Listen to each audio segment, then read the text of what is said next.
Becca, bitch. You're about to get vile.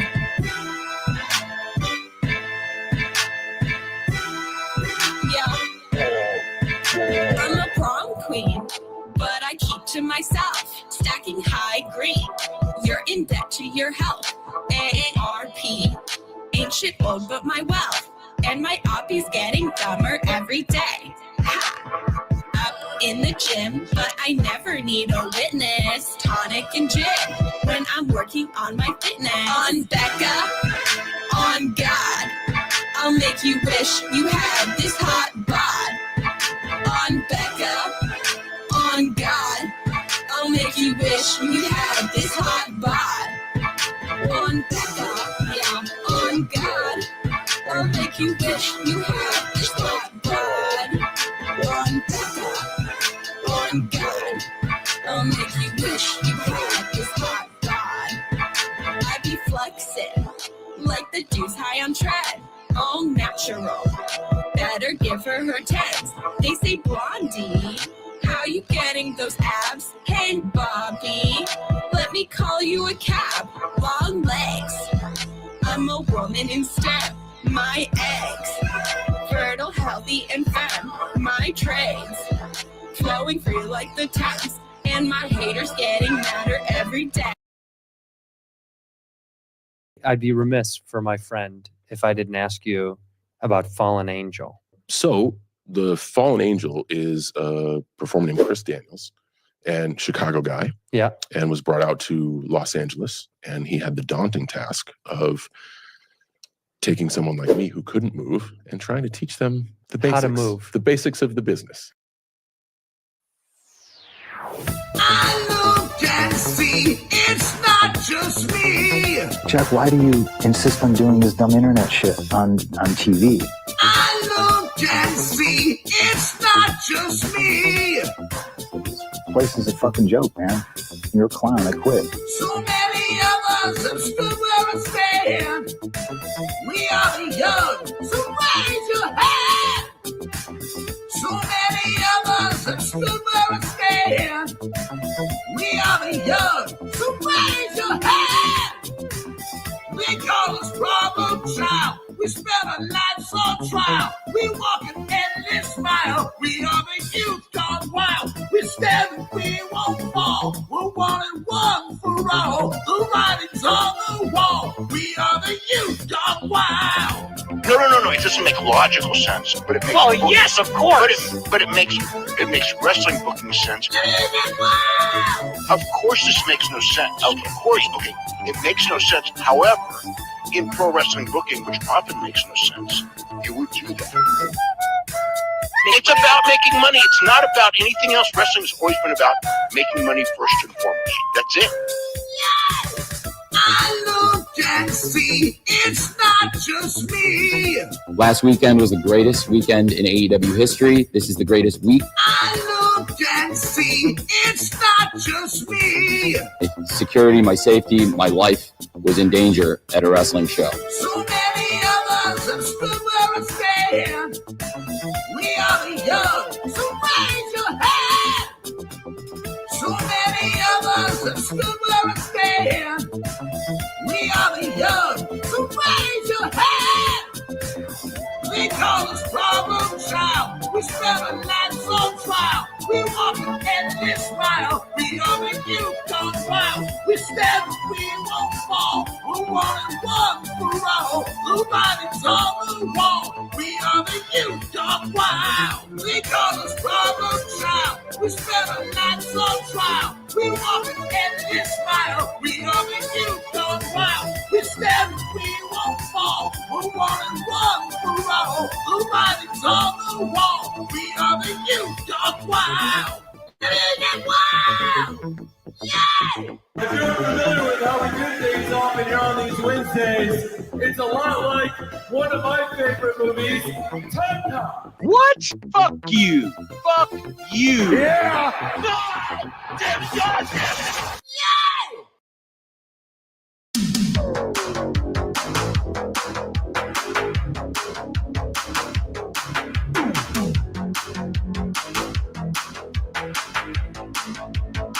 Yeah. Dwarf Mamba, that's his name, Evan Dwarf Mamba, was really mad at people using the word midget.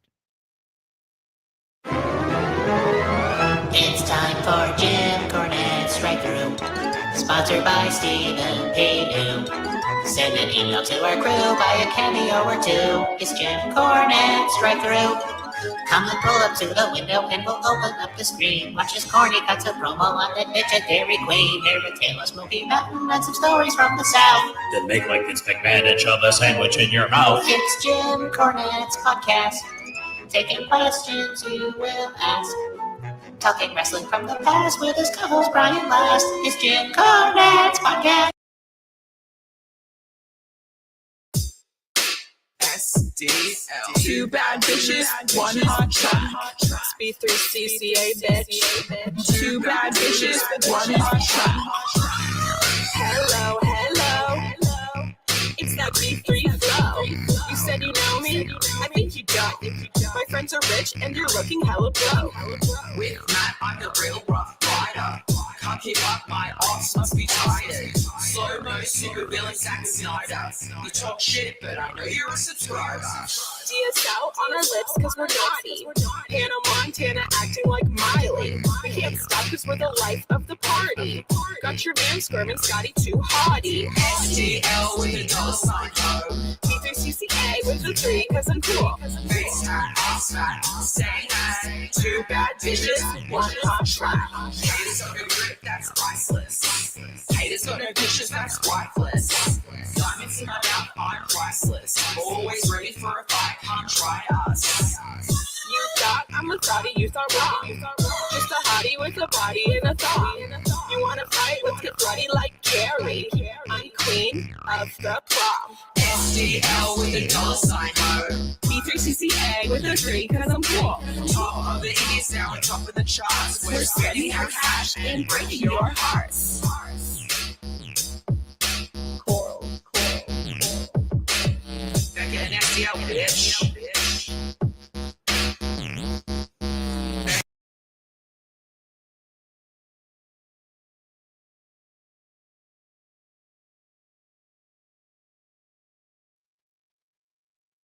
Ooh, what's happening, guys? Welcome to another eclectic edition of PWT Live Show. Yeah, I am your host, the infallible Phil Marks. Yeah, where's the yeah? Yeah. And joining me today will be your man, Joey Numbas from Wrestling Soup. He's taking his time doing his thing. I was like, good, because it gives me time to do my intro and talk my talk and all of that. How y'all doing, man? Over 100 of you in here, so make sure you run those likes up. We're not on X tonight, but I do that once in a while now, just to you know what I mean, try and lure some of those folks in. So yeah, we got Joey Numbas on deck. I'm gonna bring him in a moment here. PWT Wednesday edition, man, it's going down. We've got you know, I don't even want to say tons and tons of news to get to, you know, but there is enough there. There's a substantial amount to talk about. It's going to be a funny, silly show more than anything, because the news is kind of quiet down. I mean, apart from, I mean, Tony Khan really gave us no juice with that whole press conference. Like The Rock was giving us more to run with there with his. So, guys, make sure you hit the like, subscribe. I'm doing a members only stream probably during the day tomorrow. So 99 cents to become a member. Patreon.com/prowrestletimes. Prowrestletimes and Clips channel running up. We're at 6,100 subs. It's like, you know, we're just jumping up. I feel like it's like 100 a day almost. It's not that much, but it feels like it. It's going so fast. And so you guys are the best. Round of applause for, you know, everyone in chat. And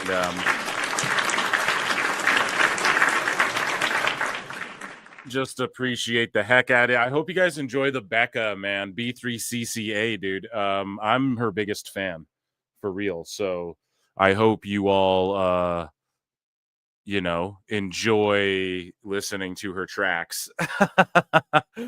Her song Two Bad Bitches has so many views, like over 1,000. You compare it to the rest of her songs, and I'm not saying this to knock, I'm just pointing out, like, the PWT universe, you've all gone over there and listened to it. So it's super funny. Guys, I also quickly just want to plug my channel. You guys are already subbing to it, but I mean, dude, 162 subs. I have one late review as well. My Daredevil episode 3 reviews coming soon, but Phil marks out pop culture. I have a reaction video for the Lilo and Stitch trailer as well, if you saw that. So if you're into like pop culture and that sort of thing, make sure you subscribe to me over there. But you guys want to yap about graps. You guys don't care about all that junk. You want to yap about graps. And one of the best on planet Earth at yapping about the graps is none other than Joe Numbas. Jose, my guy Jose from Wrestling Soup. Ladies and gentlemen, welcome Joey Numbas to the show. Round of applause.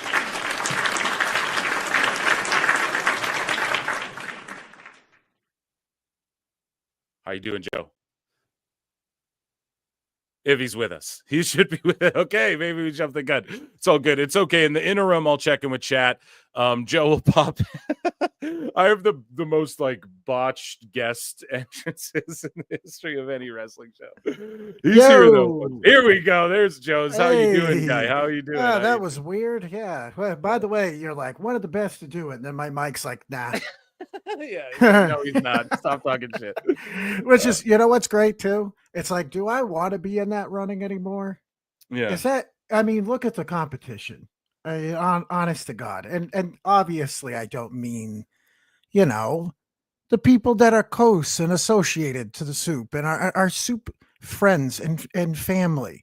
Right. But when you start to look at the 100K plus follower wrestling guys, like, do you really want to compete with those dudes, truthfully?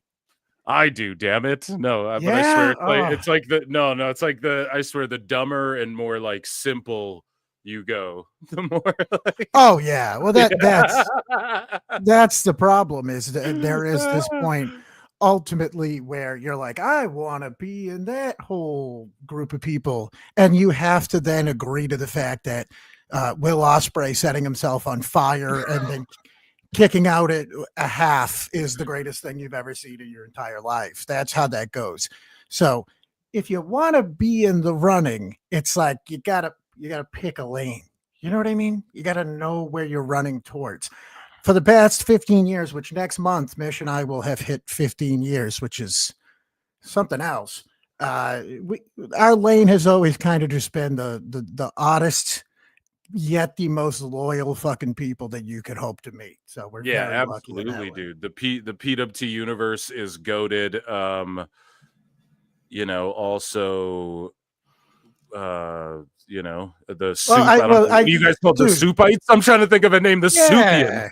Oh no, they've been called many things. We've been around 15 years, like I said. So there's been many names. But I think you were just a little bit thrown there, dude, because you're talking about my girl Becca there, right? Well, no, I wasn't thrown whatsoever. I was just trying to attribute a name. I'm like, what do we call the Oh no, I'm just saying she's but yeah, she's fine. Your She'll girl, derail you. Your girl Becca, my girl Becca, bro. What are you talking? We're gonna have to fight over Becca over here, bro. What's going on? No. She was trained in Mass. She's a Mass trainee. I don't think she's a Mass resident, but yeah, she's been on the radar here in New England for a long time now. So she's a good egg. She's fucking real talented. I am very surprised that I know she's working with MLW, but I mean, the fact that some other company hasn't really given her a look or picked her up or somebody bigger, but then again, aren't MLW contracts essentially indentured servitude anyways? So I don't know if she's allowed to get out of that. You know? Dude, listen. Yeah, she definitely could be something big if anybody took that gimmick where the way she raps and all of that, like that would be prime stuff on WWE TV if someone was doing that. But you have to be talented to do it. That's the thing. And she gets it. Like even her songs, what she's rapping about, like my eggs are fertile and they're strong and shit. Like that's where it's just, she lives the gimmick on Twitter. She's always just in kayfabe. I fucking love Becca for real. It's not a gimmick over here. Like I'm a no. Becca, yeah.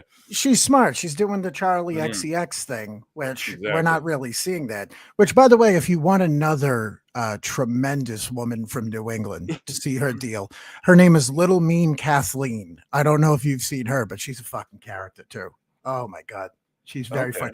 Think of a very tiny Portuguese Luna Vachon. That's how I think I'd describe her.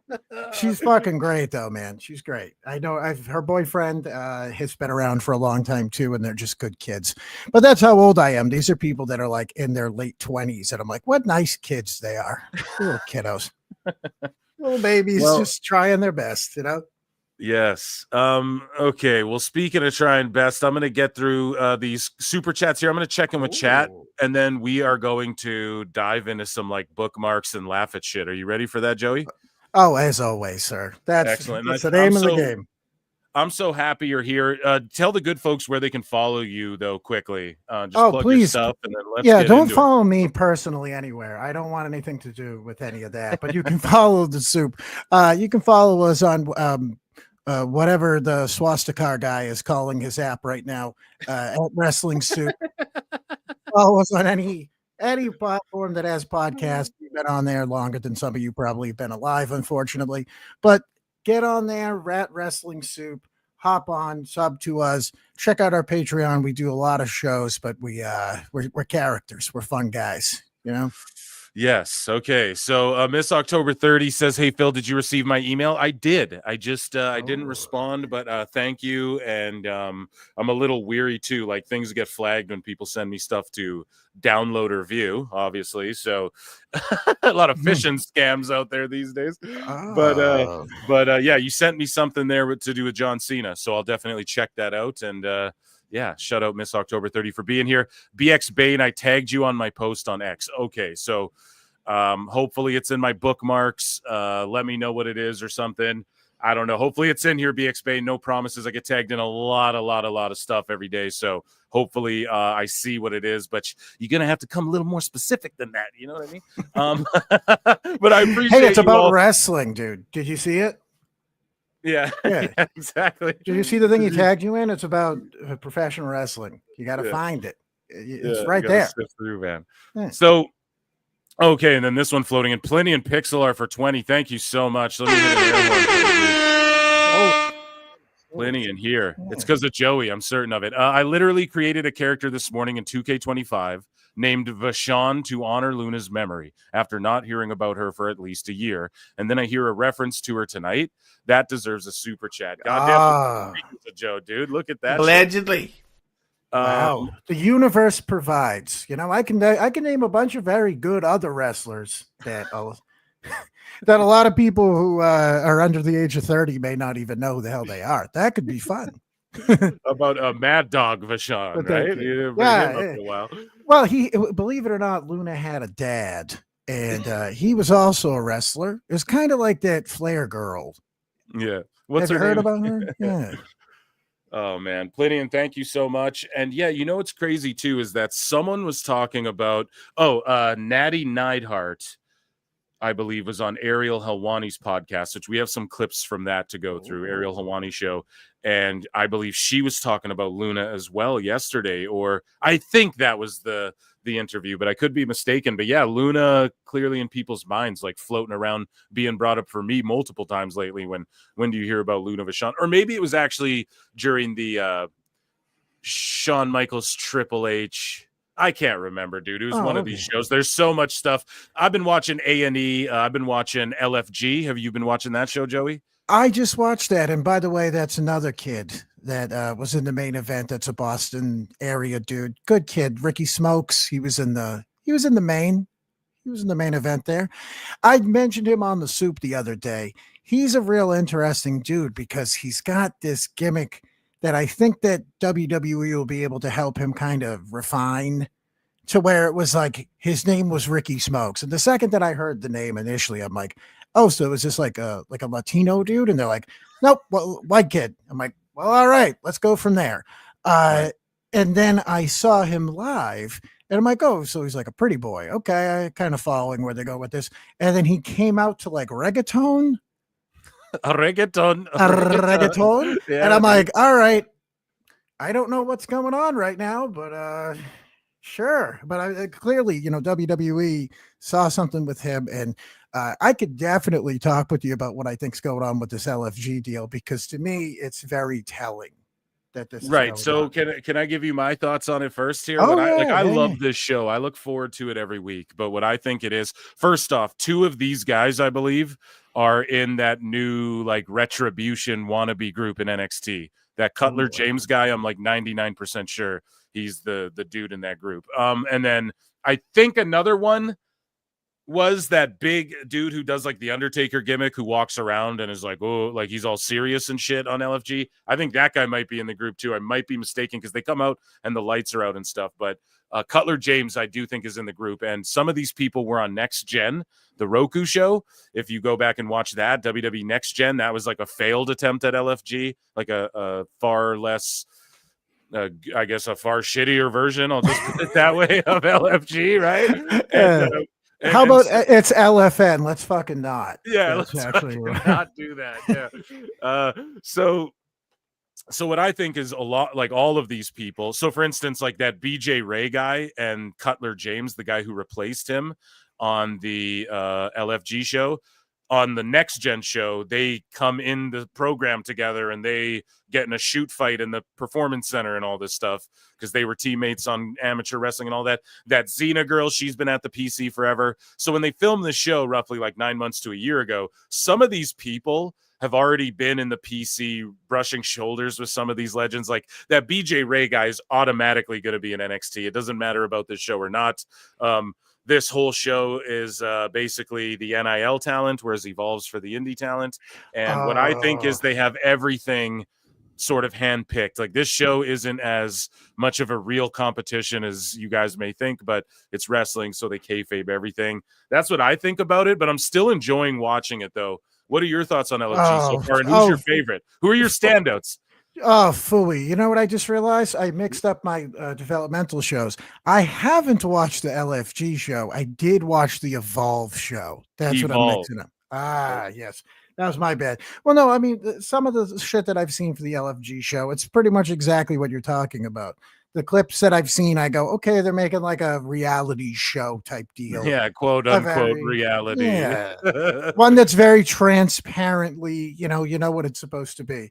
You have Bubba Ray Dudley on there, and he's playing the role of Bob Holly in prior year, except Bob Holly was in shape.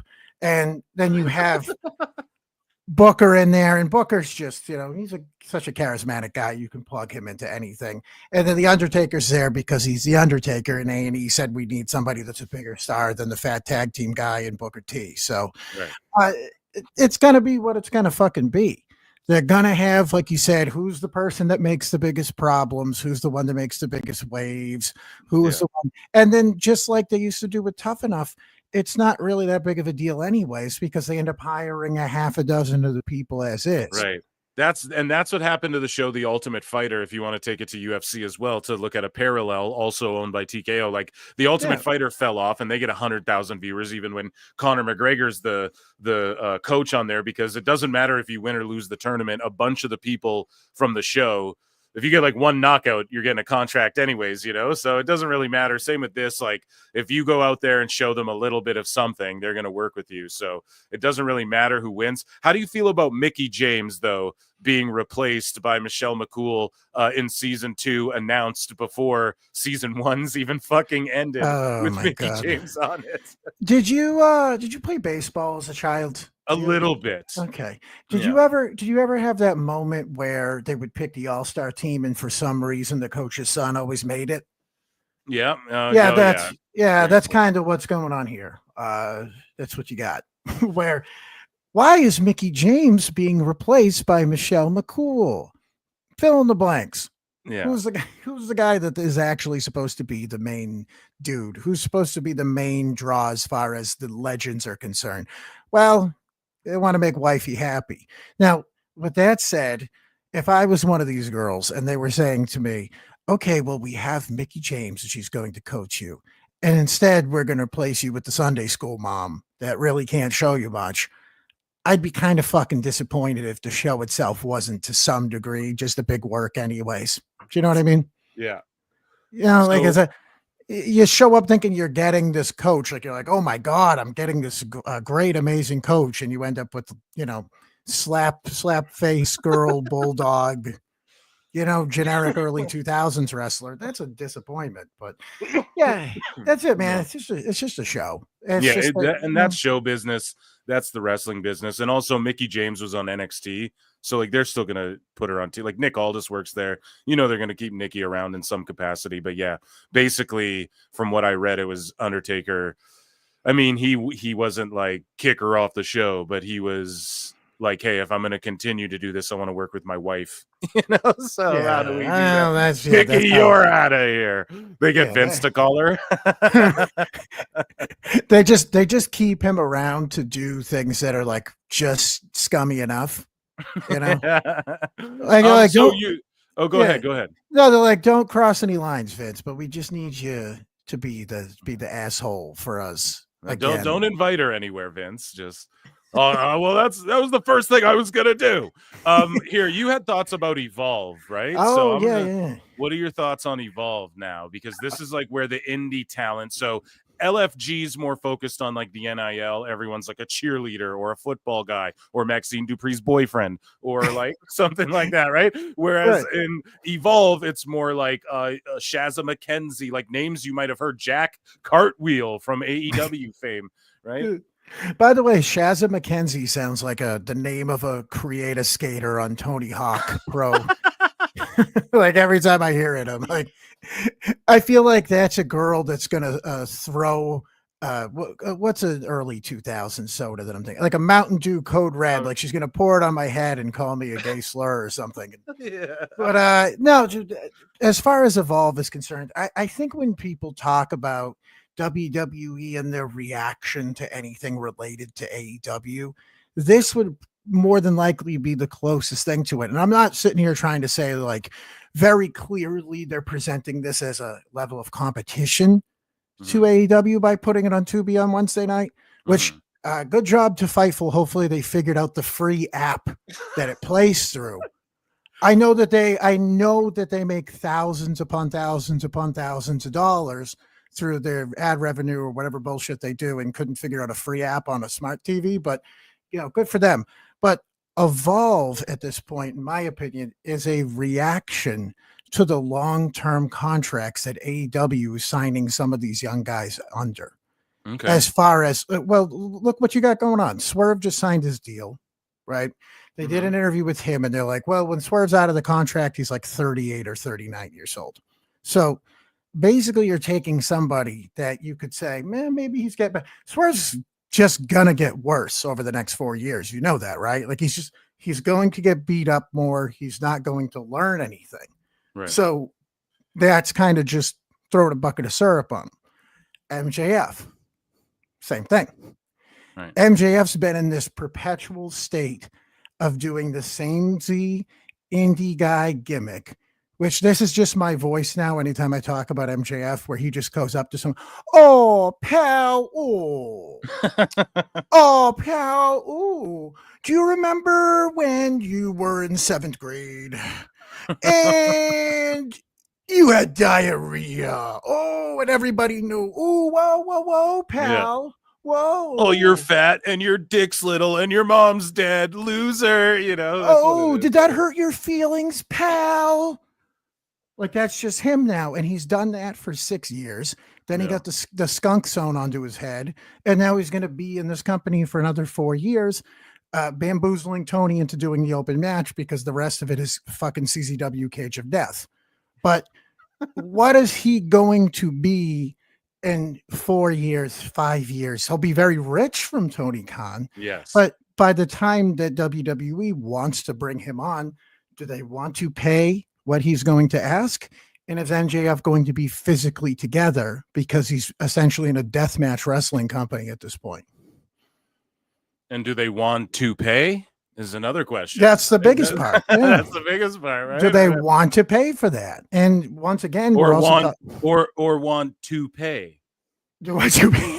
Because we MJF, right? No. All right, sorry, by that point, MJF will have a full Merkin too, pouring out of his little trunks.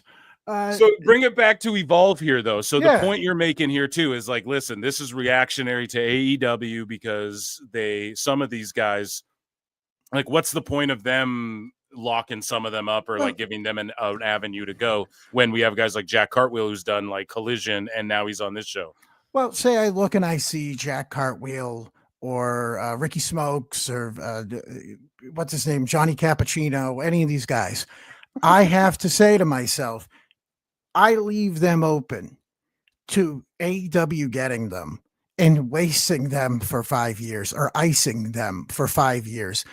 And they're not going to learn anything for half a decade. That's pretty much a guarantee.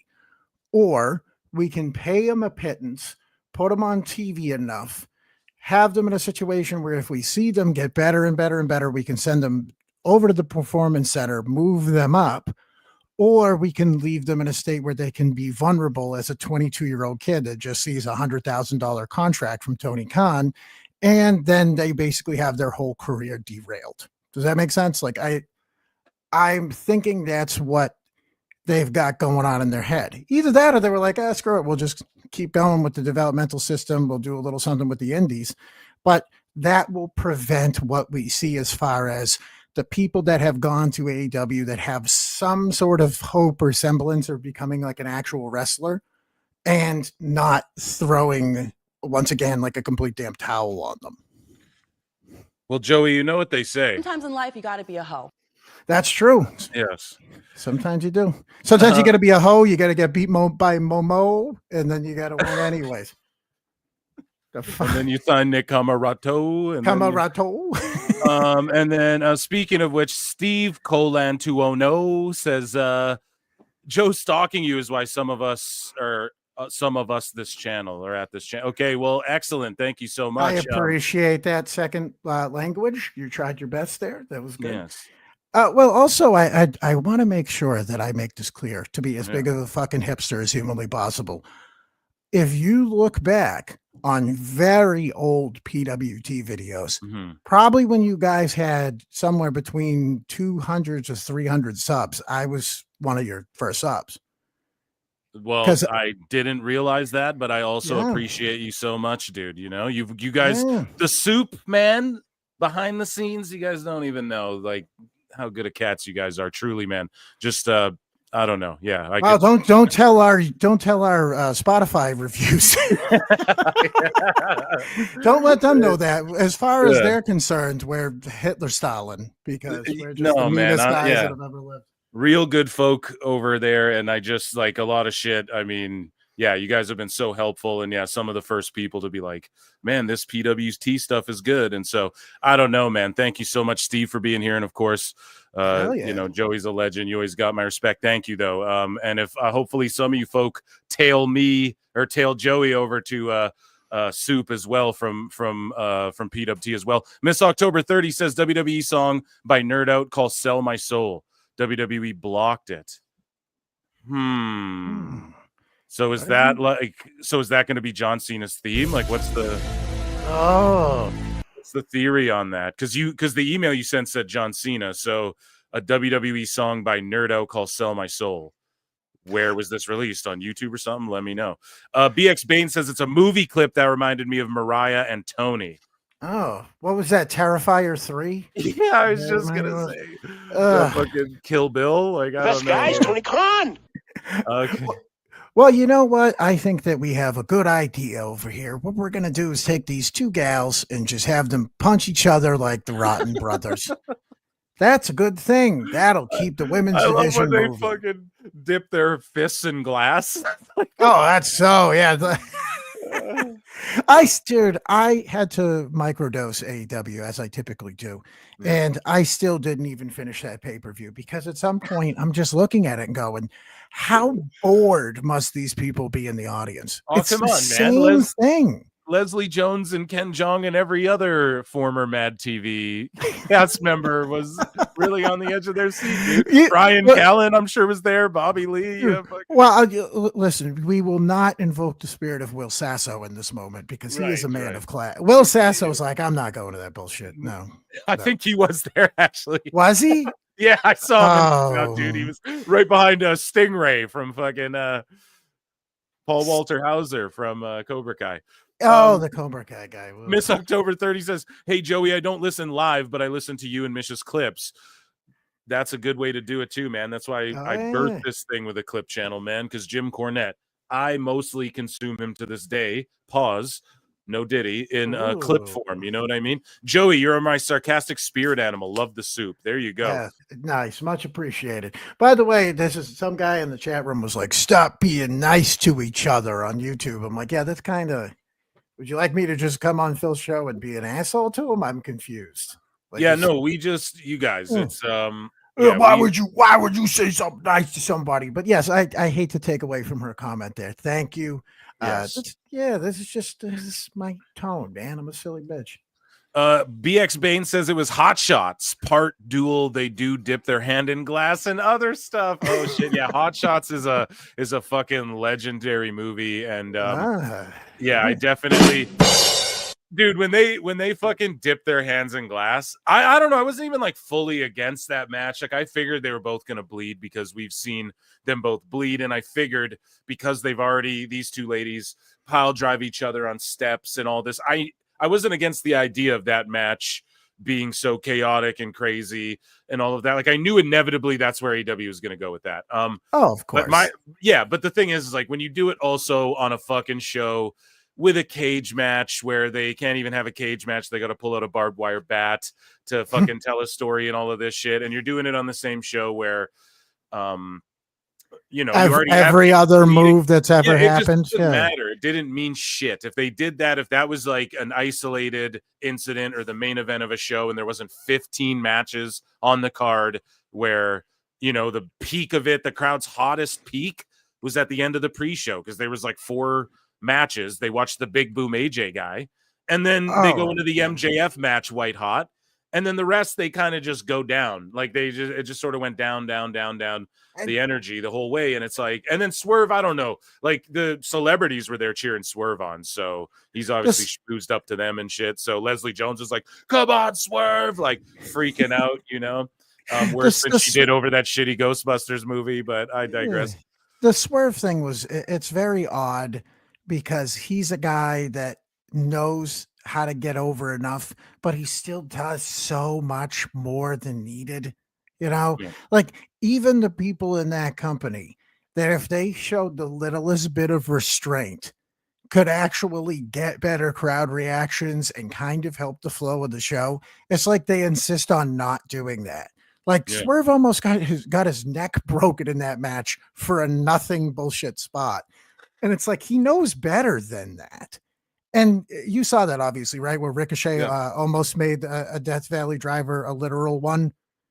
It's like, why are you doing this? A literal one? Yeah, literal fucking. He quite literally almost dumped him right on his head. I'm like, it's just, you're just drawsing this guy for absolutely no payoff, no reason whatsoever. But I mean, that's the nature of that show.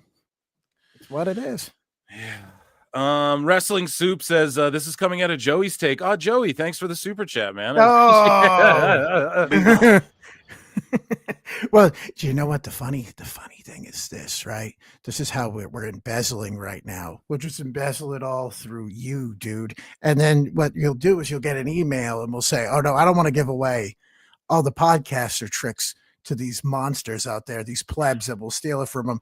But let's just say there's a reason why the Logan brothers are so wealthy.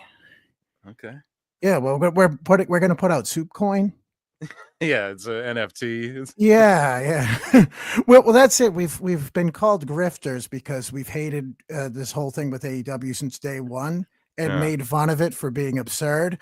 And we figure, well, I guess if we're going to get called grifters, the next logical step is to take a picture and sell it like it's money. Exactly. Yeah. So we might as well just do that. Go full scam, right? Why hold back? There's no reason. Well, ladies and gentlemen, round of applause for the PWT universe and also the segment, I guess, indie wrestling analysis here from Soup and Phil Marks. Let's get into since we're on the topic, we're talking AEW and that. Let's give a good old Ichi Nisanda for AEW news. An Ichi Nissan. I think we nailed it that time, folks. So we're here in Phil Marks Bookmarks, and we are here to take a look at some AEW news. We're doing this show sort of out of order today, folks. Joey, are you ready to learn about what's going on in the world of AEW? I came here just for that. So, I need to, dude. I'm not on the whatever this is site anymore. Whatever they're calling it now.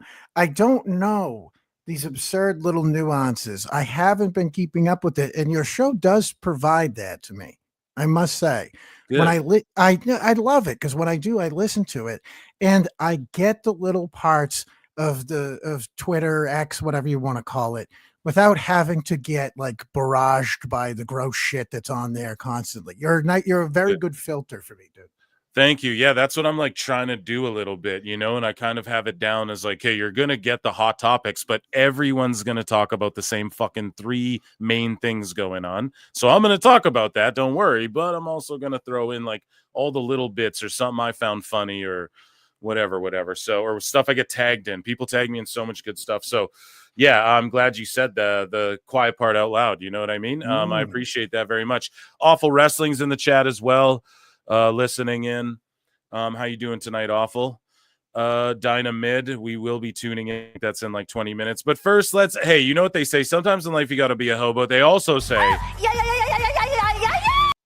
So John Moxley botched this big time. Here's the ending to Moxley. You like that or what? Here's the ending to Moxley and Copeland, I guess. And we're going to get Don Stevens for this, but just take a look here. I'll turn the volume down. Here was not even the ending, actually. It was just, it was close to it. But yeah, they botched the DDT. Or that might have been it. I think the pin I don't fucking know. No, that wasn't the finish, sir. Believe me. Oh yeah, right. Christian came in and the false finish, the one of many. Yeah, my bad. But what? They did a false finish in the AEW match. Yeah, so they botched the shit out of this. I just thought it was funny. What were your thoughts on this match overall and like the taste that this everybody's saying Edge is like Cope Hogan, Adam Hoagland, if you will. I came up with that just now. But people are saying he didn't want the only loss he's taken in his tenure in AEW has been to Christian Cage, and then Christian Cage had to take the pin because Edge did not want to take a pin to Moxley, and then Moxley's not going to want to take a pin. What do you make of all that? Well, let's make this real easy for the people that are on that shit. And I'm like a Edge way back machine. I've been talking about him as somebody that I felt was one of the most overrated people maybe ever, as far as if not from that period all the way through to today, where I just sit there with people, Edge was my favorite wrestler. Okay, sure. But with that said, let's really think about this. Who in that company are you putting over Edge? Daniel Garcia? Wheeler, Utah? Who are you putting over Edge? I mean, really, if you think like in the end, when it's all said and done, in the end, it's like Linkin Park. It doesn't really matter. One match. I don't know why. No, it doesn't even matter how hard I try.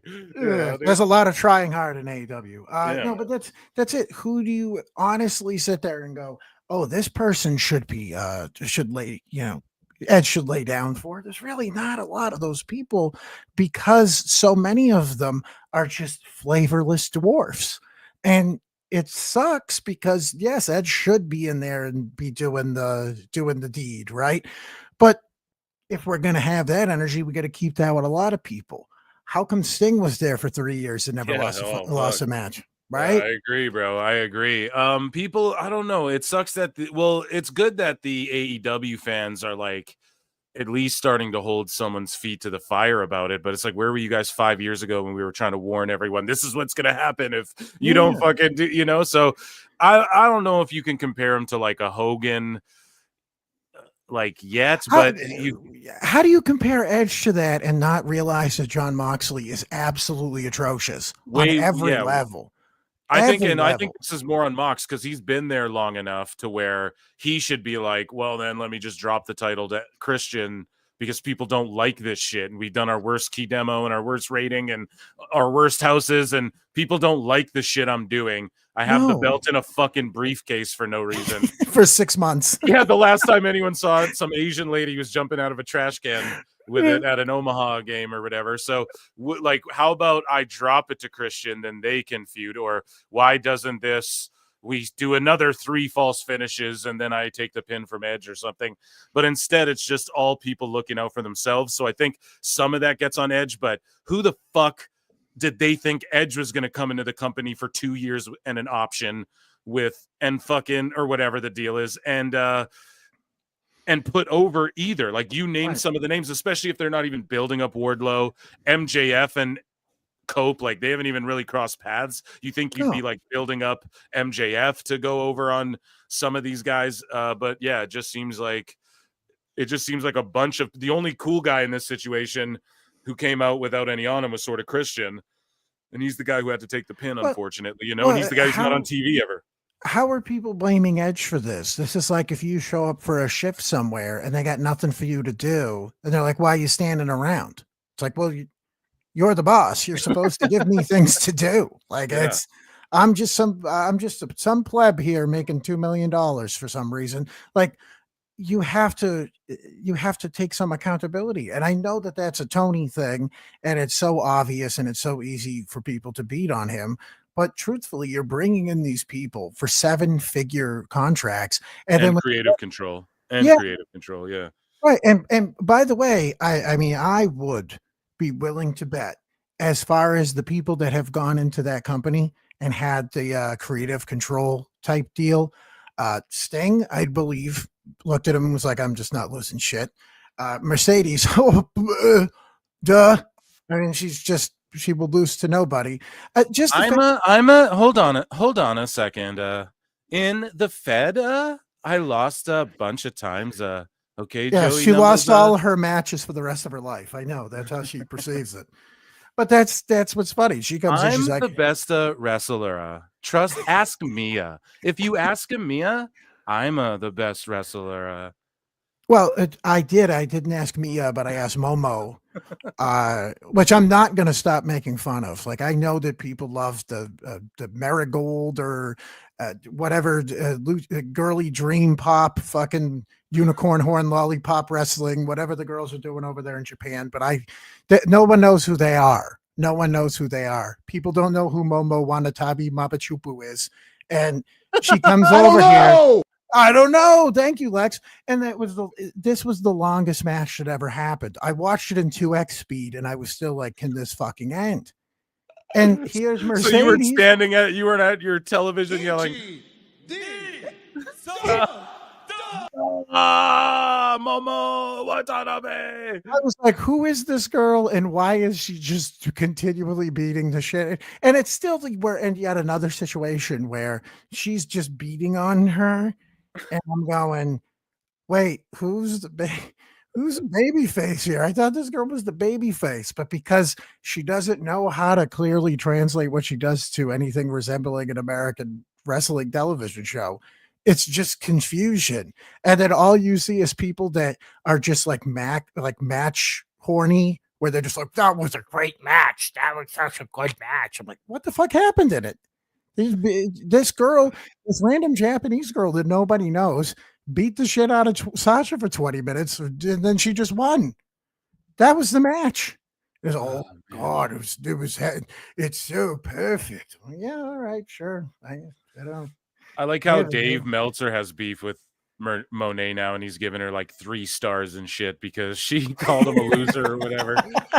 That's so funny. So Dr. Chris Featherstone, PhD at Chris Prolific says, so he came in hot with the Lucha Brothers news, right? And everyone was like, damn, this guy's spot on with his reporting. because like Ray Phoenix responded to him directly on X and was like, this is the closest, most accurate thing to the truth, blah, blah, blah. And then ever since, Featherstone's just been missing. And everybody's been jumping all over him. I think he like quit Twitter for a bit and shit. I don't know, but people are jumping on his ass for this. Good thing he has that PhD to fall back on. So he should be okay. He'll be okay. He says that sources close to the situation have informed me that Eddie Kingston is thinking of retiring from professional wrestling due to his belief that pro wrestling has passed him and he doesn't understand the current landscape anymore. It is important to Never did. It is important to note, per sources, that Kingston is not frustrated with AEW, but this is more of him evaluating his current status in the business as a whole and feeling as if his days as a pro wrestler have passed him by. Dr. Chris Weatherbury reports that that Eddie Kingston hates Mondays and loves lasagna. What the fuck? This is enough of this nonsense. I think anybody could have guessed 40-something-year-old, clearly massively out of shape Eddie Kingston, who broke his leg doing a hardcore match in Japan for absolutely no reason. And the last time we saw him, he looked like a guy bumming cigarettes in front of a 7-Eleven. I would have guessed that, yes, he's about done with wrestling too. And if he wasn't, somebody should tell his entire being. Oh man, embracing the grind, bruv. Like Eddie Kingston, no fucking. He gets hurt once. He's like, yeah, fuck this dog. I'm fucking done.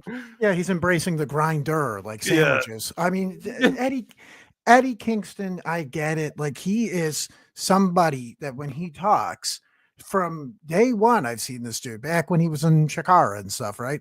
I would go, well, this guy, he's an actor. This guy's an actor. He's a really great talker. He's very believable. He can do that kind of shit. But this man will quite literally refuse to stop eating fucking bread. Like, he looks like he wakes up in the morning and has a fucking Miller Lite bread bowl for breakfast. He's constantly looks like shit. And it's like, please, people, like, that's why he's like, when Punk came in, and he was like, oh, this CM Punk, he hates me. And he's like, no, we're just trying to tell you to like lift a fucking weight. Please pick one up. Oh, Cesaro didn't like me, man. Danielson didn't like me. Oh, you mean all these over guys who got over and are super known for going like an hour? These guys that have something resembling self-control and self-respect for their body and attempt to, because they're going to be professional wrestlers. And Daniel Bryan, even though his brain is scrambled eggs at this point, he doesn't have to end his career because he's a fat guy that took a suplex onto a fucking barricade and broke his leg in 8 places. He's like, Joey, you don't know the Muay Thai I'm doing. I don't know if you know this, but I go to jujitsu and I roll around on the jujitsu. Cool. God. Oh, I know you like the MMA shit, but the false sense that it gives some of these guys is humiliating. It's absolutely humiliating, because I have friends that do it, and it's a cult. It's like a CrossFit type thing, right? Well, jiu-jitsu can get like that a lot, but there's people that are normal that are into it, and then there's a guy like Eddie Kingston where he goes and does jiu-jitsu, and then Moxley's mad. Like, Moxley does like a white belt tournament, gets choked out by some dude, and he's all like, oh, what the fuck? And it's like, bro, you smoke cigarettes and shit. This guy's like actually training, trying to win this shit. You're like wrestling death matches on the side. It's not. Yeah, John Moxley's falling on. He's like falling on. He can go in the UFC. Yeah, it's like Punk thinking he can go in the fucking UFC. It's like, dude, I get you trained to like blue belt or whatever the fuck you're at, but like you can't go in there in the UFC with the elite of the elite. Like, some of these people are like world-class Olympic level wrestlers or something. Like, what are you going to do when you get it? It's just crazy. So no, I totally get where you're coming from, Well, you're telling me that John Moxley isn't the level of athlete as John Bones Jones? Is that what you're insinuating to me? Exactly. The guy whose arms are the length of a 747 and his brother is a fucking NFL player? You're telling me that John Moxley is not the same thing as him? Guy who gets drunk and throws his phone in the fire and then has his wife explain it away on the internet, like that guy. Stabs fucking chopsticks into his forehead in Japan, and Yeah, and then calls fucking Fightful or Sports Illustrated at 1 a.m. I'm bleeding, I can't sleep. I'm bleeding on the couch, I can't sleep. Here's how cool I am. Goes to Atlantic City and just for some reason does get death matches for 450 people that have already seen every death match spot that's ever happened. Like, I just don't get it. But yeah, it's Eddie Kingston. Like, I'm sitting here and I'm just, wailing away on the guy. But it is exhausting to see somebody like him because he did have this fucking great talent as far as being able to cut promos and talk. Yeah. But he was insistent on, once again, I don't, has he eaten a vegetable in his life? Probably not.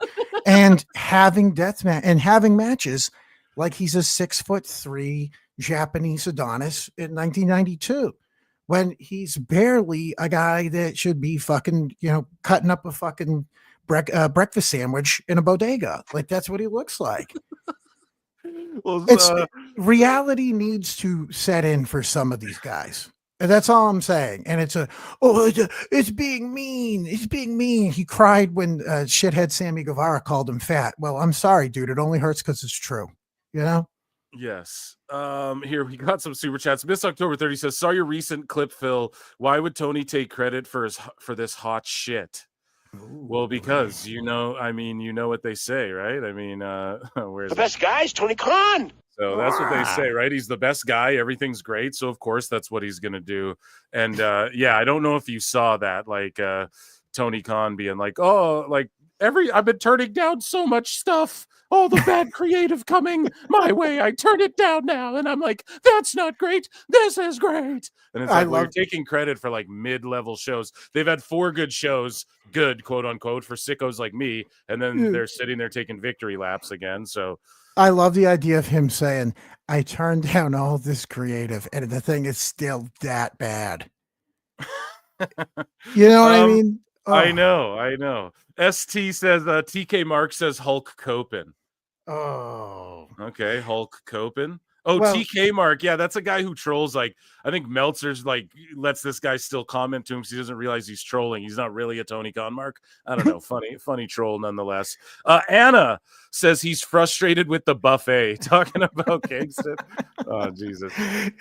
Well, so let me tell you something, all right? I go to the buffet. You got there too late. The crab rangoons are cold. The orange chicken is cold too. It's cold like my heart. You know what I mean? It's cold. It's cold. And I tell you, I go over and you wouldn't believe it. That's Eddie Kingston. Yeah. Mad Mex 989 became a new member. Yeah, thank you. Memberships are like 99 cents. If you guys support what I do, check me out on Patreon, whatever. Hit the like button, the dislike button, leave a comment, just all that YouTube shit. Appreciate you so much. And we have another member here as well, Fat Sean Kemp. God bless you. Thank you so much for joining up. These are soup fellas, and I here we go. Yeah, what we got? We got Lincoln Hawk wrestling. Well, the soup fellas, though. Glad welcome to the PWT universe. We cross over. We touch tips here sometimes. Wrestling passed up that washed up loser. Whoa. Hey, tell us how you really feel, dude. Oh, hey, before he started. No talent ass clowns. Lincoln Hawk said, idiot. Oh, man. Back to your regularly scheduled programming. Okay, thank you. Well, you know what? I think what should happen now is that Eddie Kingston should just do a podcast with Carmella, and that would be it. That would be the move. Just have them join forces. What do you think they would talk about? I don't know. Drinking. That probably makes sense. She's drinking wine. He's drinking anything that, he can find. Something like that. So let me see here. I think I got one more, guys, here. I didn't miss any of them, I don't think, here. Okay, so Rabid Wolverine's LC Killer for 5 says, Eddie, it looks like an angry mechanic having trouble paying child support. God damn, you guys really fucking don't like Eddie. Thank you, fuck you, bye, boom. Well, this is the reason why, though, because this dude has spent years doing this. Like, he asked the girl on a date and she says no. And you're fat and ugly anyways. Like, that's him with wrestling that's coherent. He was a guy. Yeah. Oh, go ahead. Sorry. No, you Well, go but ahead. I'm saying he's a guy that ever he tells you, "Oh, I never wanted that anyways." You sure? You Yeah. sure? Or is it just you don't have any sort of self-control? I mean, just being real, because Yeah. it sure looks like it's the latter. You know? And we watched a video the other week, dude, where he's like, I don't even like that style of wrestling. I don't even like the Federation. I don't even like that over there. And then it fucking cuts to Him in picture of a news article of him trying out for NXT in the best shape of his life, mind you. Yeah, he was the best shape of his life, like an oval. I think that was what it was. No, but that's dude. And by the way, I'm like a fat fuck too, so I'm just fucking around. But like, it's ridiculous. It's ridiculous to hear this from these people. It's baloney. Yeah. Good God.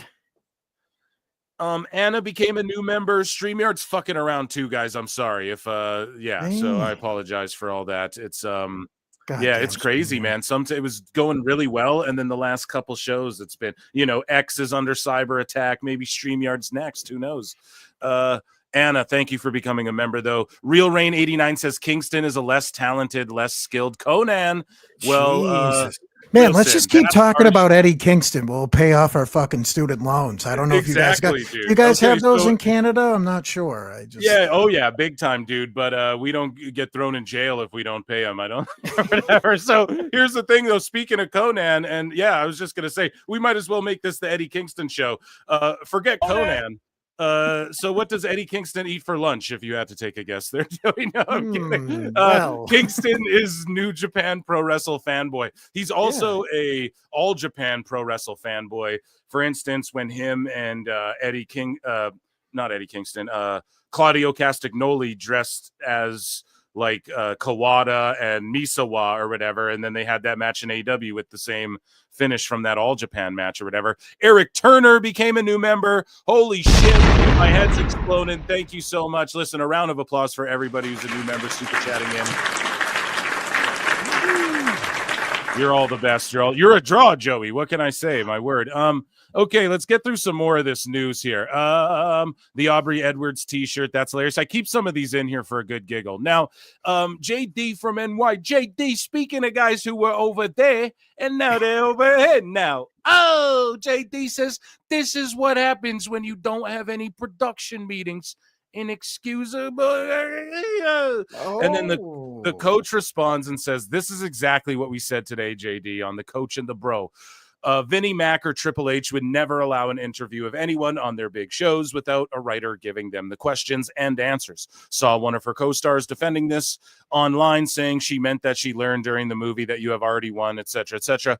It doesn't matter. It doesn't matter what she meant. It's what she said, and no one in the business would ever say this in front of a live crowd in the middle of the actual wrestling shows. Blows my mind, the details that are missed by those at the top of the game who should know better. Let's take a listen to this clip here. If you guys haven't heard it, it's the stars from the Queen of the Ring, basically telling everyone wrestling's a work, like nobody knows. This little kid behind her is like, what the fuck, Dad? You said this shit was real. You know what I mean? Like, who was surprised by this, especially at an AEW gore fest show with fucking, Tony Storm and all of that. And I get it. I'm a sicko. I watch it. But like, how many kids are even really here? Real quick. Yeah, real quick before we play this, let's just put this into the ether. Imagine if AEW was real. Just picture how that could be real. What a fucked up show. like there was no cooperation and people are stabbing each other with needles and glass fists and jumping off of 25. Like if this all happened organically. Picture the bucket of glass with the tape is. They're just sitting there. Why are we watching this? Like Tony Storm she just decided like this was all real. Like imagine this was all real. And it was some British woman or wherever she is, fucking New Zealand, I don't know.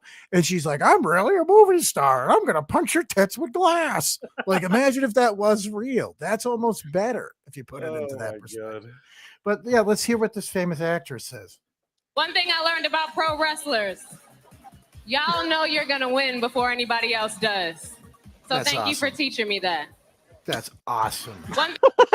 That's Tony Schiavone awesome. forced to just Thing I learned smile about and be like, God, what has my life come to? I He's love just it. like, I Jesus. love watching Tony Schiavone be uncomfortable. He's like, it's I've got the so best. many kids. I can't say no. It's so sad. Yeah, y'all know you were gonna win before this happened. I mean, honestly, even the performers at Brazzers know to not break the fourth wall like this. Okay, like what the fuck? And then the news came out. There was an audible like groan when they heard this. They were all like, "Oh!" But Tony was sitting there like, "This is great. This is amazing. Pass me a soda water. I'm just enthralled." So, let me ask you this question: do you think we could bring her in and have her run like Jade? Yeah. Think she could win every match for the next 3 to 6 years? So I don't know what the coach and the bro are talking about here. Yeah, pretty much it's being a little bit blown out of proportion, but yeah, this is a lack of Tony Khan like having the balls to just meet with everybody. And It's the fakest show that's ever happened in pro wrestling. I mean, what can we? It's like a parody. It's what like Mel Brooks presents pro wrestling. Oh or whatever. yeah, So Jesus Christ. I got blocked by Rated R Cope, Adam Copeland, out of nowhere. Again, I'm not one of these guys who's like he's the goat. He is one of my goats. Like if I were to comprise, like I know people throw the term goat around. So if I were to comprise like a top 50 for me, Edge would probably be on it somewhere. But yeah, it's just I got blocked for something. I don't know what. I've never trashed him or anything. So yeah, just bringing that to the show. Letting Well, he was a goat. He was good only at that time. That's yeah. what I was saying. So here's some Steiner math on some fucking CVV videos. So here's Bruv. Okay, so people not enjoying falling down, getting back up, falling down, getting back up as much as they're enjoying like the peaks and the freaks and the geeks. You know what I mean? So Will Ospreay does a show with CVV, Giga Chad Van Vliet, 5 days ago, 76,000 views. And then Scott Steiner shows up 7 hours. 7 hours. Yeah, dude, 7 hours That's awesome. ago, 86K fucking views, man. He's a bigger draw than Will Ospreay after Tony gave him all of that fucking money. So those YouTube numbers they're falling down and getting back up, then fall down, get back up, bro. I just love the idea of Scott Steiner being interviewed and be like, you want to really pull on muscle, you gotta wake up in the morning, you eat an entire 62-ounce steak, and then that gets 100,000 views in 10 seconds. And Will Ospreay is like sawing his dick off and setting himself on fire. And people are like, yeah, that's all right. And he's like, no, I love Triple H, bro. I don't even, he doesn't even know me like that, bro. Oh, what he doesn't understand about me, bruv. What he don't understand is I have very good matches, bruv. My favorite thing to do is I do a big flip off the top of a cage and then I fall on grass. And then the match ends with a shitty little elbow. I'm a good worker, bro. I'm the best wrestler in the whole wide world. It all makes sense if you're fucking 8 years old. Did you see the video where he goes to that fucking indie wherever, and it's called Universe Rumble, the Universal Rumble or whatever, and they had this fat schlub dress up like Triple H. This was recently, and he comes out and Will Ospreay hits this guy with a pedigree, and the guy comes out with a water bottle wearing Triple H's gear and his music pretending to be Triple H, right? And this is recently. And so when CVV posted, I covered this here on the show before, but when he posted, he's like, hey guys, what's the question you want Will Ospreay to be asked? I posted underneath. I was like, can you ask him what his obsession with Triple H is? Like he fucking, he brings up the whatever thing. And then recently he was in this Universal Rumble thing where he got some fat schlub to dress up like Triple H. And then he pedigreed him, whatever. I explained what I just explained to you. I was like, it seems tribalistic to fans. Thank you. And then fucking that was the most liked comment under CVV's thing. And then he asked Will Ospreay on the show. He's like, so what's your beef with Triple H? And then Ospreay's explanation. So I just bring it up to say, Ospreay's explanation was he's like, oh no, I knew he was talking about me, mate. Like me, mate. I know someone who told me, bruv, it meant me. And I'm sitting there thinking, so Dave Meltzer just fucking caused this whole thing? Pretty much. Like, who else would it be? But he's like, oh no, I was. Yeah, he's like, I was told this, whatever. And then you know, he addresses that part, and then all of a sudden he looks at the camera and he's like, oh yeah, and there was recently, you know, I'm at an indie and this bruv walks in dressed like Triple H, and I'm Yeah, like, because he didn't know it was going to happen. yeah, and I'm like, well, so what? It was so fucking funny how Oh, he my just God. clearly was and he looks right at the camera before he said, I covered it on my last show. If you're new here, go back to my last live show. I believe I played the clips and reacted to them and everything. But Dude, I have to give a lot of credit to, and I unconditionally will stand up for Chris Van Vliet for one reason. me too. And this is why. Now, other than him obviously like being professional and having good interviews, but he uses the pretty boy, nice guy smile in the exact way that it's like, thank you for doing that. Like you said, like he'll ask these guys questions. They can be like, yeah, so Will Ospreay, I saw this thing. It's why are you a huge baby? And he just gets away with that because he looks like Ryan Seacrest. It's Right. beautiful. It's like literally Anne Hathaway wants to fuck him. You know, there's that viral clip of where she's like, oh my God, like, you know, she's thirsted over him. These celebrity chicks meet him and are like, oh my God, this guy, like they give him the best interviews because I don't know, he's Giga Chad Van Vliet. I call him Giga Chad Van Vliet. He also acknowledged that before too. He tweeted to me CV or GCVV instead of CVV. And I was like, yeah, dude, like, because that's just it. He presses people. He lets Velveteen Dream come on his show and explain his shit. And he's just, but the whole time he's looking at him like, okay, like, you know, this shit doesn't make any fucking sense, right? That's what he's saying, but he's saying it nice and through the smile and to where you're like, yes, thank you. You actually just said what we're thinking, but he knows how to. It's just reminding us that you can be just pretty enough to look somebody in the face and say, what's with the cocaine and kids? You know?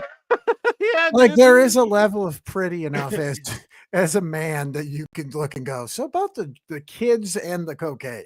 Yeah, exactly. And then they're like, oh no, you're cool. Here's the letter I wrote this child. Oh Christ. Oh man. But yeah, shout out Giga Chad, and I guess shout out Scott Steiner, man. Still putting the fucking numbers up. Sick.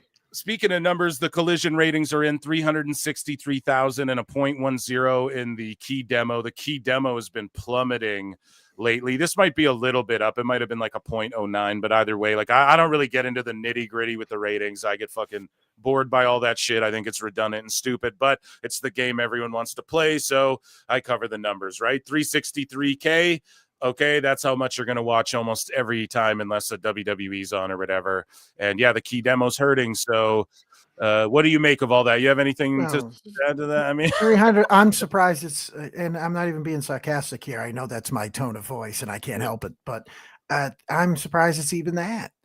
It's a Saturday night for a highly uninteresting show. And that was with them competing against the pay-per-view, right? Or was that the week prior? I'm mixing up the dates. I think this is the week. This is the week prior. I don't fucking know. okay. Dude. Yeah, I can't remember. Well, either way, I mean, who's sitting around? It's like it's a Saturday night, and they're going, man, I gotta stay in. I gotta stay in. Lee Moriarty is facing off against Daniel Garcia. Yeah. Like I'm sorry. Like, it's just like, the texts are coming in, the phone calls. Hey, you want to go do something? No, I got to watch 270-pound guys pretend like they're 6'3" Japanese dudes. Like I said earlier, like I got to do that. Now I'm shocked that it even gets 300,000 people at this point, honestly. Truly. Well, speaking of 300,000 people and having to do that, AEW has 300,000 fucking people contracted to their roster, and when you're there, you have to compete in a tournament because Tony Khan has booked the official, I believe, if my math's correct on this, guys, this is the 38th tournament. I think it's the 38th in company history, which mathematically works out that Tony books one tournament every 2 months since the company's inception. That's literally a stat. And not only did we just have a tournament winner, Takeshita, who's a champion, but essentially they had a tournament to face Kenny Omega, right? Where a champion won a tournament to defend his belt against Kenny Omega at fucking Revolution. But then immediately Tony Khan goes, I know, another tournament to face Kenny Omega at Dynasty. So this is awesome. It's like you said, every 2 months there's a new neurodivergent Kumite. It's I great. know. It's just like, did you add up the points and then divide it by pi? And then it's all, and wait, and all of this is to face against fucking Kenny Omega? Again, they just had a tournament to face Kenny where the Takeshita won, and he's the champion. So he won a tournament to defend his belt against Kenny Omega. That's literally what happened. And then now they're having another tournament to determine the number one contender for this belt Kenny Omega just won. Like a tournament didn't resolve that. Like you couldn't go, okay, well, Takeshita was number one, right? So who was the guy he beat to get to Kenny? Because that would be number two. No, like it's already figured out, bro. We just had a fucking tournament. So it's like, I have no idea what the fuck is going on. People are like, this isn't lazy booking. This is the laziest. It's 2 months. idiotic. Every 2 months he books a fucking tournament. It's crazy. When I saw that number, I couldn't believe it. That's a real stat, folks. So Orange Cassidy is taking on Hechicero. Oh, who's got that one? Which guy is Hechicero? Which guy is that? What is he? I mean, his name also, I don't know. Hechicero. Hechicero is the created dude from WWE 2K. No, he's this guy right here. Hechicero. Right? The world famous. Wait, can you please click to him back for a second for the people? Yeah, absolutely. Here's Hechicero, dude, right here, man. What do you make of him? Look at the Hechicero real quick. All right, guys, just soak that in. Look that in real quick. Just give him a look. See, maybe look in the bottom picture on the far left where he's wearing the big belly cover with his crossover suspenders. No, guys, this is real. This is a really cool, important, good guy. So get ready for Hechicero. He's gonna him and Churro are gonna fucking have a great match. Wait, no, who's he going against? Orange Cassidy? Orange Cassidy in the tournament opener. I want your picks, Joey. You gotta let me know, man. Fuck. Well, I mean, I will never, for the rest of my natural life, bet a nickel against Orange Cassidy in this company. I would bet that at this point, Orange Cassidy would. I don't know. He could be immortal. Like that's my safest bet. How could you not pick him? How many matches has he lost in 6 years? Like 6? He's lost more matches. You know what? I'm gonna just put this out there because you just mentioned this stat. I'll do an inverse of it. Has Orange Cassidy lost as many matches as Tony Khan has booked tournaments? Damn, that would be an interesting. Someone's got to get back. Probably not, dude. Unlike you, Joey, I'm not a Numbas guy, B, as Brendan Schaub would say. Well, you see, no, what I do, dude, you gotta this is a game that I've played for many, many years. I present ideas because I don't know. And then I ask people, I go, can you look at that really quickly? Because I'm doing a show and they're not. So it's a helpful little thing to do because I'm like, I can't look at it right now because I'm entertaining you folks. But I can almost bet that in the next couple of minutes, somebody's going to send a thing. It's like, yeah, no, Tony Khan's booked more tournaments than Orange Cassidy's lost. That's my guess.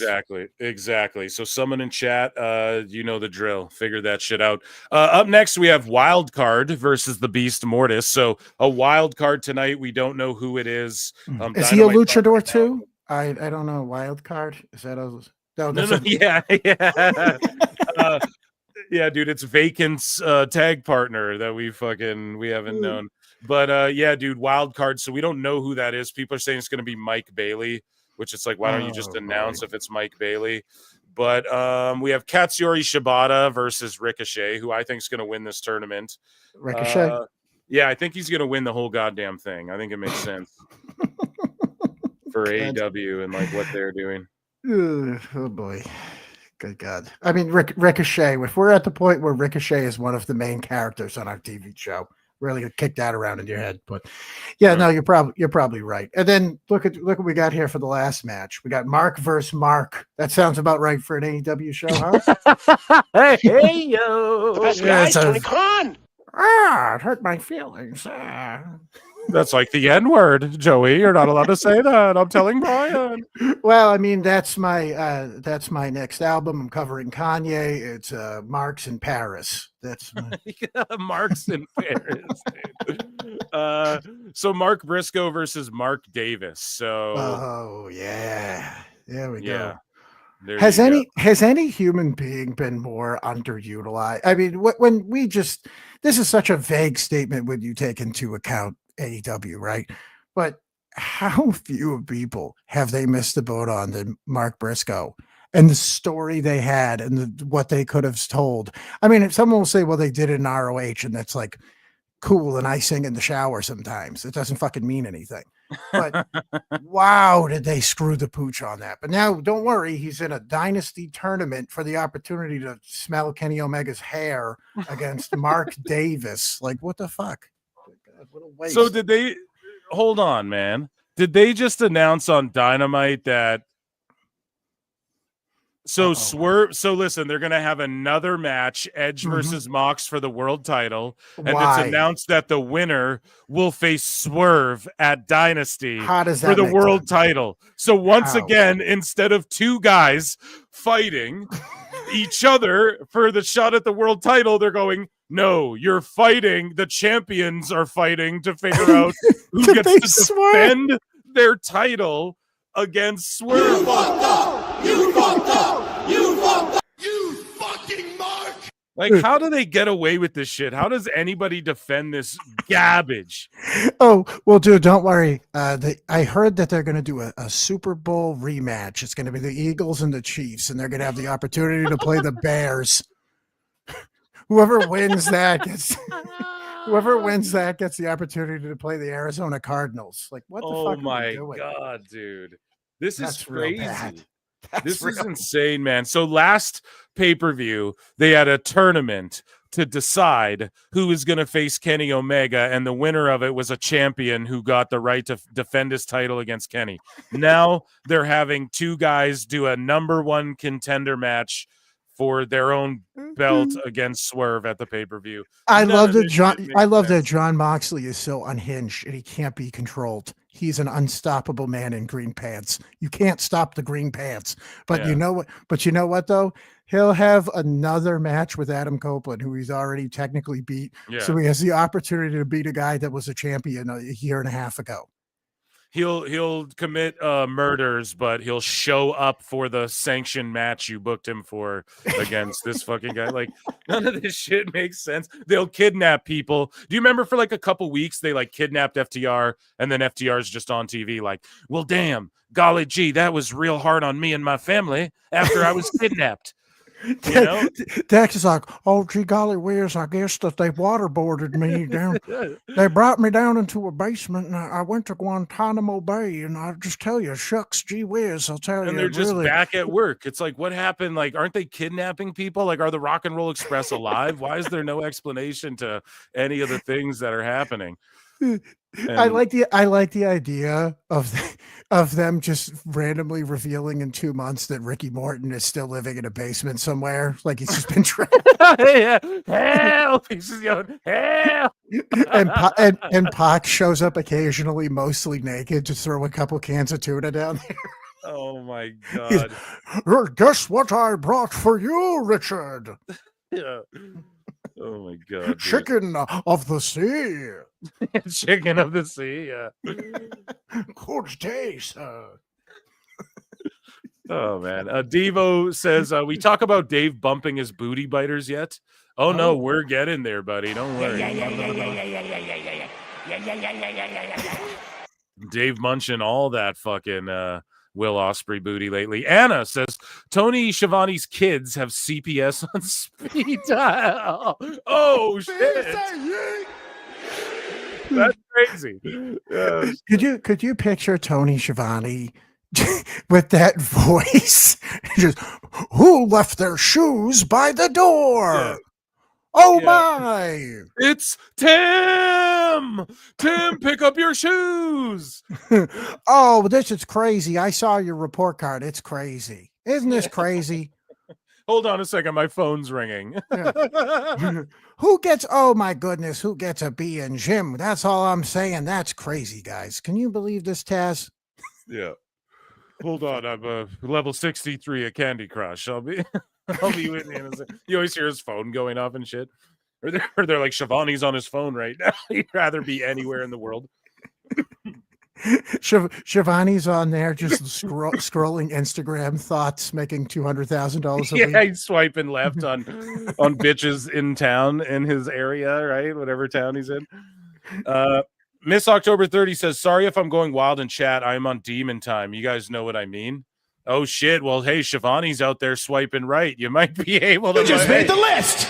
It might be on there. You know what I mean? It might go down. Demon time. It's like, Miss October. Wow.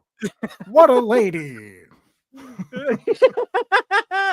Oh, shit, man, that is fucking funny. Okay, so Moxley's cutting a cringe promo. Let's continue along with this news. Oh yeah, here's the world title, right? So you saw this video. Here's the last. I didn't. Well, here's the last anyone seen of the AEW world title.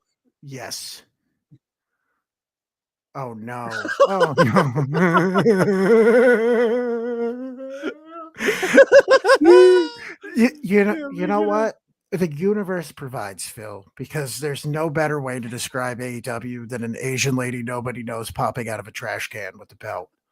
With the belt going, Moxley, I found it. Going, Momo, Momo. Yeah, dude. Oh my god. Giving the little peace sign. Wah! Yeah, dude. Holy shit, how funny is that? We haven't seen it on their TV in how long? If you watch their show, that belt's nowhere to be found. Mox is like, yeah, it's in a briefcase. I lost it somewhere. Isn't that cool? And then this lady pops up out of a trash can. We found it. I will say I do like the idea of now, if they'd have done this from the beginning, if Moxley, when he beat people, took something and put it in the briefcase, like a time capsule. You know, like if he beat Swerve and was like, I'm taking that fucking robe. Yeah, exactly. I'm taking a robe, or I'm taking your grill, or I'm cutting a piece of Copeland's hair off, or whatever. And he's collecting something from each person. Are you pitching that as an actual good idea? I think that's, well, I mean, I hate to give them ideas. No, that's actually that would actually make him, that would actually be kind of crazy and cool. That'd be like, all right, what is he doing? Yeah, dude. See, you just thought of that. You just thought of that. That's what I mean. It's crazy to me how Tony's like, I block out all the bad ideas. Well, other than Moxley's or Monet's, because she has creative control. I mean, I guess, Edge is allowed to do what he wants to. What if after he beat Edge, he put like an Alter Bridge CD in the thing, in the briefcase? And Edge was like, that's my favorite album. We're like, we knew that without looking at you. Like a picture of Guy Fieri. And he's like, close enough. That's my friend. I met Guy Fieri. So even Guy Fieri doesn't like him. That's a sad thing. Yeah, dude. So Beast Mortis as hologram makes his way to the ring here, I believe, on Dynamite.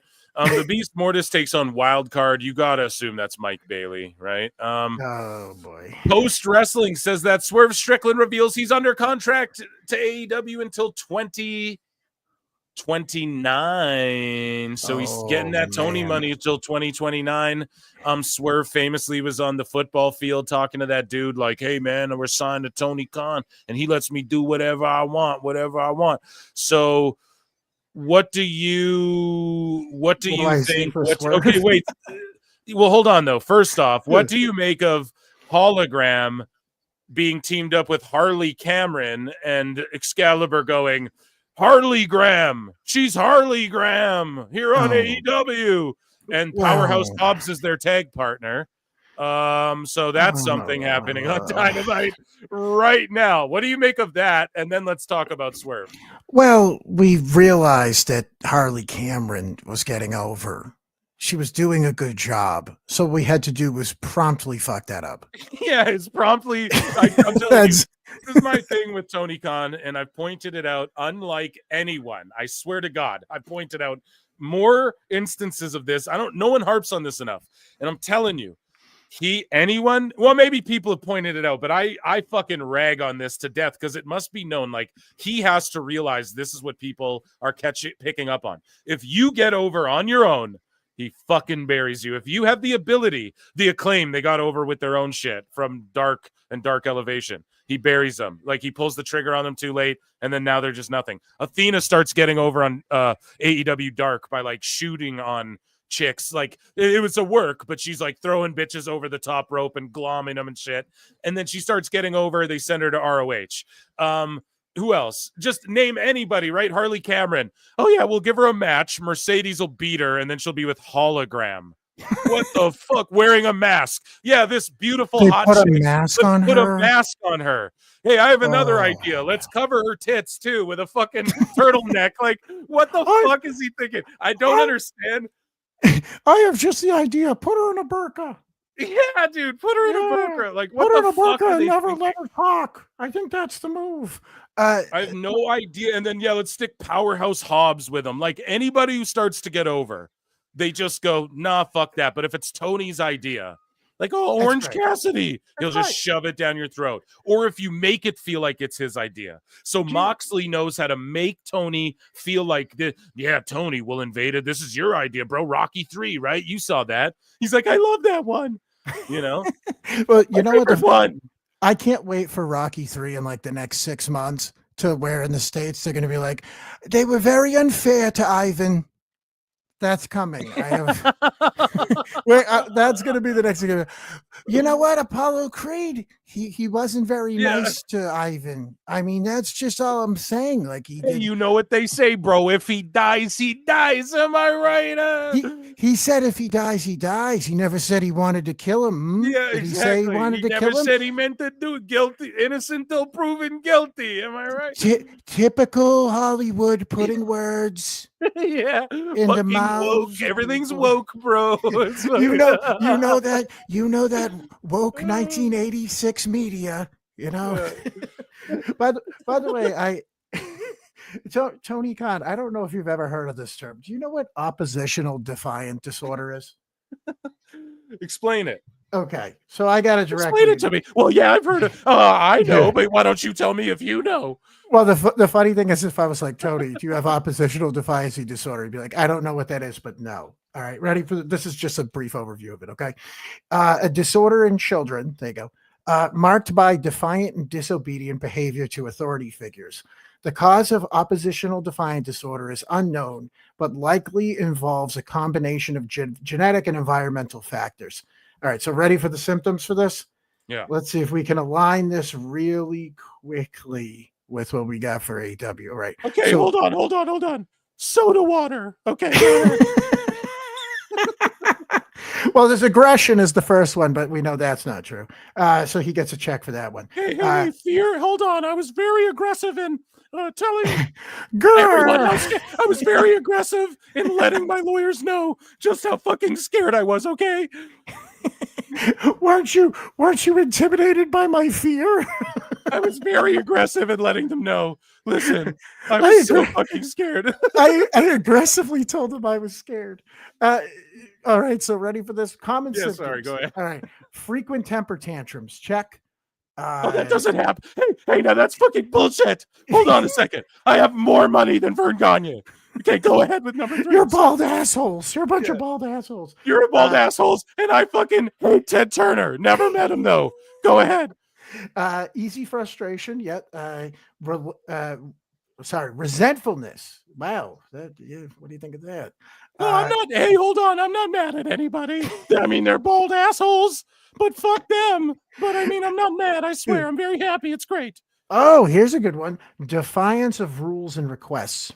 Oh, come on now. I listened when Moxley asked me to shove sticks in his head, and I listened to Tony Storm when she wanted to recreate the scene from Carrie with glass. Oh, but Tony, I mean, the next couple of ones definitely don't fit the bill. Ready for this? Blaming others for their own mistakes. Oh, come on now. You're an asshole. That's your fault that you asked me that question. Hold on. No, it's not my fault. You just asked me. It's not my fault you're psychoanalyzing me. No, that's you not asshole. true. Also, deliberately annoying others. You don't do that, Tony, right? That's never. Come on, it's great. Archie, give me a hug. Can I have a hug? Hold on. Before we can, I need to give you a hug. No handshake. Are you sure? No hug? Oh, okay, that's fine. And there's 3 more, and they all kind of fit the bill, but the third one definitely is perfect. So I'll just leave it at this. Yeah. Difficulty accepting responsibility. What do you think of that one there? We've had a great string of shows, and it's been really great, and I think it's been great, and the fans really love. Time Cop comes on tomorrow at 3 p.m. On TNT. See you guys. By the way, I watched Time Cop back like a week and a half ago because I hadn't seen it since like 1993. For whatever reason, I think it was because during the pandemic, myself and the wife were watching back all the old Jean-Claude Van Damme movies because it was just brainless shit, right? So it was kind of fun. But I hadn't seen Time Cop since I was probably 8, maybe 10. And I'm watching it and I'm going, oh my God, this is this guy's whole frame of reference.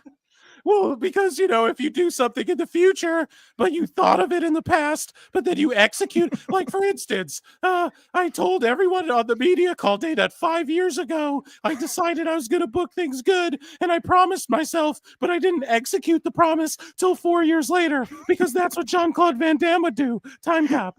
Do you think he would go back in time and tell himself to book Orange Cassidy even stronger? Is that what he would do?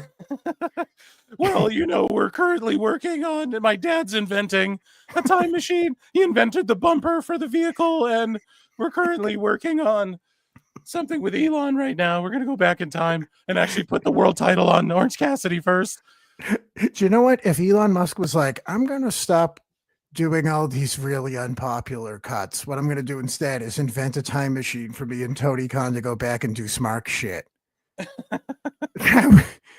That would somehow be a little less embarrassing. I feel like I'd be like, well, all right. Like you just took 2 ASD out of their mind Nepo babies. And they were like, what the fuck would happen if we joined forces, but only for the world of professional wrestling? Do you know? Go ahead. No, but I'm just thinking of all the possibilities. Like, does he go back in time and like tell Eddie Guerrero to be like, no, Eddie?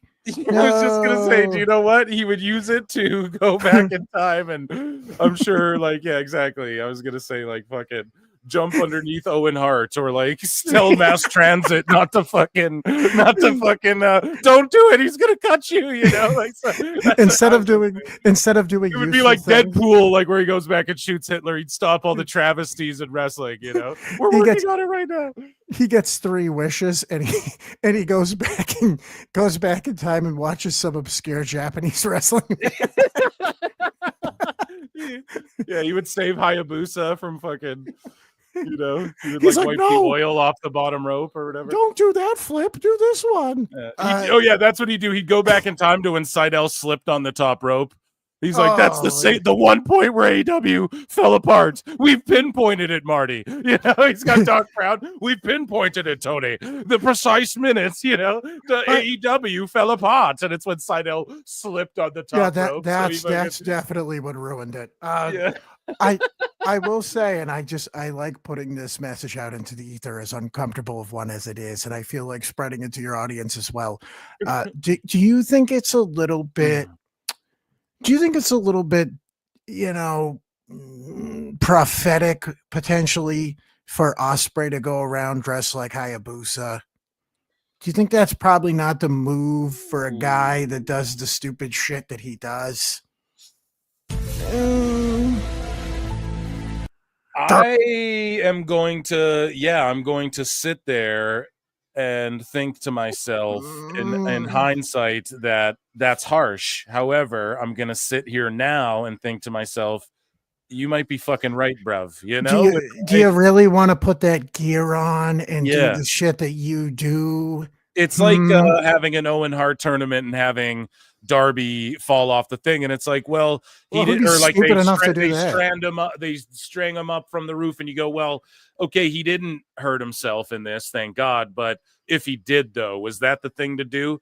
I see what you're saying there, and I didn't even think about bruv wearing the Hayabusa shit with the style that he does, and like doing the flip off the fucking, not saying like don't do a Spanish fly off the cage, but I am. Yeah, there you go. Exactly. All you do is fall down, get back up, bruv. Sometimes when you fall down, if you don't get back up, bruv. You know what I mean? I'm a weird kind of guy. Like, I think if you basically fall off a balcony, that should be the finish. I know. Yeah, no, me I too. know. I'm just a senior citizen over here. Sign out the AARP cards, but I'm a real old school kind of guy where when you do a backflip off a 20-something foot cage, that should probably be the finish instead of a shitty little elbow. But Yeah. like No, I for said, sure. I'm a fucking geezer, I guess. I don't know. But that's crazy you bring up the Hayabusa. Osprey thinks I didn't even think about that, bro. That's so true. And he's already had neck issues and shit, right? It's like, how far do you take that, bro? You know? Yeah. Well, this is like at this point, it's like if you're somebody that does really dangerous shit where you could land on your head all the time and you wore like a Big E shirt all the time to the ring. It's like, you know, maybe you're No, you're right. You're kind of throwing a middle finger up to the universe at that point, aren't you? Just a tad. Yeah. But, you know, good job, m- old Willie boy. Speaking of middle finger to the universe, that's what we do here at the PWT universe. We throw the middle fingers up to the fucking just I don't know the way things are in the wrestling media and all that. So thank you for becoming a member, Monkey Balls, and also with a super chat. 25 minutes behind on the stream, but Osprey, well, we were just talking about him now. You'll be happy to know. Got the perfect head to play one of the aliens if they ever remake Mars Attacks. Oh shit, not, bruv. Embrace the grind, not, bruv. Do you happen to think that at any point that Osprey is going to be healthy enough to even show up in WWE? Like I don't know if he'll ever sign there. I don't think he'll ever sign there. No, I think no, because I think Tony signed him up for like 8 years or some shit. He gets more money every year. I'm not kidding, dude. I'm pretty sure. So he gets more money like every year, and so I don't think he'll ever do it. I think by that time we'll see him slow down a step, and I don't think he'll ever do it. But I do think we see like MJF try his hand over there, maybe even a Kenny. I think Kenny needs to get the fuck over there when all's said and done, like have a match there or something. Like he's a guy they'd let walk in at Mania and get a win. And I don't know, like I do like Will Ospreay, but it's just clearly the Triple H shit got to him. And his fucking style as of late, like he doesn't understand. My main criticism of him before he got to AEW was like, okay, listen, what you're doing works outside of AEW, but once you're on TV, it's not going to work. Like you have to understand, you can't let everyone kick out of all of your finishers. Like his finishers look cool and shit, where he like picks them up and spins them around in the butterfly with the slam and the flips and shit. But listen, when you're on like TNA and you let Mike Bailey kick out of 15 of your finishes and then you kick out of 15 of his and then you pin him 1, 2, 3, it's like, okay, that's one thing. But when you're on AEW and everyone's screaming about that place over there, we don't think about those assholes, bald assholes. You know, it's like when that's going on and all the sickos are like, oh, the ratings, the max numbers, and you're getting paid millions, you cannot let people hit you with 9 finishers. Like Ospreay has all the tools to be really fucking good if he just like reined it in. He just needs an adult. Yeah, exactly. Jey Uso called it top guy speed. They don't call it slow down, rest, hold pace, Brian. Jey Uso was given an interview. He's like, me and Roman came up with this term, top guy speed, you know, like it's called pacing the match. Yeah, and like working your shit. Roman's not the best example of that either. There's just like, maybe let's find a medium bowl of porridge between it taking 5 minutes for Roman Reigns to throw his hair back and Will Ospreay no, you're right. Borderline killing himself in 2 minutes into the match. Like you're absolutely right, and that's why we're here to call it out on both ends as well, right? And so, but I like that term. Like if they learn top guy speed, like Kenny would be fun to the kids if he was just like, hey kids, whatever, and he just put on fun matches and like kids. Well, for real, right? Like maybe 10 years ago, now he's a 45-year-old. Yeah, you're right. 45-year-old. I just mean like as white comes, like if he's just the guy who's like, oh, I love you all, you know, he's like the white meat baby face guy is what I meant. But yeah. That would, dude, I can't think of anything funnier at this point than Kenny Omega, who's starting to look more and more and more like a burnt old like gay man that lives on the beach. It's just Hulk Hogan. He's becoming Hulk Hogan more. All he needs is a mustache. And he just looks sad. He's fucking Hulk Hogan. And if he just shows up and he's just like in WWE, he's 46 years old. And he's like, "Hey kids, want to see me do a moonsault?" And they're like, "So I do all those. Hey kids, I do all those moves in the video game that for create that aren't in anyone's moveset on the fucking game." This is like this is quite literally like the guy that shows up and is like, "I used to play baseball. I used to play football," to the kids. And they're like, yeah, sure, dude. Nice perm. Nice perm there. It's just this effeminate 45-year-old Canadian guy shows up. But Phil, this is also like why the internet just repeats these things and they get in your head, and then people don't really break down the optics of this. You know, like he comes in, they're like, "Dude, what the fuck's wrong with his tights?" He's like, "Hey kids, what's going on? Do you want to play Street Fighter?" And the parents are like pulling him away. Bang, and everyone's like, "What the fuck?" A 45-year-old Kenny Omega toasted to a crisp, one arm atrophying like he's. And he's like, "I bit you all. That's you." And they're like, "What the fuck? This is Rene Dupree's cousin. What the fuck is this?" He's got the fucking Paul Orndorff arm. He's like, "Hey, WWE Universe, kiss and a smooch and a whoop and a boo." And they're like, "What the this is." You wouldn't understand it. You're not from Japan. If you were from Japan, you'd understand this. He's singing show tunes.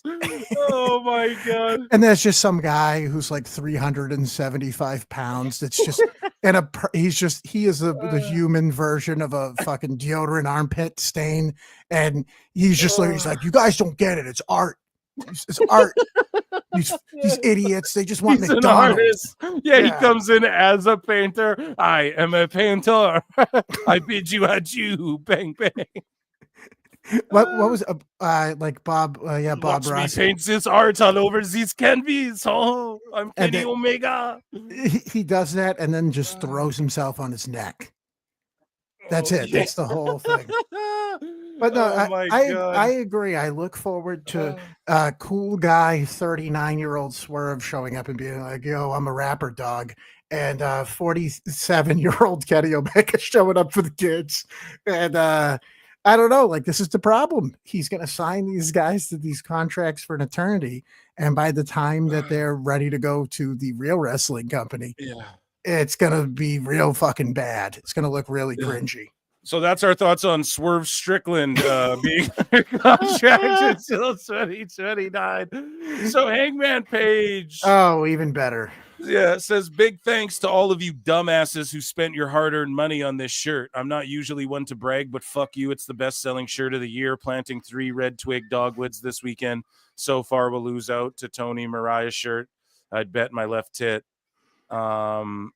So yeah, I guess Hangman's got the #1 selling shirt, and this guy's like, "Hangman, thanks fans for helping him have the best-selling shirt of the year." Crying face. Hangman Page at this point just really feels like the last girl at the bar. I mean, come on. It's like Hangman Page gets to be over now. All we had to do was lose everyone that was. You know what I mean? That's all we had to do was everybody that was worth a shit had to go. And now Hangman Page is there, which, by the way, it's still hilarious to me that, and I was saying this on the show the other day too, that the Smart lists put Hangman Page up high on these promo lists. And then at the same time, they don't like acknowledge the fact that Gunther exists or that any of these other dudes. And they're like, "Let me tell you, man, that Hangman Page is really killing it." Is he? He's not killing it. Just I'd say largely in part to his booking as well, and he has all the skills. Again, he's a guy that can cut good promos. He wrestles well, you know. But yeah, exactly. I don't rank him that high because what is he really like? Early in AEW, he had a great run. Since he's just been like a random guy who gets plugged into random shit, and his current shit with MJF is the worst thought out story ever, if you want to break that down too. But what were you going to say? Well, let's think of anybody in the mid card in WWE right now that you would switch him out for. Yeah, no, I wouldn't Like, you trade trade him anyone for right him. now. Yeah, there you go. No, Like, not even Chad Gable, especially after that Lucha shit on Raw. Because I'm like, okay, hold on, we got some Mr. America Hogan type shit going on here. Like, what's going on, man? Yeah, that's it. There's so many more people there that currently are entertaining. So if people, oh no, well, Hangman Page is entertaining. What does Hangman Page really do in his matches that are that different Yeah. than a mid-card WWE guy can provide for you at this point, except there's more of it. That's all it is. It's incredibly similar to it. And by the way, that buckshot lariat thing he does might be, and this is including like the road dog pump handle slam butt fuck move. Okay.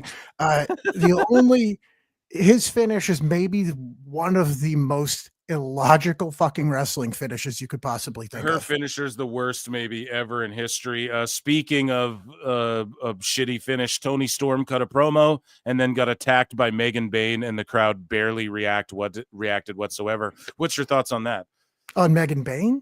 Megan Bayne attacking Tony Storm, and I guess she's going to go after the world title next, and the crowd barely reacted. I wouldn't have her on television after the shit she pulled with Thunder Rosa. With Thunder, man, that's crazy Yeah, shit.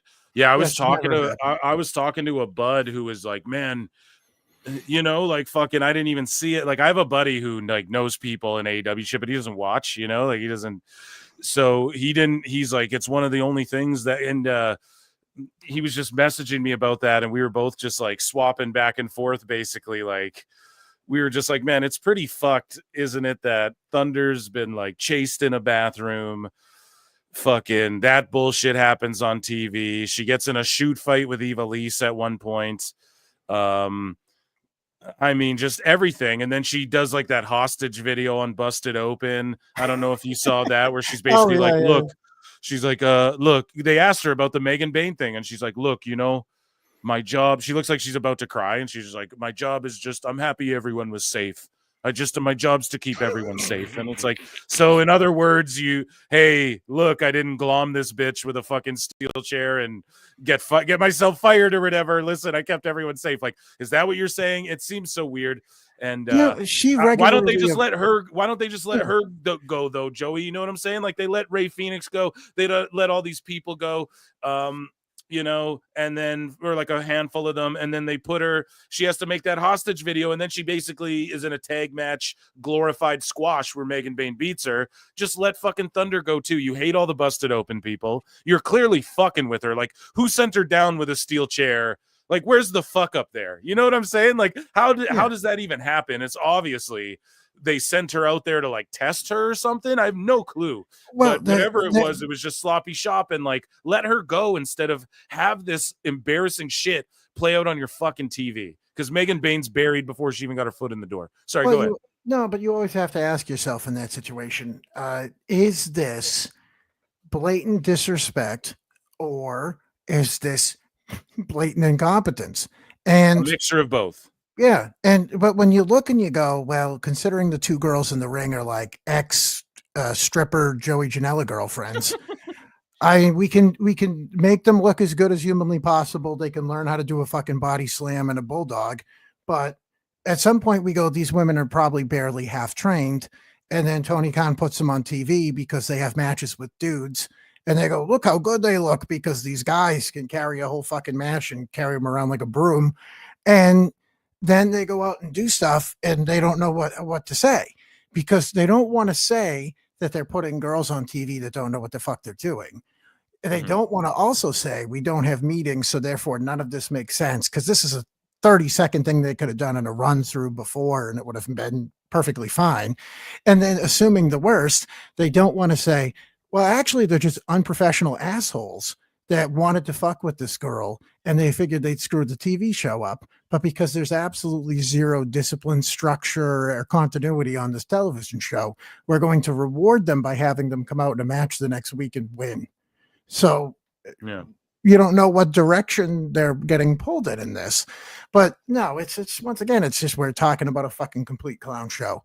And it's trying to add a lot of credence to like I don't know, Caillou or fucking Wishbone, like a show for babies. A show for babies. Caillou, Wishbone. Yeah, it's a show for babies. And so you have to remember that. It's like FUBU, for babies by babies. Like that's, I don't know, but it's a joke. It's a fucking clown show. So Speedball Mike Bailey is debuting right now as the wild card, as we all predicted. What do you make of that? Are you a Speedball guy? Are you excited? He's a guy who said flat out, look, I don't care about going and main event in WrestleManias and shit. I don't give a fuck about any of that. Because they don't want him there. They don't want Well, him. he's just like, look, man, he's like, look, dude, I like traveling the world, doing things on my own time, making money and traveling the world with my wife and shit. And so we all pretty much knew he was going to sign with fucking AEW. He's here now. Crowd's not going too insane for it. Not a lot of people know who he is. I'm excited, but he's just going to get lost in the shuffle here, I fear. Yeah. What do you think of him, and what do you... You mean the shoeless 5'5" guy with the mullet that does all the same kicks and moves as everybody else isn't resonating with them? Oh, come on now, Joey. That's not very fair. Mike Bailey's a very good competitor. I'm Conrad Thompson, but listen, Joey Numbers, listen, that's not very fair. I'm here for Mike Bailey. I'm actually here for it, and I actually like Mike Bailey, and I think a healthy Mike Bailey and a healthy AEW is good for the wrestling business, Eric. Joey. Oh, come on. You're not being fair to the Canadian karate dwarfs. That's not fair. Oh, come on now. That's not very fair to call someone a dwarf just because they're 5'4". That's not fair to call somebody a dwarf just because they have to jump into bed. Well, listen, if you, hey, well, let me tell you something. If you had to save with Conrad.com right now, get yourself a Blue Chew, you'll be standing up a little taller. You know what I'm saying, Eric? Oh, come on now, Eric. Oh, come on now. I mean, it's not as though Tony Khan just keeps booking the same exact matches with the same exact guys with no intended purpose whatsoever, Eric.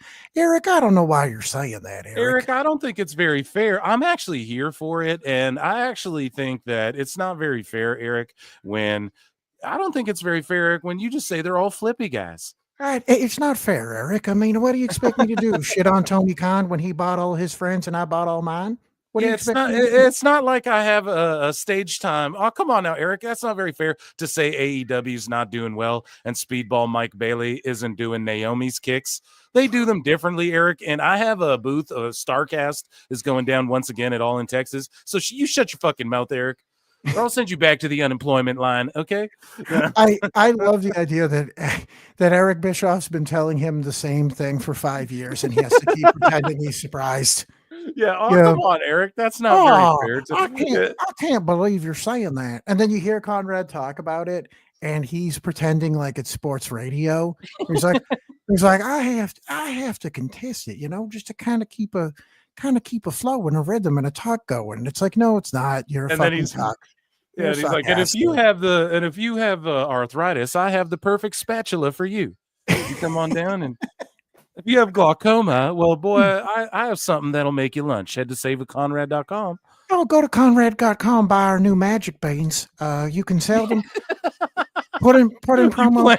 You plant one, shit, you have a giant beanstalk by next Tuesday. Well, let me tell you, put one of these in your backyard and you'll get a big fat boner. I don't know how it happens, but maybe a tree, maybe you get an erection, maybe both.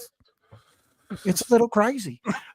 No, I mean, Mike Bailey, it's just another guy. And I completely understand anybody, and I don't like blowing up guys' spots because it's almost obvious at this point, but I understand anybody that's sitting there going, hey, man, like, keep it down. I'm going to make a lot of money to do fucking nothing. Mm-hmm. I get that. I get it. And they obviously have to say the thing like, oh boy, I'd sure hate going to NXT. That would suck so bad. I'm so much more excited to do this. Like they have to put that into the ether. It's like going back to a football reference. Nobody wants to get drafted by the worst team in the NFL, but they can't, get drafted and then have a poopy face, Exactly. They have to go, oh, I'm so excited to go to the Panthers. This is going to rule. Like they know it's Give me that hat. I'll put that hat on real firmly and teal. I look great in teal. Like, the millions of dollars make it a little easier, right? But Yeah, So no. speaking of millions of dollars here, Swerve Strickland has confirmed he's under contract with AEW until 2029. He says, "Yep, signed with AEW until 2029. There's nowhere else I'd rather be." A lot of people say, "Oh, that's just a PR." He's supposed to say that shit. And I quote tweeted this. I was like, "Well, if you gotta, the old saying, dude, if you gotta say it, then I mean, so." But he's like, "I mean that shit from the bottom of my heart. There's no other place I'd rather be." Okay, well there you go. You'll be there. Because he gets to show up and be king shit at Turd Island. So, I mean, here's the stat, dude. According to the site, AEW fans tell everyone to check. This will be AEW's 34th tournament. That means on average, AEW launches a new tournament every 2 months. So there you go. The cons whiffed, speaking of football, on the franchise QB of their NFL team. So really, this is on brand for them. And yeah, here's just a little article. I mean, a lot of people are shitting on the Jaguars lately, and they're saying when the Jaguars drafted Trevor Lawrence first overall in 2021, they thought they had the franchise quarterback who could help lead them to a championship. When they signed him to a lucrative contract after his third year, the Jaguars were invested in a future with Lawrence, but the results through year 4 have not been great. Oh, they haven't been great. Please fix that verbiage. Jacksonville is 22-38 in games Lawrence started and has made the playoffs only once in his 4 seasons. And of course, how do you get the number 1 draft pick? By being the shittiest team to begin with. So it's pretty crazy. And I EFAP'd over on Patreon, guys, patreon.com/ProWrestleTimes. I watched the NFL Day Films Presents, Tony Khan with the neck brace on thing. And yeah, dude, there's a part in there where he talks about how once a year, every year, they take one guy Tony Khan picks and puts him on the fucking Jaguars, and it's always a 6th or 7th round draft pick who goes doesn't get signed, or an undrafted. They're like, Tony's specialty is digging up undrafted or 7th round draft picks who don't get contracts, and then he's phoning everyone, and he's like, yeah, great, yeah, well, we look forward to meeting up with you and talking. I swear, if I could play it on YouTube, I would. It's on my Patreon. You get my reaction, but he's literally phoning up every single 7th round undrafted talents going, oh yeah, I can't wait to work with you. This is going to be an amazing deal. This is going to be a lucrative, amazing, promising the world. One guy every year goes on the team and their team fucking blows forever. And yeah, dude, I believe this thing is just to try and keep him away as much as possible from the NFL. Well, do you think that it's really difficult for Tony? I mean, let's give him credit. It must be very hard for him to not draft a Japanese girl like that. Yeah, dude. He must wait, I gotta pick a guy who's big. She's really quick. She runs the ropes very quickly, the fastest I've ever seen on the indies. I need a little girl in pajamas to make the team. Or Kenny Omega. Hey kids. Kenny Omega. Well, no, that could be Trevor Lawrence's thing. He's like, listen, I'm never gonna have a winning season, but hey kids, look at my long blonde hair. Yeah. I'm very, very pretty. Who wants to put it in bows? J-Log says, don't forget the 2023 collapse. The Jags had 8-3 before facing Cincy and were one of the top teams in the FC, only to crash down the stretch to miss the playoffs. Yeah, man. Yeah, it sounds about Wardlow. Yeah, exactly. Yeah, man. So I don't know. Here's all these posts about look at these sickos, fucking the franchise player of AEW. Oh, the franchise, Swerve Strickland, the franchise. You know what? For Swerve, dude, I get it. He gets to make millions of dollars, I'm sure, and get to play like he's a big star in this company that no one gives a shit about. Yeah. So it works out for him in a sort of way. Back in the day, before AJ Styles went to Japan and, refined a lot of his work, and he wasn't just doing flippity do shit, he was making like $700,000 a year in TNA when they weren't drawing flies. And I remember at the time, I fucking pissed AJ Styles off online because there was some sort of contract dispute he was having with TNA at the time. Yeah, and I posted him 60% less money. Yeah, but I posted a thing where I was like, it really is confusing to me how AJ Styles is wrestling in a building with 600 people and he thinks he deserves a 6-figure salary. Yeah. And AJ didn't like that. So Yeah, he's like, what the fuck? You don't understand? Yeah, blah, blah, Oh, blah. he I'm like no. responded to you. Yeah, And shit. yeah. I'm like, no. I'm back like, in no. the Wild West days of Twitter, where Yeah. Well, you know what? Nowadays, I think AJ would understand. But Yeah. at the time, he's like, well, what do you mean? I'm a franchise. I'm like, yeah, dude, the chairs are empty. All of the chairs are empty. So yeah, that's the thing, because TNA was going through it too at the time, where it's like, bro, the people, you mean, oh, you're the franchise of this studio where the people come in for free, you know, to tape TV shows in? Like, what are you talking about? So I love AJ, but yeah, him going to Japan and shit was the right move. yeah, it's like Ultimately, having the most popular public library. yeah, I You know what I guarantee mean? he Like, would understand now. But at the time, yeah, he's like, you're blowing up my fucking spot, Joey Numbas. yeah. I mean, well, that was at a time where even though guys had more sense to some extent, they didn't want you outing that sense. Yeah. Not realizing, and it's funny now because not realizing that I think a lot of those people were fooled into thinking smart fans were actually smart, and they're fucking not. Yeah. So, like, he's probably like, "Oh, don't let them know the information." I'm like, "No, no, dude, they're all dipshits. They think you should make 3 times that amount of money to draw no people. So just don't worry about it. It's going to be fine." But well, speaking of drawing no people, no, that's terrible. But Bully Ray, I love Uncle Bully, but very surprised and also rare. Bully Ray didn't want to talk about Hangman versus MJF's match at Revolution because of a tombstone pile driver. So let's hear what Bully Ray had to say.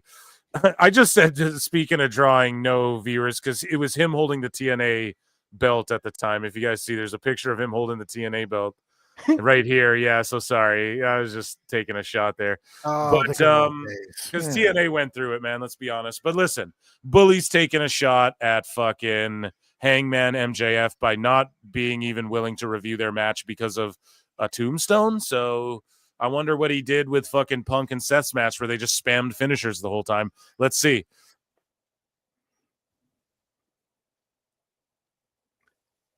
Hey, it's me, Bully Ray. Can you hear him? Because I can't hear old Bully Boy right now. Oh, can you not hear him? I'm sorry. Here, No. we will do this, and then we will do this. Do technical difficulties. I'm on sure- the air. Here I'm we go. Can sure- you guys see that? Okay, Yes. and then you can hear it as well. Here we go. What were you gonna say? Oh no, I'm sure he's just like, yeah, I didn't like that they did all the finishes in the match. I didn't like that they did that as a nothing spot in the opener. We're like, yeah, Bubba, anybody that has common sense know this shit blows ass. So at this point, it's just like saying, like, it's like, oh, look, there's a panda bear. It's like, yeah, we all know, dude. We know what the fuck it is. You know, we all know Mike Bailey won, by the way. Speaking of knowing what it is, he won after getting taken to the limit. So we all knew what that was going to be too. But anyways, the audio's fixed. Let's hear Bully Ray, and let's get your reaction to this here, Joey. Just for the sake of the show and saving time, I will not be speaking about Hangman Page and MJF. I love MJF to death. I'm a big Max fan, both personally and professionally. But I, much like a couple of months ago, I refuse to review a match and either give it props or bury a match in which a tombstone pile driver on the top of a chair is used in a match only for the guy who took the move to get back in the ring and then win the match. Yeah, I'm kind of with him on that. I mean, but Bubba, he's the fucking flaming table. Like, yeah, exactly. Didn't you just wrestle PCO in like a fucking but here's leaves town match or whatever, dude? Well, this is where it's unfortunate. Loser remains unretired match. Sorry, go ahead. Well, no, like this is what's unfortunate in these situations is that we all know that it's fucking stupid. Yeah. We all know that. But there's going to always now be people that they think that this is the line that AEW has drawn in the sand and they can't reel it back. They think it's impossible for them to bring it back, which is why in the opener we're doing tombstone pile drivers on chairs and then the person fucking wins, like, or loses. Like, that's why that is happening, because they really believe that they can't change that. Right. Now, with that said, still like Bubba Ray Dudley, he's forced to watch this show in a lot of respects, just like anybody that does a wrestling show has to mildly pay attention to AEW, and it's Guilty. unfortunate. Yeah, Guilty. it's basically a punishment to some extent. But that's the thing. It's like you're watching something that you know doesn't make sense and is stupid, and when you try to apply sense and logic to it, all you do is frustrate yourself. That's all you're doing. Like you're all like, for him to be like, and I love Max, but to pile driver onto the chair, it's like, Bubba, 4 matches later, like I said, 2 girls are punching each other in the tits with broken glass. It's a stupid show for stupid people. Like, this is a dumb show. So if you're, I can't believe it.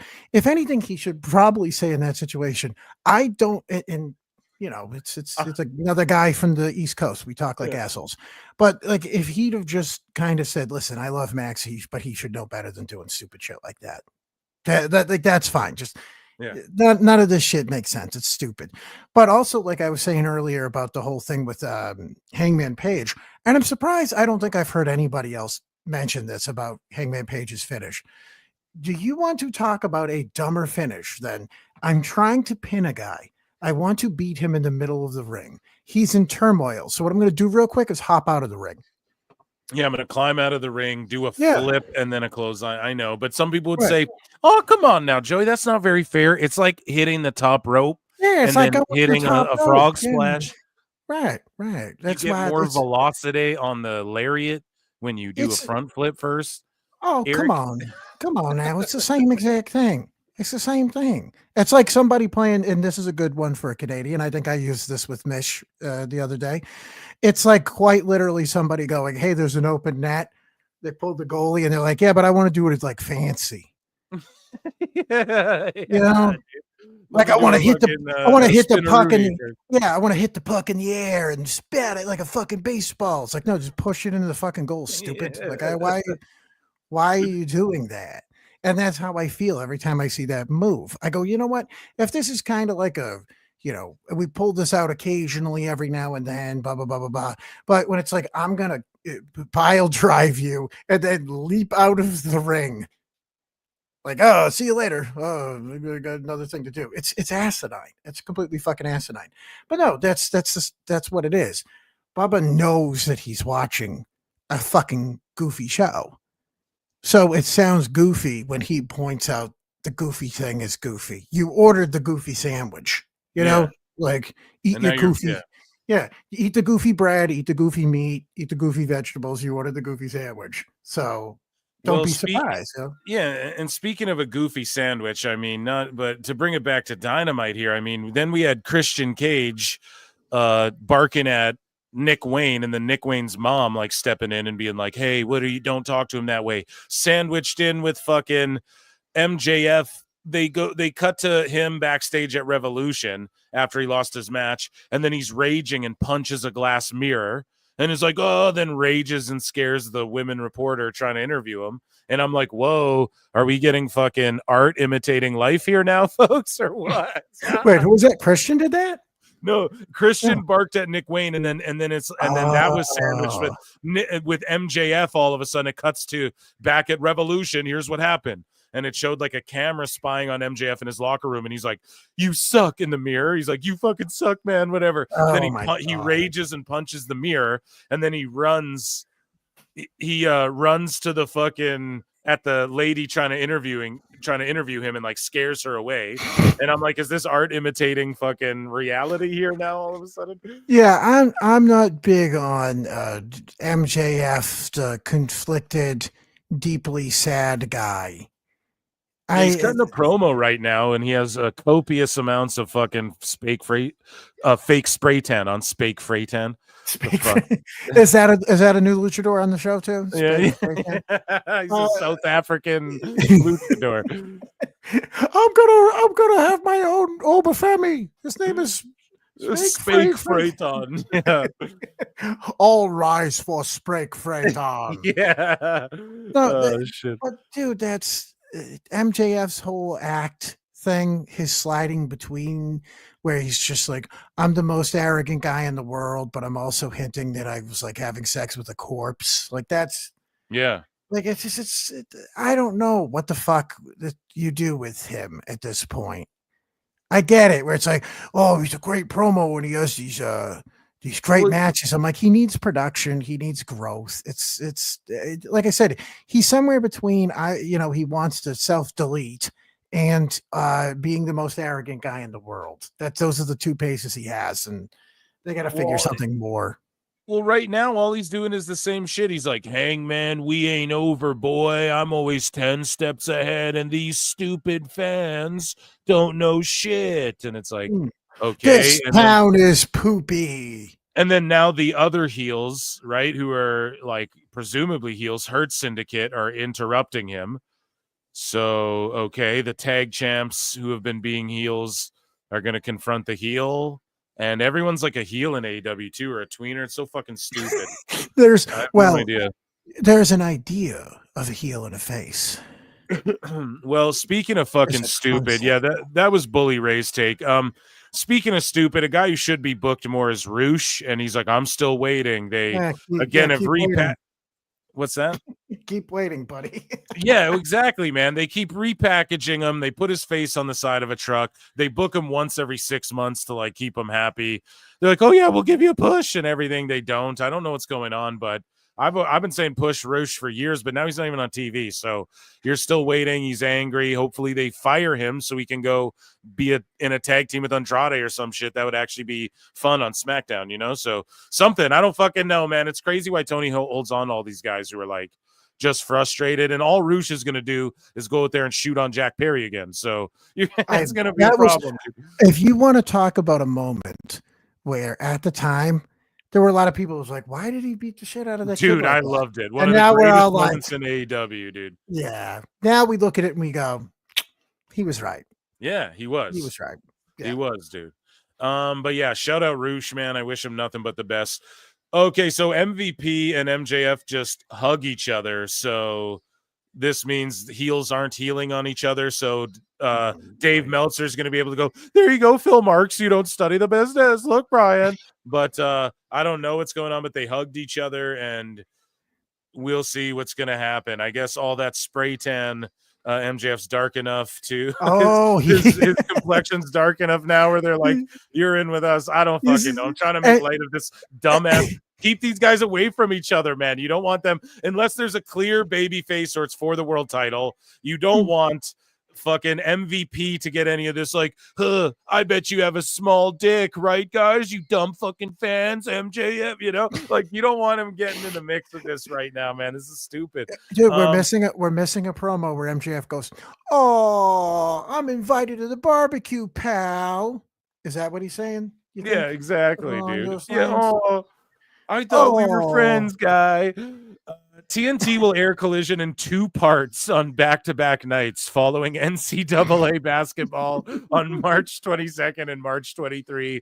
So just an hour each night.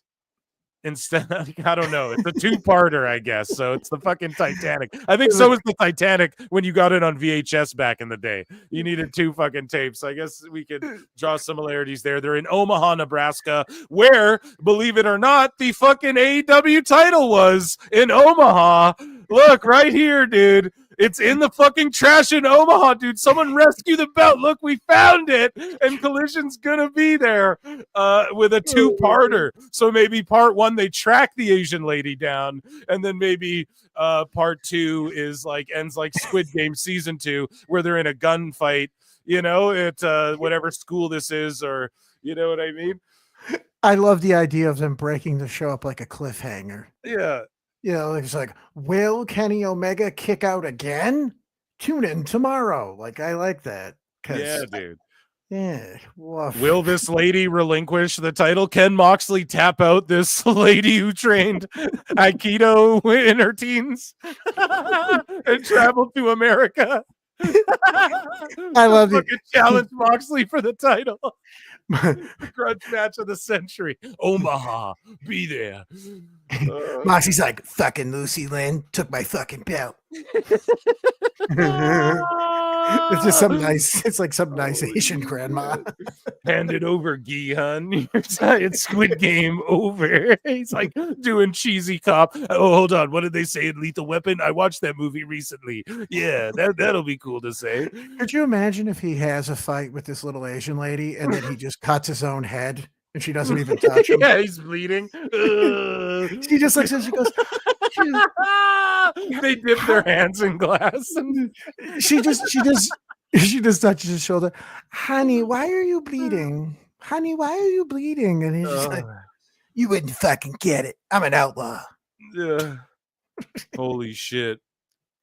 It's like a kung fu movie. Moxley booked this whole thing. She's like the Mr. Miyagi. She's like teaching him, first you must learn, you must learn patience, John, before you receive title. He goes, she's just going wax on, wax off, and it's just him running a razor across his fucking head in a circle. Yeah. Him carving his forehead up in a fucking wax on, wax off. Oh my God, that's fucking hilarious. Shout out Omaha. You guys are going to have a good time. Yeah. And our last bit of AEW news, NXT viewership. Sorry, this is WWE news, so I don't know why it's in here. That, ladies and gentlemen, was AEW news. Round of applause for AEW news. Yeah. Oh man, that was incredibly funny. So we got some WWE news as well. So, and we have a Dave Meltzer on the fly. I love shout out Meltzer said what, by the way, one of the GOATs, one of the best accounts ever to follow, in my humble opinion. But before we get to that, did you watch NXT Roadblock by any chance? So I saw the main event back today. I didn't see the other matches. I saw the Julia and Vicor match, which clearly Julia's, she's got something ailing her, which also goes back to this too. Whenever people give you a hard time about not loving the matches where the 120-pound girls beat each other to death, this is why. Oh, well, she's got all these injuries that are ailing her. It's like, oh, is it because a bunch of tiny girls in cosplay were throwing her on her head for 5 years? And now she actually has the opportunity to make money and be a star, and she's all achy ouchy because she got the shit kicked out of her by a bunch of people that will never do anything. So, yeah, no, I mean, why don't you lay the knees in? Right. Lay the knees in, man. God. Well, no, but I saw the main event match, and obviously you see these two women working. And going back to Carmella, I think that people should just send that match to Carmella and just go, in case you're wondering why you don't have a job. Just and that's not even mean. It's just the truth. It's just they didn't want me because I'm a 40-year-old mom with a face that looks like a sleep paralysis monster. No, she does. Do you know when people draw those pictures of the sleep paralysis monsters, or oh no, you know what? You'd be the perfect guy to ask this. What are the Lord creatures in Native American culture where they're out in the woods? Are they is it a Wendigo or something like that? Yeah, Wendigo, bro. Yeah, she's like a fucking Wendigo. Oh my God, dude. Wendigo is money. That's. And they're like, why? No, that's terrible. Wendigo. That's utterly terrible. Can somebody real quick? Oh, wait, no, this isn't Discord. I was going to say a Wendigo with a backwards hat, maybe. That graphic. No. That real quick, a moonwalking Wendigo. Jesus Christ. Well, I will curse these lands with an Italian accent. So, speaking of when to go, they knew when to go with, I don't know, Stephanie Vacker and the double title here, because I don't think either of these ladies are going to be in NXT for too terribly long. I think Julia, you just bring her back and send her to the main roster whenever she's healed up. Vacker, I think you keep her there for a while, but they have to make history with one of these girls, because I don't think either of them will be the longest reigning anything. So quickly, they ushered in the North American Women's title title, and then along with it, this double champ title reign for Steph. There's a lot of women so in that NXT division, so I thought obviously adding the second title would sort of break them up. But now they're all just chasing the same person, and that's totally fine because now Stephanie can go up to the main roster sooner than later. Because let's be honest, she's better than some of the ladies on the main roster right now. How she can dare go. you. She can go up there and quickly and just be. They can be like, well, she made history here as the first double champ, and then Julia can just go up there too. I really don't even think they need to be in NXT. There's way too many women that are very skilled on that fucking show. And so that match I thought was fantastic. Roadblock was better than Revolution in my opinion. I thought Booker T was amazing on commentary. I know a lot of people roast that throughout the night. You know, Graves and Joseph are good as well. The Hardys, they got huge pops. Also, Tony Khan could just be running theaters like this and his shows would look packed like this and they'd sound great and be awesome. But instead, he's like, no, 3,000 in a 23,000 seater or else no show. You know, so which that's it too. Like you have to accept the fact, like if the Hardy Boys are wrestling in a building like this, I think that you can let Beast Mortos, you know. I think the Beast Mortos can lower himself. Yeah, his name's I think Frank Brian.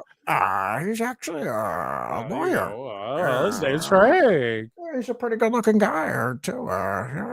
Thanks, Meltzer. Nice orange hair. Yeah, dude.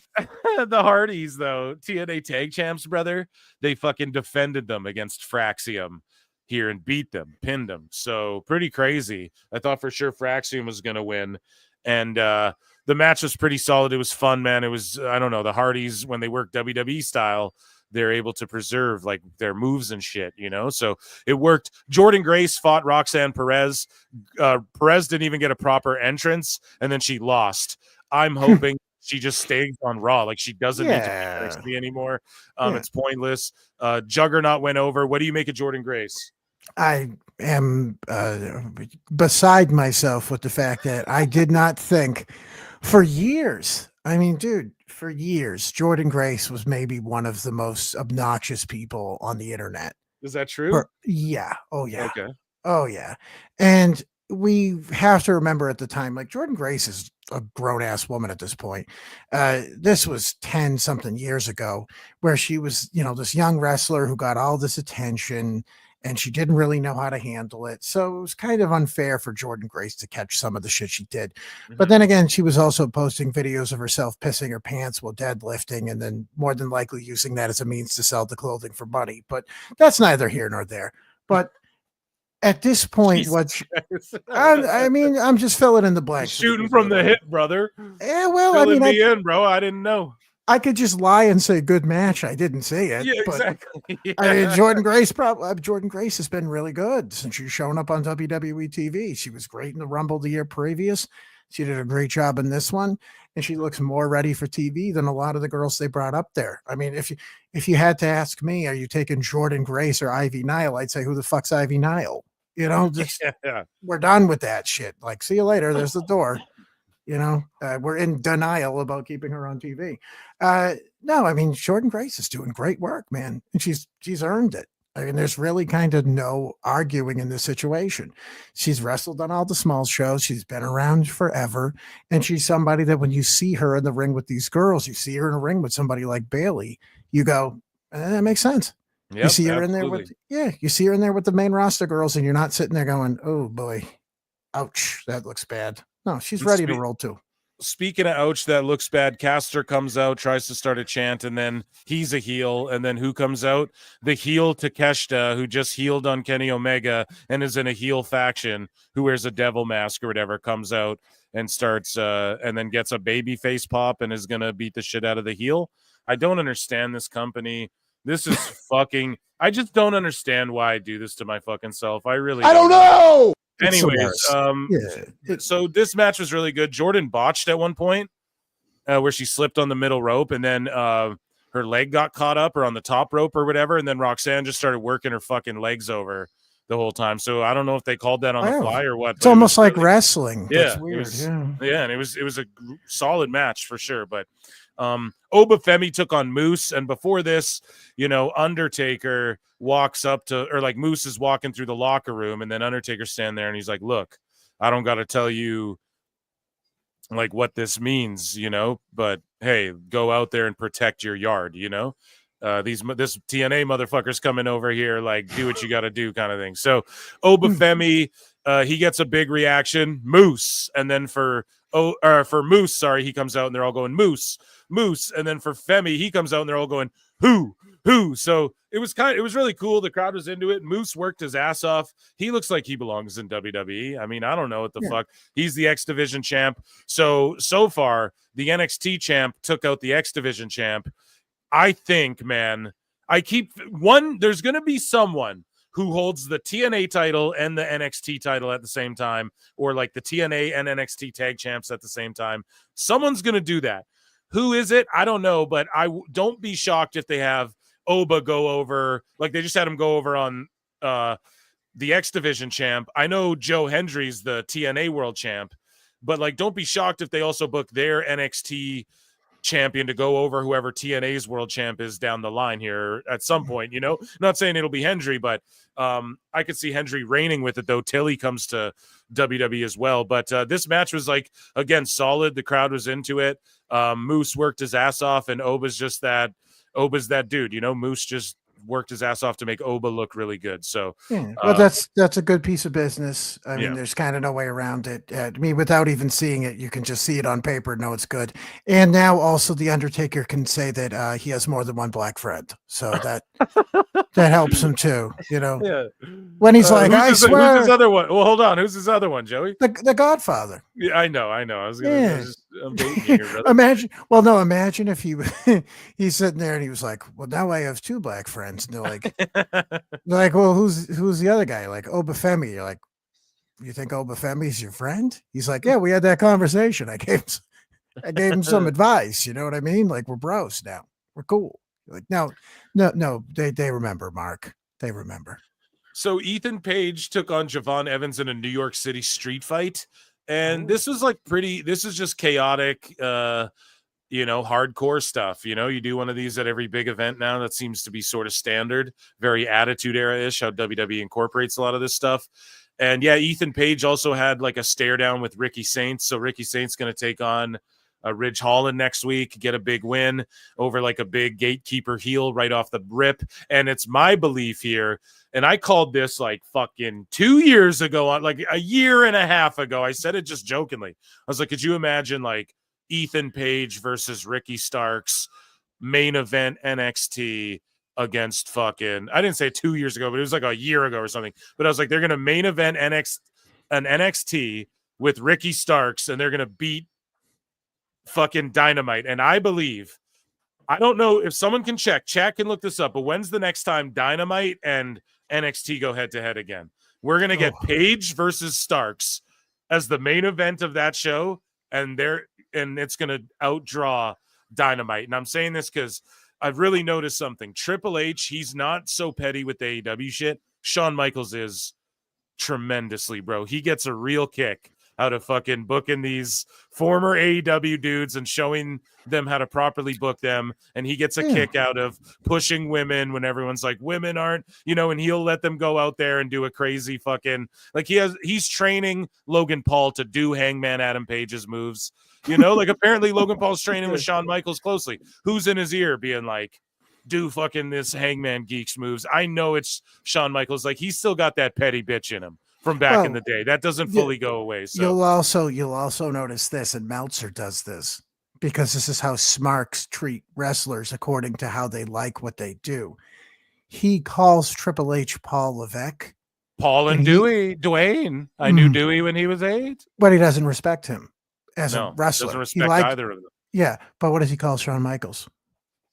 HBK? Shawn Michaels. Yeah. He doesn't call him Michael Hickenbottom because he likes his work. Exactly. And that's how this pointed that out. That's a brilliant observation. Yeah. And that's how these smart, that's the way that the smart audience uses their language. They see it as like you're running them down by calling them by their shoot name, brother. And HBK doing all of these things, or Mr. Hickenbottom, as we could call him.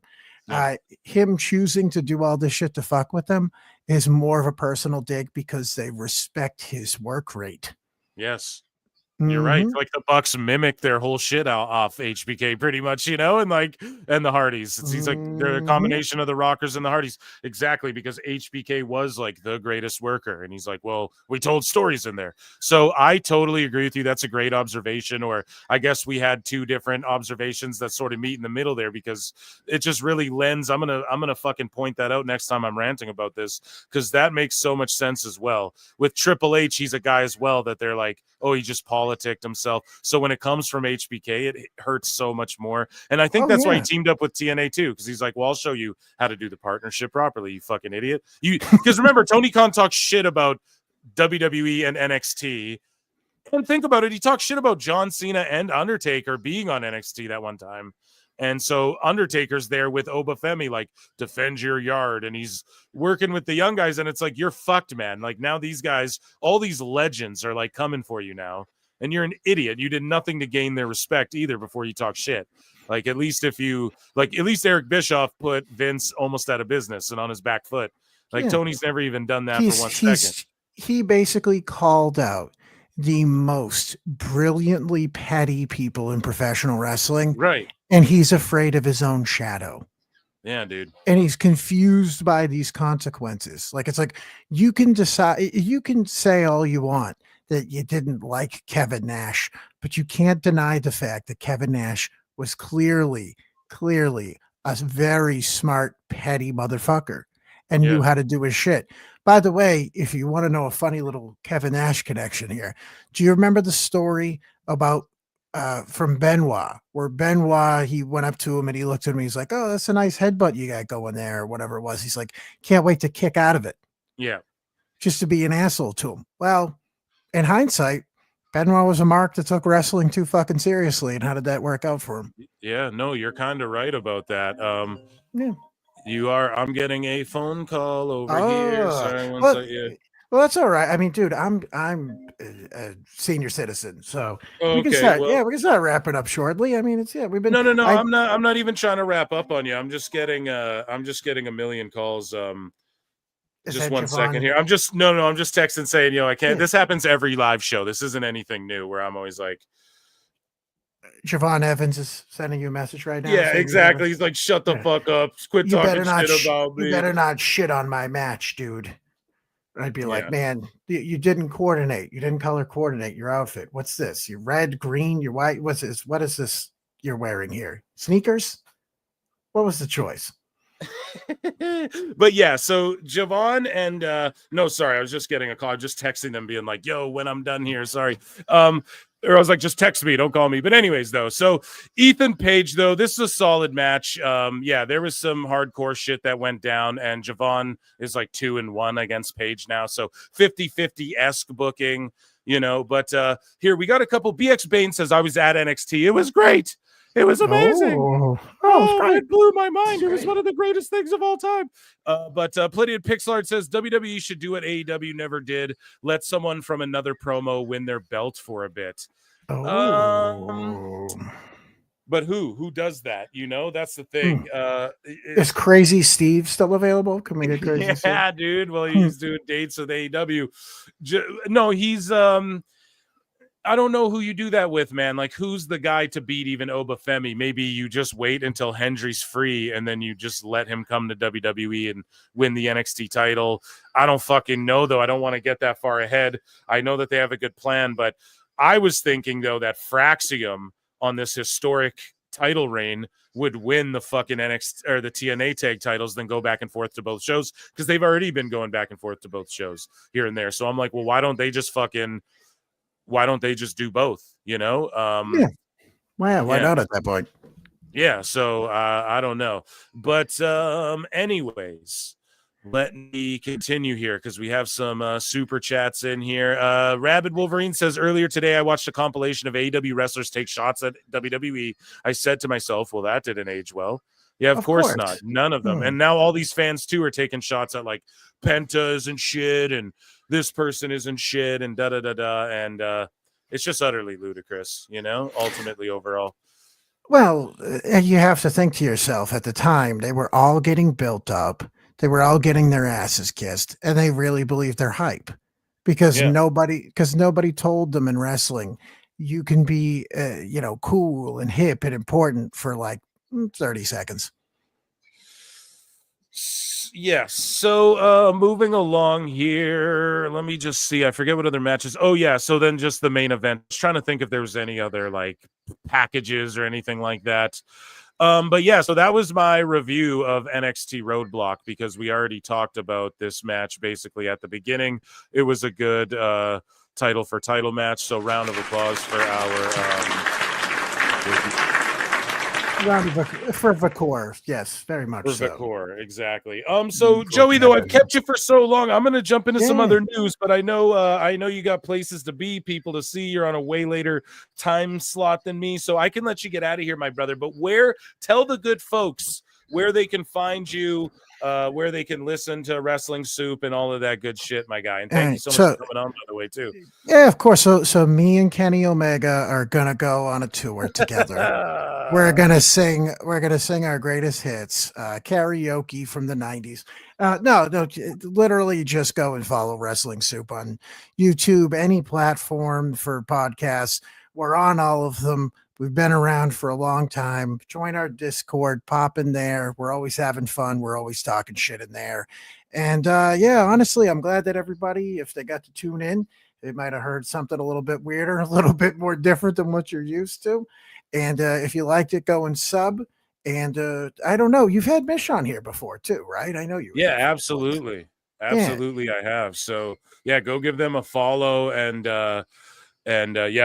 check them out on YouTube. And yeah, we have a lot of crossover, but I get all the time like, yo, I love Wrestling Soup. I heard them for the first time on your show. Like in our Discord, people be like, oh, I heard them the first time on your show and da-da-da-da, or I see that vice versa. Like, oh, I heard Phil on this and I discovered you from Soup or whatever. So I don't know. I just appreciate you guys so much behind the scenes, on the scene, and the place to be. Thank you so much for coming in, giving me so much to laugh at. You're one of the goats and in this space, and I appreciate you coming in and reacting to AEW news with me. So round of applause, ladies and gentlemen, for Joey Numbas and Piss, my folks. guy. Be good. Treat Phil Let's do well. this. Be Let's do assholes this to each other, again. though. Yes, and let's do this again soon, my friend. Okay. Oh, of course. Okay. Take it easy, my guy. Okay, there goes Joey Numbas. Man, what a fucking mega star that dude is. That is amazing, amazing, amazing stuff, guys. We have some WWE news to get to. I'm going to check in with chat here as well. Sorry, yeah, we went a little out of order today, but hey, that's how it's got to be sometimes, just because, just because. So, and I knew it was going to be a great show with Joey in here. So I'm going to check in with you guys to talk about some WWE news. We're going to make fun of Dave Meltzer, of course. Don't go anywhere. I hope you guys didn't hear my phone ringing off the hook as well, because I didn't realize. I was like, oh shit, it's right here. And it rings on my fucking computer too. I'm like, oh no. But anyways, though, you guys are saying you saw a nip. Don't be thirsting in there. No, just kidding. It is a thirst cast. But yeah, that match went entirely too long. This Dynamite's been pretty fucking droll. We got some AEW headlines to get into. We did. You guys did hear it? Okay. X-Files me. So Wolverine DX. Okay, let's go. Let's X-Files it up. Ethan Page is the third man. Remember that Rock segment? See you on the main roster. Maybe there's more than meets the eye. Oh my God. Oh my God. I'm stealing that because I love that. We're going to put that.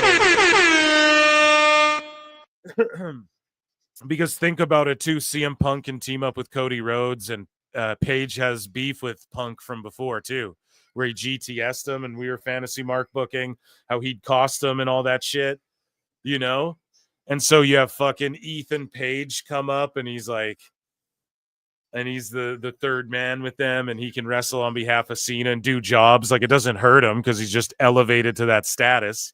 right? And then you give him some wins over some top guys like Jimmy Uso and like fucking Theory, not top guys, but like main roster guys in comparison to where he's at. You know, you can give him some big wins. Rey Mysterio, dude, you just fucking nailed it. Wolverine DX, one of the allegedly best. Dude, come on now, man. That's fucking amazing. Thank you for that. That is so good. So Statlander teams up with Willow again, even though Willow and her were beefing, and then Statlander F5's, and then Megan Bain runs out in F5 Statlander. This is the biggest pile of trash women's division ever. Yes, and so while we're plugging, guys, patreon.com/ProWrestleTimes, ProWrestleTimes YouTube, or the Pro Wrestle Times YouTube channel is like my secondary channel. It's the RSS feed channel, the long form channel. That's at like 1,800 subs. But the main channel, we just flew past 6,100 subs. Like I feel like we just hit 6K. We're at 6,100. And yeah, I just appreciate that very much. And also, guys, over here, while I have your attention, quick plugs. I mean, I'm not selling you shit other than consider checking out Phil Marks Out, my new channel. If you guys are into like superhero shit, pop culture shit, YouTube drama, you like my sense of humor, over here on Phil Marks Out, I just dropped this channel. But let's head back into Phil Marks bookmarks for some WWE news, okay? So again, I'm checking in with chat. And actually, I'm going to play the breaking news right here, first and foremost, and we're going to get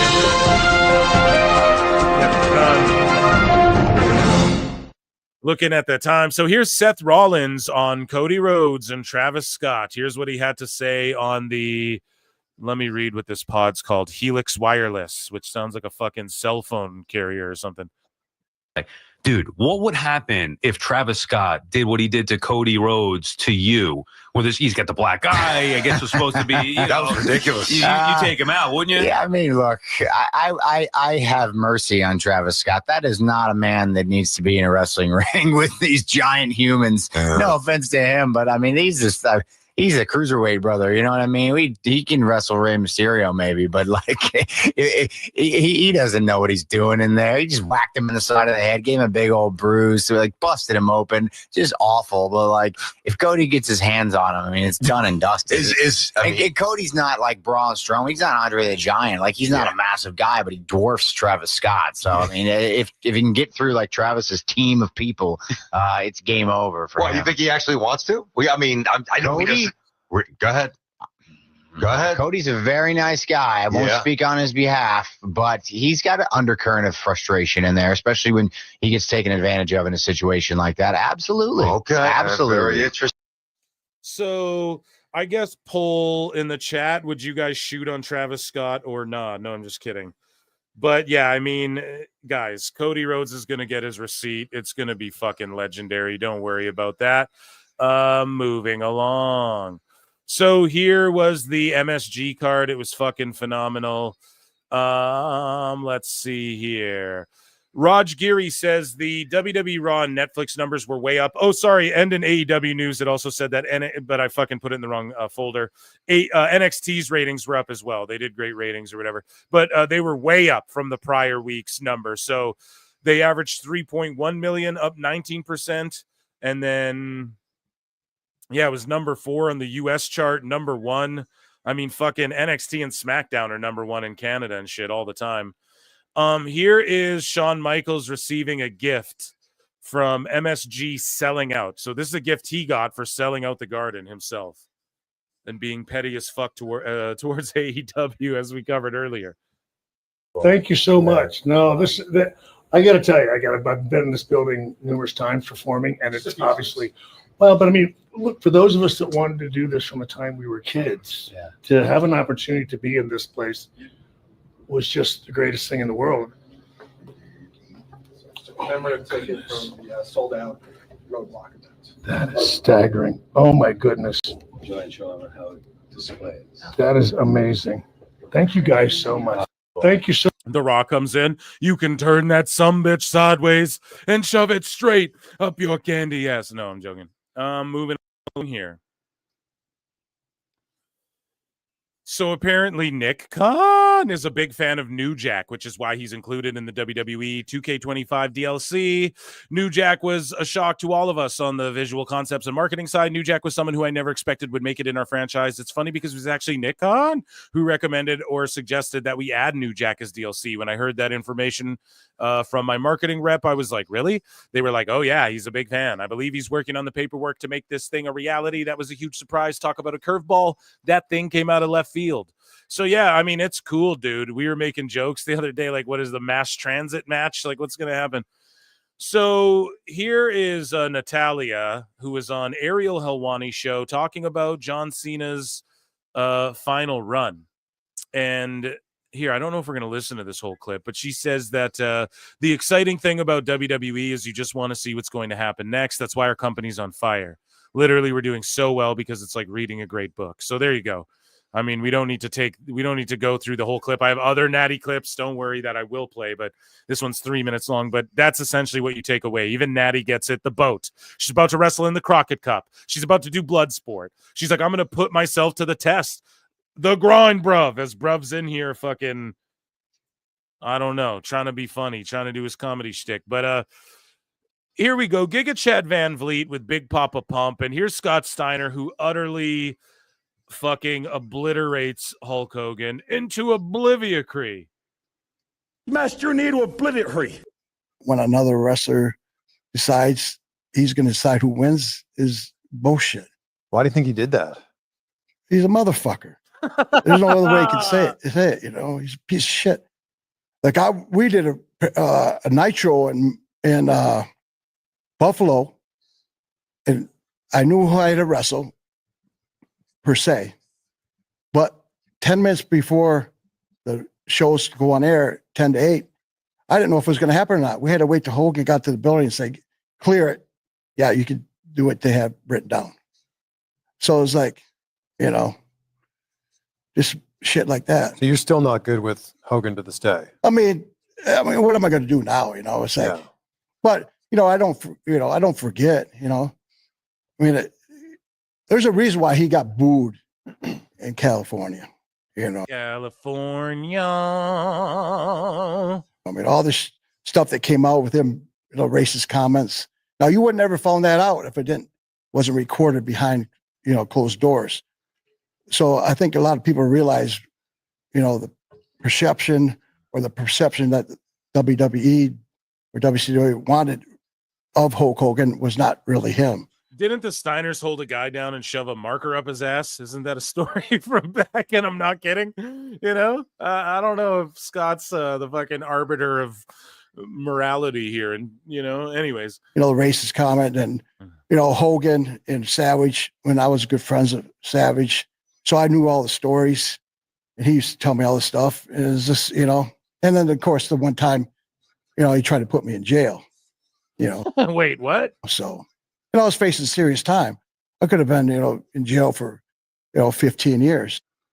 Shit, what did he try to put him in jail for, bruv? Crazy. When So here is the insane atmosphere. So just take a look at this shit. Well, it just says insane atmosphere. This is from Brian Gewirtz. This totally beats Sunday Night Heat at the long defunct Times Square restaurant. But just look at this shit. This is at NXT.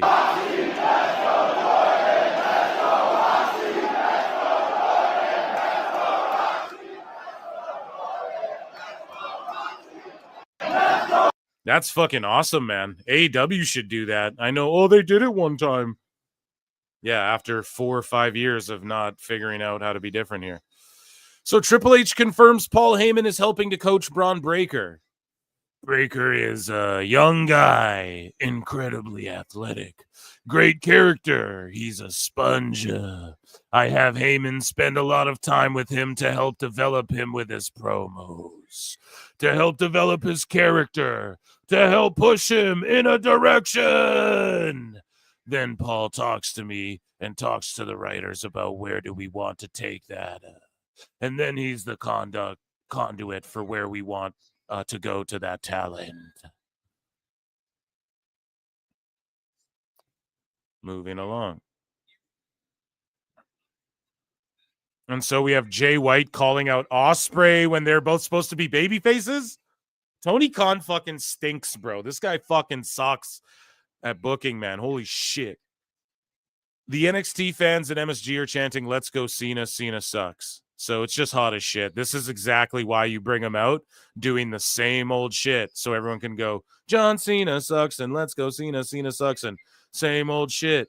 I swear to you, dude, you just have him shilling the company. Let's go Cena, Cena sucks! Let's go Cena, Cena sucks!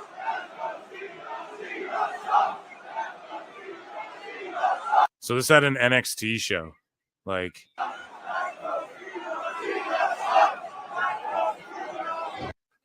let's go Cena. So here's Andrew Schultz, who's a fucking, I don't know, dude. He's pretty cringe on his pod. We were talking about, that's my opinion, but damn, this is a great moment. He crushed it. I didn't watch this, but let's take a listen.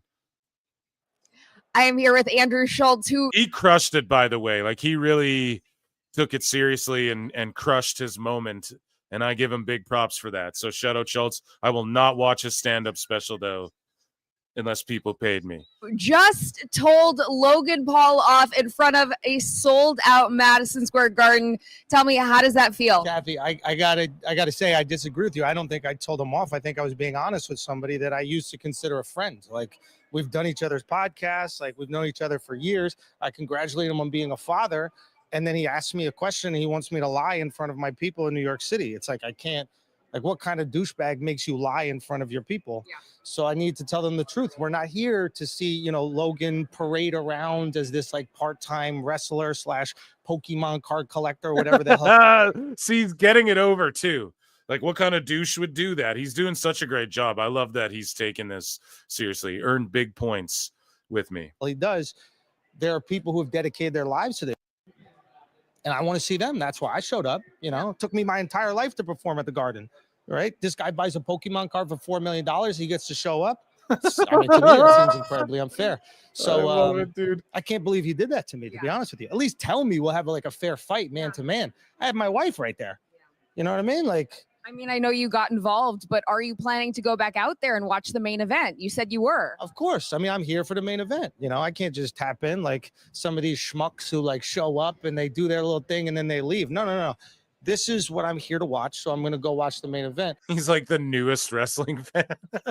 But yeah, most importantly, like, yeah, Logan, I'm going to bump into Logan again. And yeah, and this time we're going to be a little bit more prepared and it's going to be a little bit less cordial. That's Phil, from what I found, Scott Steiner pleaded guilty to aggravated assault while making terroristic threats in March 1999. You what?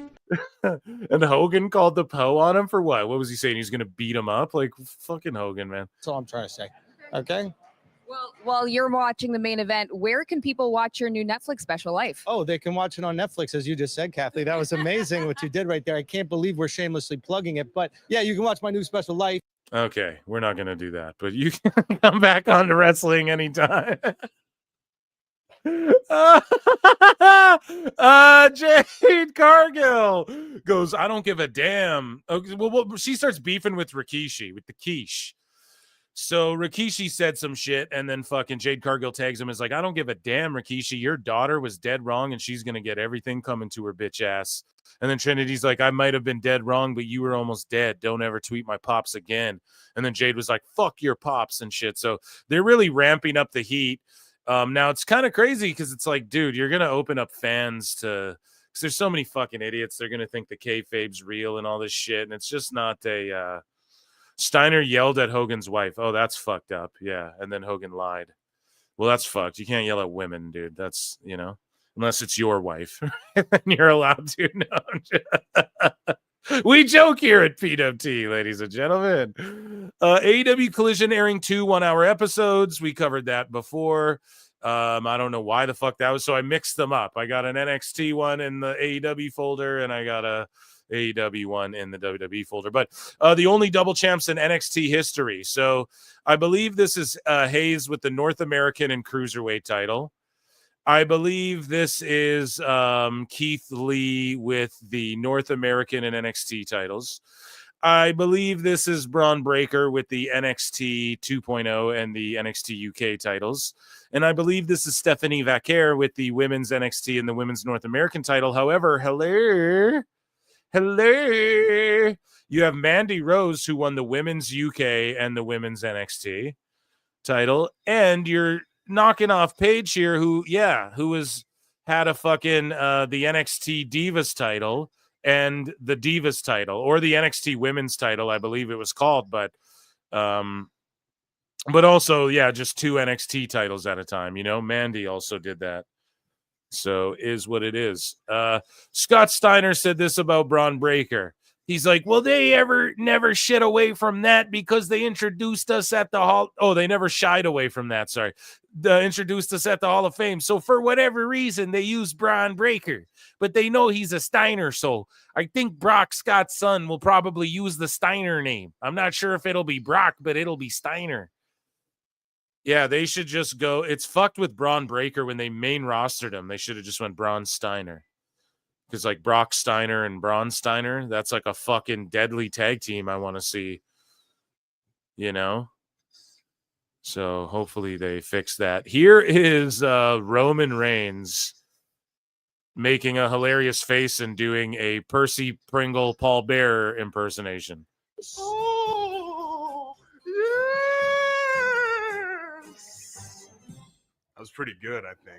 I think that I never did. That's cringe as fuck. Did before.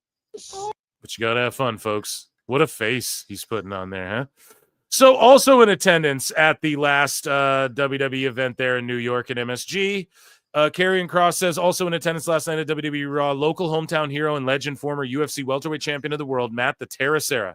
Nothing like WWE Live. It's all about making new fans every day, and there's no better way than seeing it all go down in person.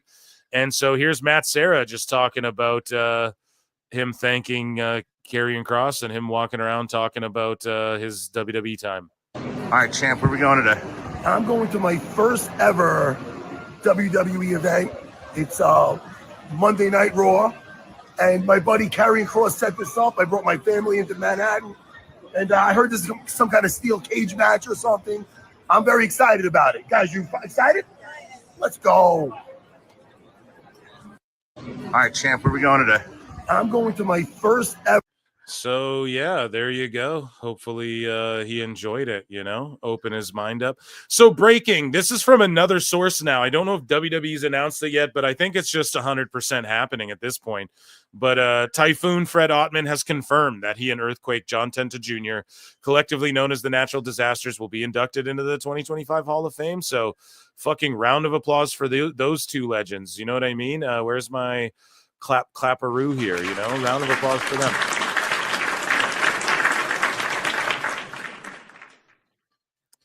Because they fucking crushed. So Seth Rollins gives an update on Becky Lynch and pretty much stooges what's going on with her. She took a few months off. She did some television and film projects.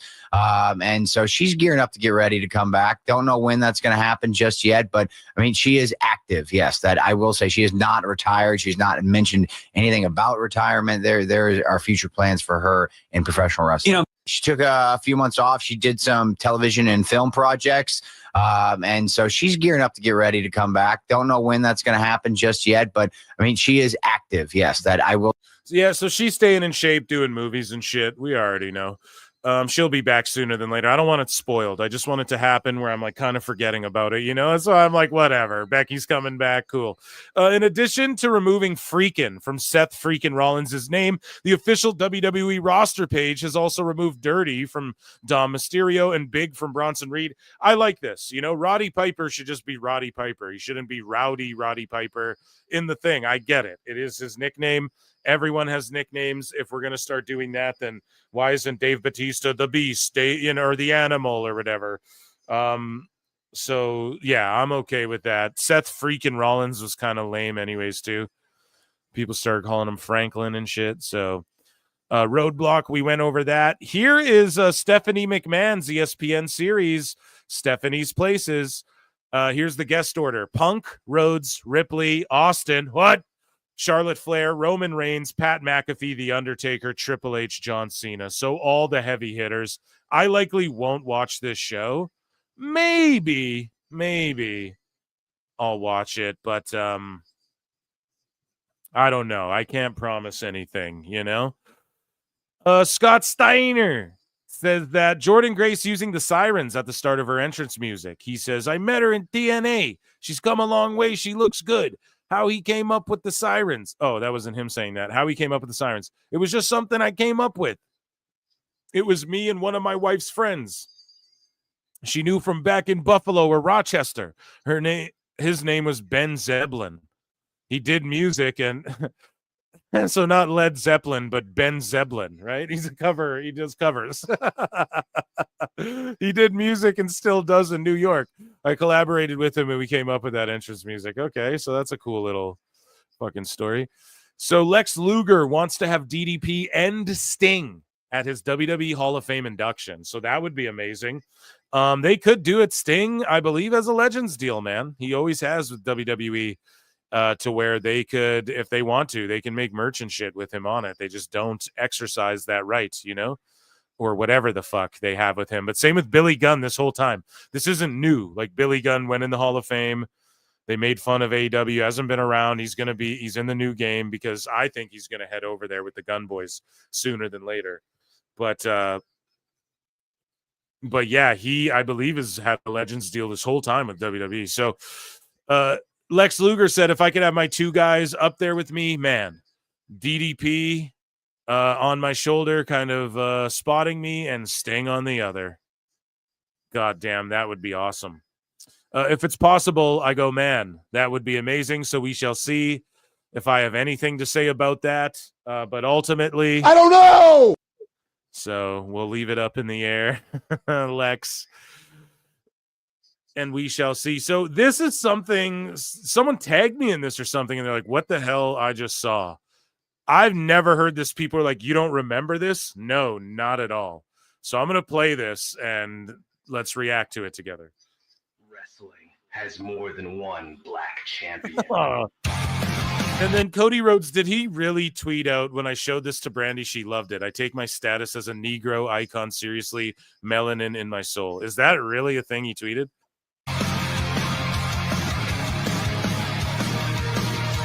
You gotta break it up here for the fucking music. Here, we'll skip ahead a bit. Oh my god, dude. And then, in his soul, Negro icon Cody Rhodes, doing it for the culture, my G, When blacks are down, Cody's there, and he knows how to prepare. The thing he puts his kid in regularly is called around. This is absolutely insane, whoever made this, okay? And he retweeted that or whatever. That's crazy. Travis Scott revealed to be training to wrestle with Booker T. So you couldn't have a better teacher. Reality of wrestling is taking over. For a lot of people are like, dude, I watch reality of wrestling instead of like MLW or AEW or whatever. They now have a TV show like on TV. And then we covered it on the last show. Then they have a new ROW show, like taking over their YouTube show, and then they have another new ROW show, like with all unique characters, that's called like ROW Up, and it's the NXT Level Up logo pretty much, but Booker's allowed to use it and do his own show, and he's teaching people how to get TV ready. So yeah, I just think that if he's gonna train with anyone, Booker's the guy. So here's Natty Neidhart talking to Ariel Helwani about the state of women's wrestling under the guidance of Triple H. So shout out the Ariel Helwani show, shout out the Boys and Back, shout out Natty Neidhart.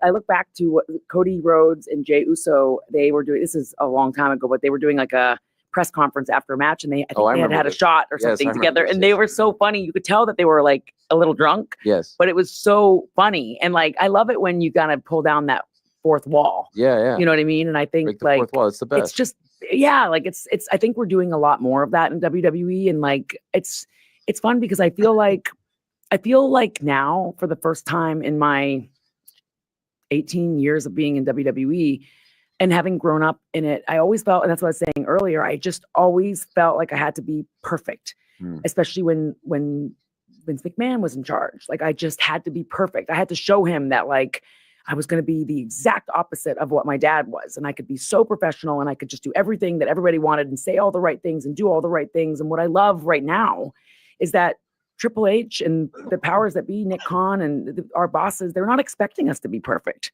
They're not, all these wrestlers love coming on these shows now because they're allowed to do pods and shit and just venting. You can tell. I love it. Moving along here.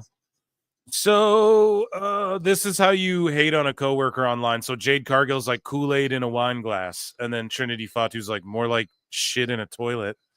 Gotcha, MJF. So here's Seth Rollins cooking Hulk Hogan. So Steiner cooked Hulk. Rollins about to cook Hulk. Hulk Hogan beating the Iron Sheik, 1984. I know you're a huge fan of Hulk, right? You remember that moment? I was a Hogan fan growing up, yes. I was being facetious. No. Growing up, I was a Hogan fan, and I've said a million times, the dude has been nothing but kind to me in my life and our, interactions. Doesn't make him a good person. Obviously, he's run into some issues as of late, and we'll see if he clears those up. That's his business, though. Were you surprised? I mean, I wasn't even going to bring up Hulk. The way he was booed, that was out in L.A., right? No, I don't remember. Okay. No, I was not surprised. Like that vociferously, like there was no cheers. No, none. I mean, look, he hasn't done a lot to like kind of harbor goodwill in his name over the past few years. And so I just think with everything that's going on with him, he came out. I saw it coming. I don't know if anybody else did, but I did. Yeah. Hulk Hogan. You got to love Seth with his don't give a fuck energy nowadays. A lot of these wrestlers.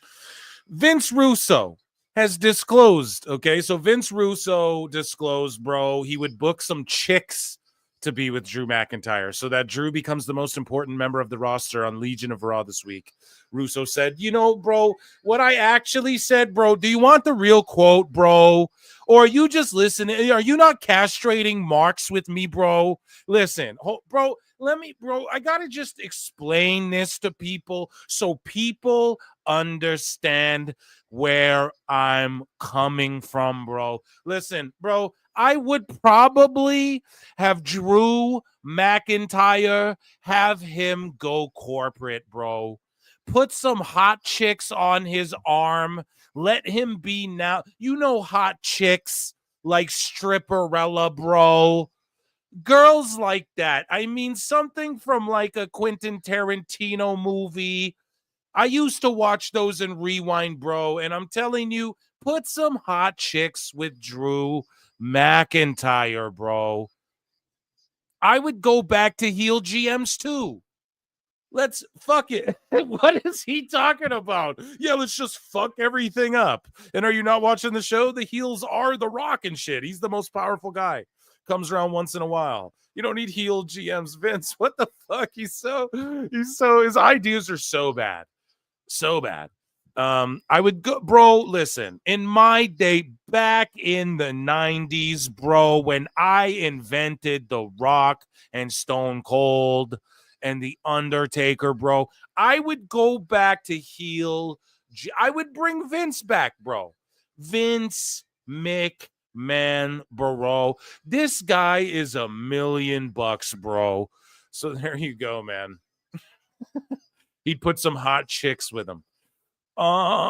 Here is Natty Neidhart talking about how she never feels like she's owed a goddamn thing, and she wants to go continue to prove herself and embrace the grind, bruv, and win a Crockett Cup and win a Bloodsport match. Like, for me, I never feel like I'm owed anything. I always want to earn my spot. The women's division in WWE has never been this strong ever. It has never been so competitive. When I look at the women in NXT and I look at the women on Raw and I look at the women on SmackDown, I'm like, this is the greatest women's, like as a whole, collectively, this is the strongest that it's ever been. And who helped usher in that era? Thank you. Pioneer, the trailblazer, you know it. Well, and the thing is, though, is that I don't rest on all the things that I've done. I don't go, wow, I did this, or I have this, or I did that, or I had this match. I've had some incredible matches. One of my favorite matches of my entire career is against Charlotte Flair TakeOver 2014. It was the very, very first TakeOver, and it was only in front of 200 people. And I love that match more than any WrestleMania that I've ever done. Wow. It was like just such a special, special match, and it was at NXT. But I never just rely on great matches or things that I've done in the past. Like for me, I think you got to earn your spot. So in all seriousness, I feel like I need to step outside of WWE to work my way back in. Hell yeah. That's a great fucking mentality to have. She's locked in. I think she wins the Crockett Cup. Billy Corgan, you're a fucking... Billy Corgan's just a crazy wild dude. I love that guy. I hope he fucking does the damn thing. Logan Paul talks about the backstage dynamics in WWE. He goes, so, dude, at the end of the day, you put a bunch of humans together, bro. It's like school. It's basically like school. And in school, you have your cliques, and some people you don't really get along with, and some people you really get along with, bro. Some of the guys backstage, like Stu, the cameraman, camera 6, me and this guy just butt heads, bro. Fucking Stu, bro. He assaulted me. He hit me. He hits me.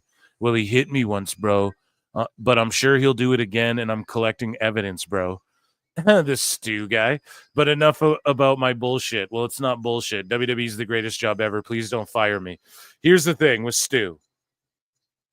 Wouldn't it be amazing if that's how Cena turns back a babyface for his last match? He's like, you're hitting Stu? Stu's my guy. So they end this Dynamite with Cassidy wrestling Hechicero and then Bayley limping out to smile and point at and face Cassidy for this tournament. Like, Tony's the worst wrestling booker of possibly all time. So moving along here, Joe Weller says Triple H once kicked him out at WrestleMania after he was invited by Paul Heyman. I don't know who Joel Weller is. Some fucking goober on the Impulsive podcast, but he's like, dude, I went to WrestleMania. Paul Heyman was like, I loved your video, that swimming pool one. Is this one of the Island Boys? Yeah, we went to Island Boys. Is it one of those guys? No. He was like, come along, let's make another one, and I'll get you in at WrestleMania. You can stay in the WWE hotel. So he ribbed you, bro. He fucking ribbed you. Heyman ribbed this geek. Fucking Triple H kicked me out, man. He was like, who's this fucking YouTuber? Get out of here. They were so not open to the YouTube stuff back then. I think he was still wrestling, but it was very much like, who the fuck's this YouTuber? There was no embracing of it back at that point, but Paul Heyman's got it, and we made a video. We made Brock Lesnar say, fuck you, Joe, and it was sick. So, yeah, I guess he was there when Vince was in charge. So, yeah, obviously, you know, he might not even like understand the fucking dichotomy back then and how things worked back then, right? And he's right. They were not open to that shit whatsoever then. So I don't know who the fuck Joe Weller is, but I guess shout him out. You know what I mean? Here, we'll go to this tab instead because I accidentally fucking backed out of the other one. So, okay, WWE ID just tweets out GCW. So there you go. They're looking at GCW. Here is Natty Neidhart's book, From the Dungeon to WWE. I want Natty to come out at her GCW Bloodsport match wearing a fucking Hart family dungeon, like a Hart dungeon tee. That'd be so sick. But yeah, there's her book, The Last Hart Beating. Booker T helped her come up with that name. Yeah, Seth Franklin Rollins, or Seth Freakin' Rollins, is no longer Freakin' Franklin anymore. Joe Weller, we covered that bullshit. Here's Rey Mysterio talking to Moses the Jeweler about how he says the Ruthless Aggression era to him was the best time ever. Now, no doubt, because he got to put his mask back on. He got to go make shitloads of money in WWE. He became the world's greatest luchador. He became an overnight sensation, led the cruiserweight division, was part of the SmackDown 6, won the tag titles with Edge, won them with Eddie, Batista, numerous people, fought for the world title, became a world champion, all of those things. So yeah, obviously the Ruthless Aggression era would be his peak time of his career. So let's take a listen, because everyone says Attitude Era. I say maintain Ruthless Aggression, and the Invasion stuff was good. They just didn't have all the guys. But like that era as well, to me, is one of the best ever, even though right after the Ruthless, like right when, I always say like when the Spirit Squad showed up, like DX reunited, and that was like awesome, but that was also the end of when wrestling was like cool and good. Like they did some funny shit. DX was like, okay, we'll watch this, but it was like right around then when fucking the Spirit Squad showed up and every tag team was just like two random fucking dudes, and ECW was brought back and shit. It just started falling off, and then again it picked up again a little bit with like the Punks and the Bryans and the Bray Wyatts came in and shit, and then just, you know, and the Shields came in. It was like, ooh, there's something here. Then it just fucking fell off a cliff. Even though in like 2015 16 we had like, okay, Nakamura, AJ, like Samoa Joe's here, okay, but Vince just, so NXT was cooking, but like Vince would never pull the trigger fully. You know, AJ did do some good stuff there early on, but either way, though, I digress. Ultimately, it became what it became 10 years after that. And, but the Ruthless Aggression era, like, I don't feel like it fully fell off yet. There's an alliteration, but Phil doesn't feel like it fully fell off. I thought it was still slapping for a long time, like all through the JBL when he was the champ. Cena has his run, becomes US champ at 20, then has his run and becomes world champ, like WWE champ, like all of that was money, bro. Anyways, let's continue along. What was your favorite era in WWE, WWF history? Was it when you were fighting back in the mid-2000s, or? So for me personally, the Ruthless Aggression era, which was when I jumped into WWE for the first time, 2002. All those matches that we had, like with Edge. And here's the thing I never figured out either. Why did Rey Mysterio sit out so long? Like, was he just getting that money too? And he's like, fuck it, I'll just keep, you know, what made him go, yeah, I'll come to WWE? Or I don't know. I'd love to know the story behind that too. Like, I don't know if he's ever said it before, but With Eddie, with Chavo, Benoit, Kurt Angle, were just insane. Like, I felt like I was learning so much, working with so many greats, and at the same time, like, we were throwing everything in the ring. Like, we were just giving everything, all the passion, love, sweat, blood, and we would have some bangers like night after night. We were working a lot more back then. We were doing the SmackDown 6, bro. Chavo, Eddie, Ray, Edge, Kurt, Benoit.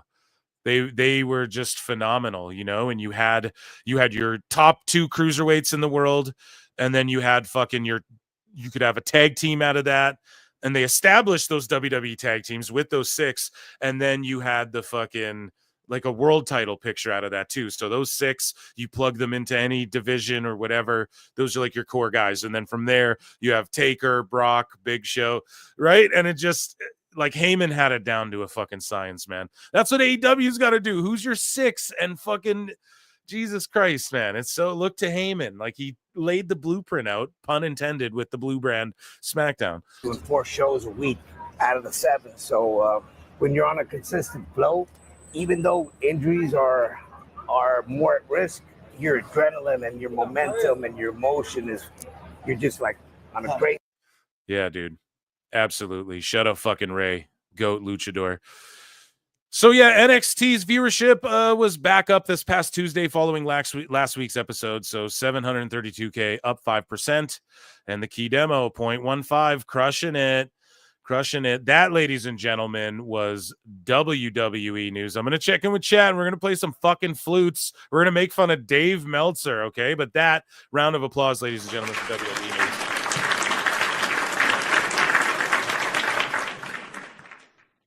What a travesty this Dynamite was, truly. Hey, chat?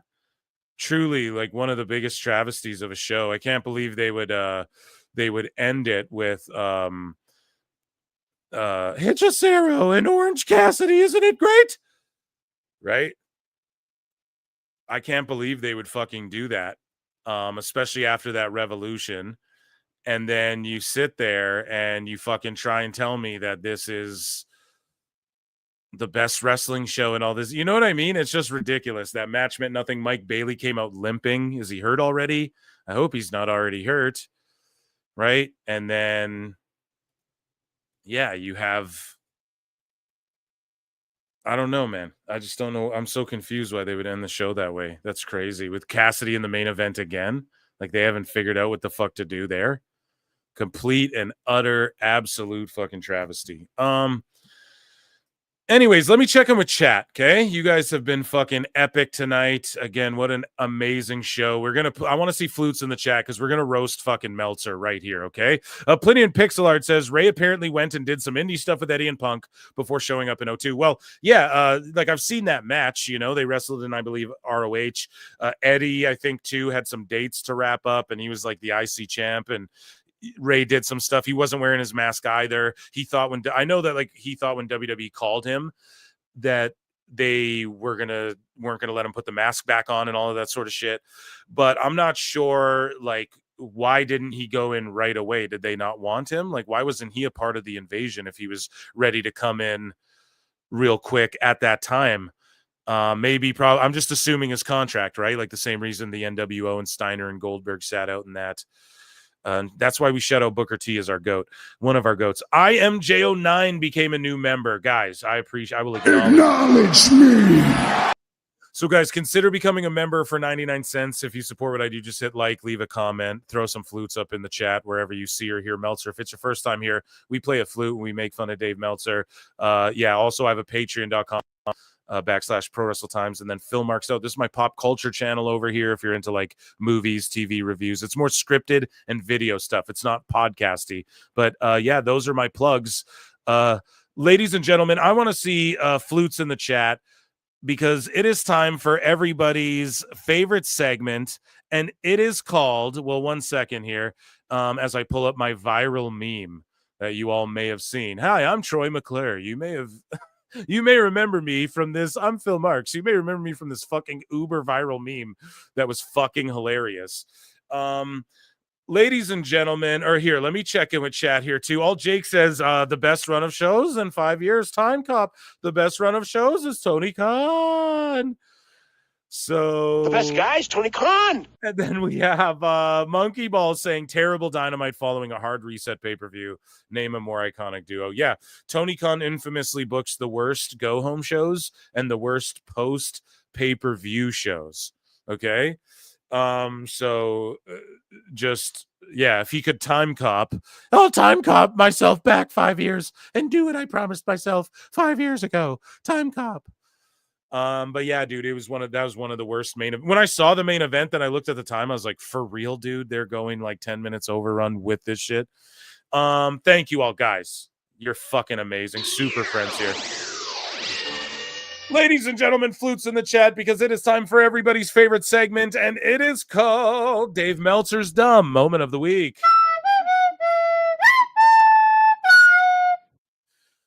So Dave Meltzer, man, he just can't help himself. And so Better Man Stan says, Meltzer's putting in overtime. I'm sure that Bruno MSG sellout number has him fuming. And then Neckbeard says, you called it. And he grabs a screen grab here. And shout out Neckbeards. And Dave Meltzer says, no matter how many times WWE says it, and Bruno Sammartino was my friend. He did not sell out MSG 188 times. The story lists every Sammartino match in MSG. Except I don't CML. There are 60 verified sellouts, which is still more than any wrestler in history.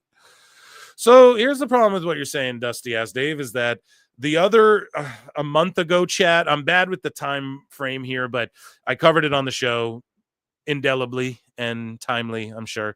But Dave Meltzer said that, well, it's a sellout, so it doesn't matter, Brian. It was a sellout. Like when people were asking him about, GCW sold this many more tickets, he's like, well, it was a sellout for them, so it doesn't.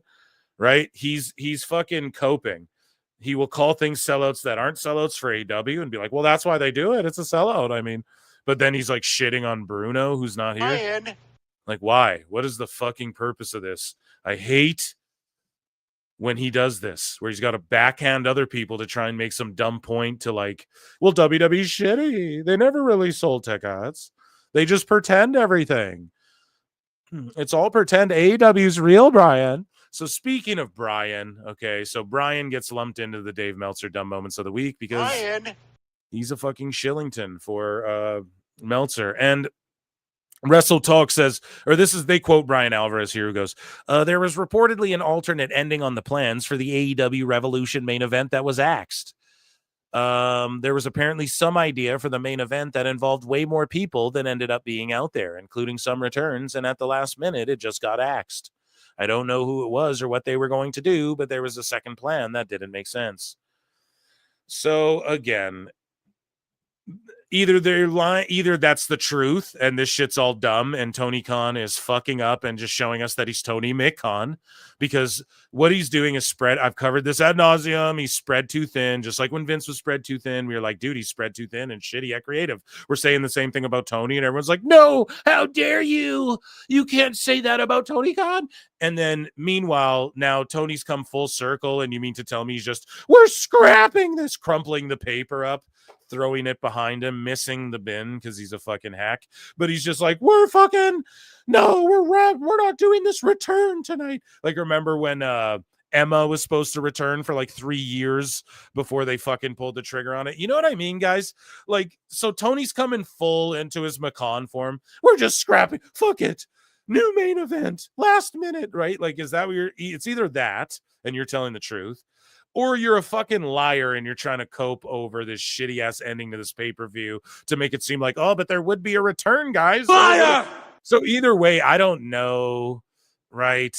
It's one of those two things, chat, but either way, it's not good. And Brian, it would serve you better. Well, at least Brian's actually saying like what he's heard and shit. You know, he doesn't care if it makes AEW look bad, but he is just like a jock sniff, and he's just like he's fucking Dave's little his little lackey, lapdog. What do you call that shit? Right? He's basically Mr. Bigglesworth or whatever to Dr. Evil, right? So someone Photoshop that. No. I should be the one to do it. Look at my skills, dude. Come on. Is that not the cleanest fucking, right? So anyways, though, Brian doesn't know what was going to take place or what was going to happen, but I'm telling you this happened. So, okay, you're fucking just burying AEW and shit, I guess, more, or else that you're just covering Mox's ass, or they just told you that because they wanted to cover their asses. Either way, none of those three things are good things, you know? Because why else do you scrap a return? Oh, there's supposed to be many returns. That's what Brian's like. Oh, there's going to be many other people and some returns.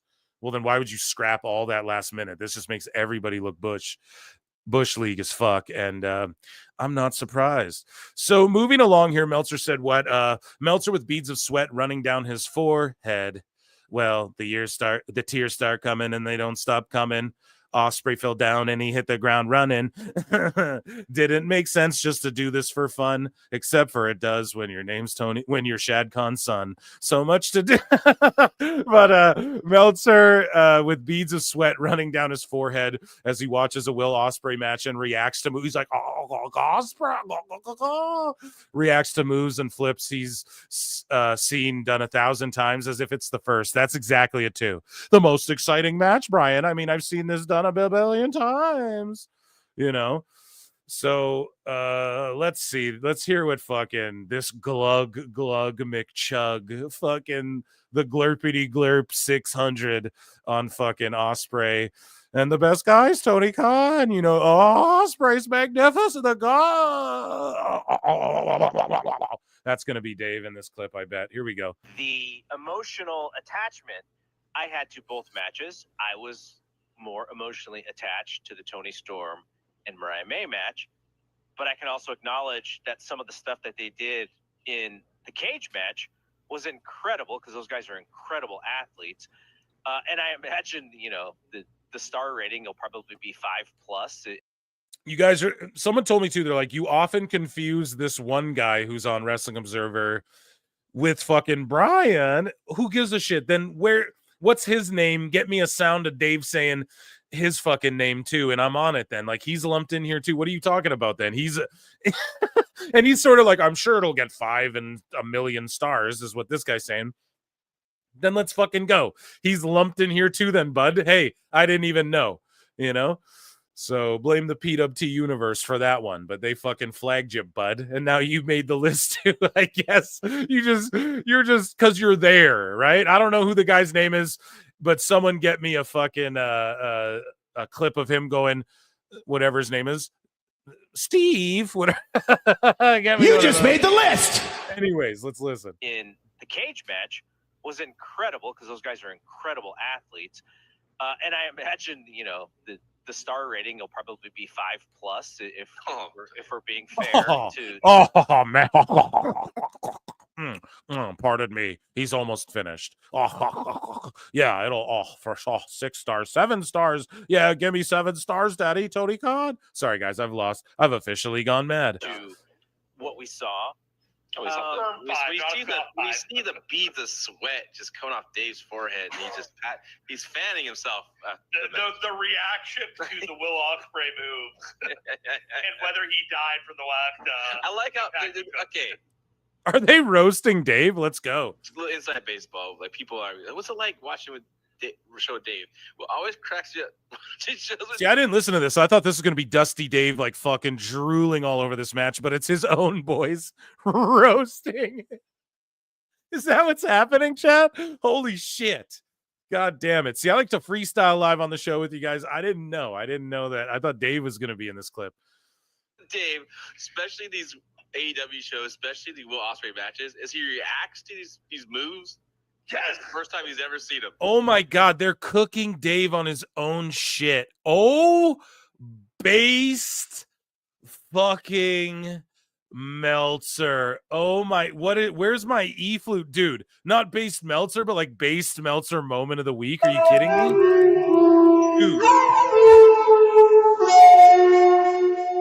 Dude, whoever this guy is, get him on the show. Show him the flutes, man. Dude, if you hear this shit, say flute, play a flute, do something flute related. Oh my God, I had no idea that they were about to just cook Dave on his own shit. I'm bringing it back a bit, chat. Let's listen. This guy's based as fuck making fun of Dave here. Inside baseball, like people are. What's it like watching with show Dave? Well, always cracks you up. Shows with Dave, especially these AEW shows, especially the Will Ospreay matches, as he reacts to these moves. Yeah, it's the first time he's ever seen him. Like, I just love it. I like when he gets super excited. Like, I had the same conversation with Garrett before he joined. Ospreay's little back moonsault into a sky twister, like just standing back moonsault twisting thing, right? See, because Dave's putting on a performance himself, so he's with other people and he's watching it and going, "Oh, that's spectacular!" And then they're all looking at him like, "Well, what does it?" And then but he's doing that performatively for them, right? To try and make it like, well, look how spectacular this was. I promise that's what it is. Dave's such a fake fucking dummy. I'm not sure if it's in this moment or if it was in last week's moment, or last show's rather, when Dave was like, oh, they literally fear facts. No, I think it's in this one. But it's coming up. But yeah, like Dave he always says people fear facts. He blocked me just because I said he's friends with the Young Bucks, not even a dick in a dickish way. That's why I cook Meltzer, because he blocked me. I wasn't even being a dick or anything. I was like, well, you're friends with he accused someone of like, well, Nick Khan's friends, Ariel's gonna cover him because he's friends with Nick Khan. So I was like, well, you're friends with the Bucks, so that means you cover them more favorably. No, blocked automatically, because his brain's like, a logical human being has entered my fucking brain fried Ospreay Omega, so yeah, it's funny, his own people are cooking him on his own platform, dude. Oh my God, Ospreay! It's usually because he has an idea of what they're doing. Mm. And he goes, okay.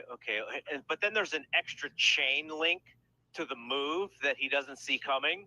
And that's when he goes like, whoa, like he didn't see it coming. and so that's a funny thing to watch while you're watching it. So yeah, when a botch happens, you see. Yeah, so shout out Garrett Gonzalez. I see in chat people are saying it. Someone get me a fucking Garrett. And like watch Swerve or MJF land on their face instead of like the right part of their body they were supposed to land. You get a reaction from him, and it's pretty amazing.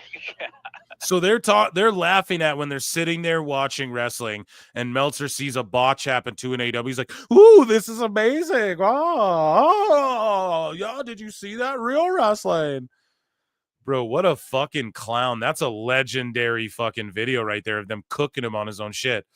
So this guy, yeah, so here it is. Meltzer fears facts held up at a show, right? And then Meltzer goes, actually, the people who would write that, listen to how personally butthurt he is by this fucking comment from just a random sign, man. Emotional damage. He goes, actually, the people who would write that fear facts the most. Listen to this. Actually, the people who would write that fear facts the most. And I mean fear. Brian. Someone who would write that fears facts the most. And I mean fear them. Dave, you blocked me for saying you're friends with the Bucks. Right here, I quote tweeted it. This is the cutest Dave Meltzer tweet ever, bro. That shit really hurt his feelings when you question him. Total narcissist. And then, and not in the Lex Luger way. And then I go on to say, I'm like, Dave blocked me for saying he's friends with the Bucks and Hangman. A literal fact he ran afraid from.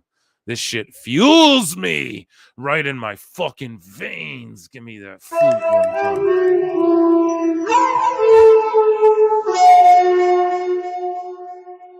All right, moving along here. So Dave Meltzer, as you can see in the title of the video, Dave Meltzer complained. Well, let's fucking save that. We're gonna circle back to that. Let me see what we have. We have two. No. Yeah. We're gonna save that one. So we're gonna circle back. But he was complaining about Punk Seth, right? But he talks about the Revolution main event, right? And it reportedly underwent last minute changes. So the Observer Live goes, I don't know all of the details, but did we already cover this? Whatever it was, it involved people that have been there in the past. I'm 99% sure. Okay, so we already read that. I guess maybe that was fucking Alvarez. Whatever. They're reporting this as if it's fact. I'm going to assume it's true because AEW loves to tell Wrestling Observer everything. You know what I'm saying? So anyways, though, we have the two main events of the evening here. So come meet Dave and Brian, April 18th in Las Vegas. So they're going to be there for Mania weekend. Of course, they won't be at Mania. They'll be at fucking... Oh, come on now, Eric. They'll be at my convention. We'll be doing a podcast and they'll be doing a podcast and you can save with Meltzer.com.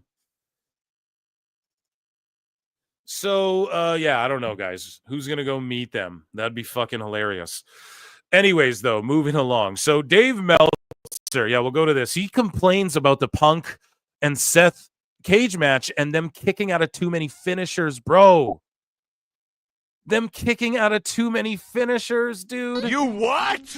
And then he glazes Ospreay, man.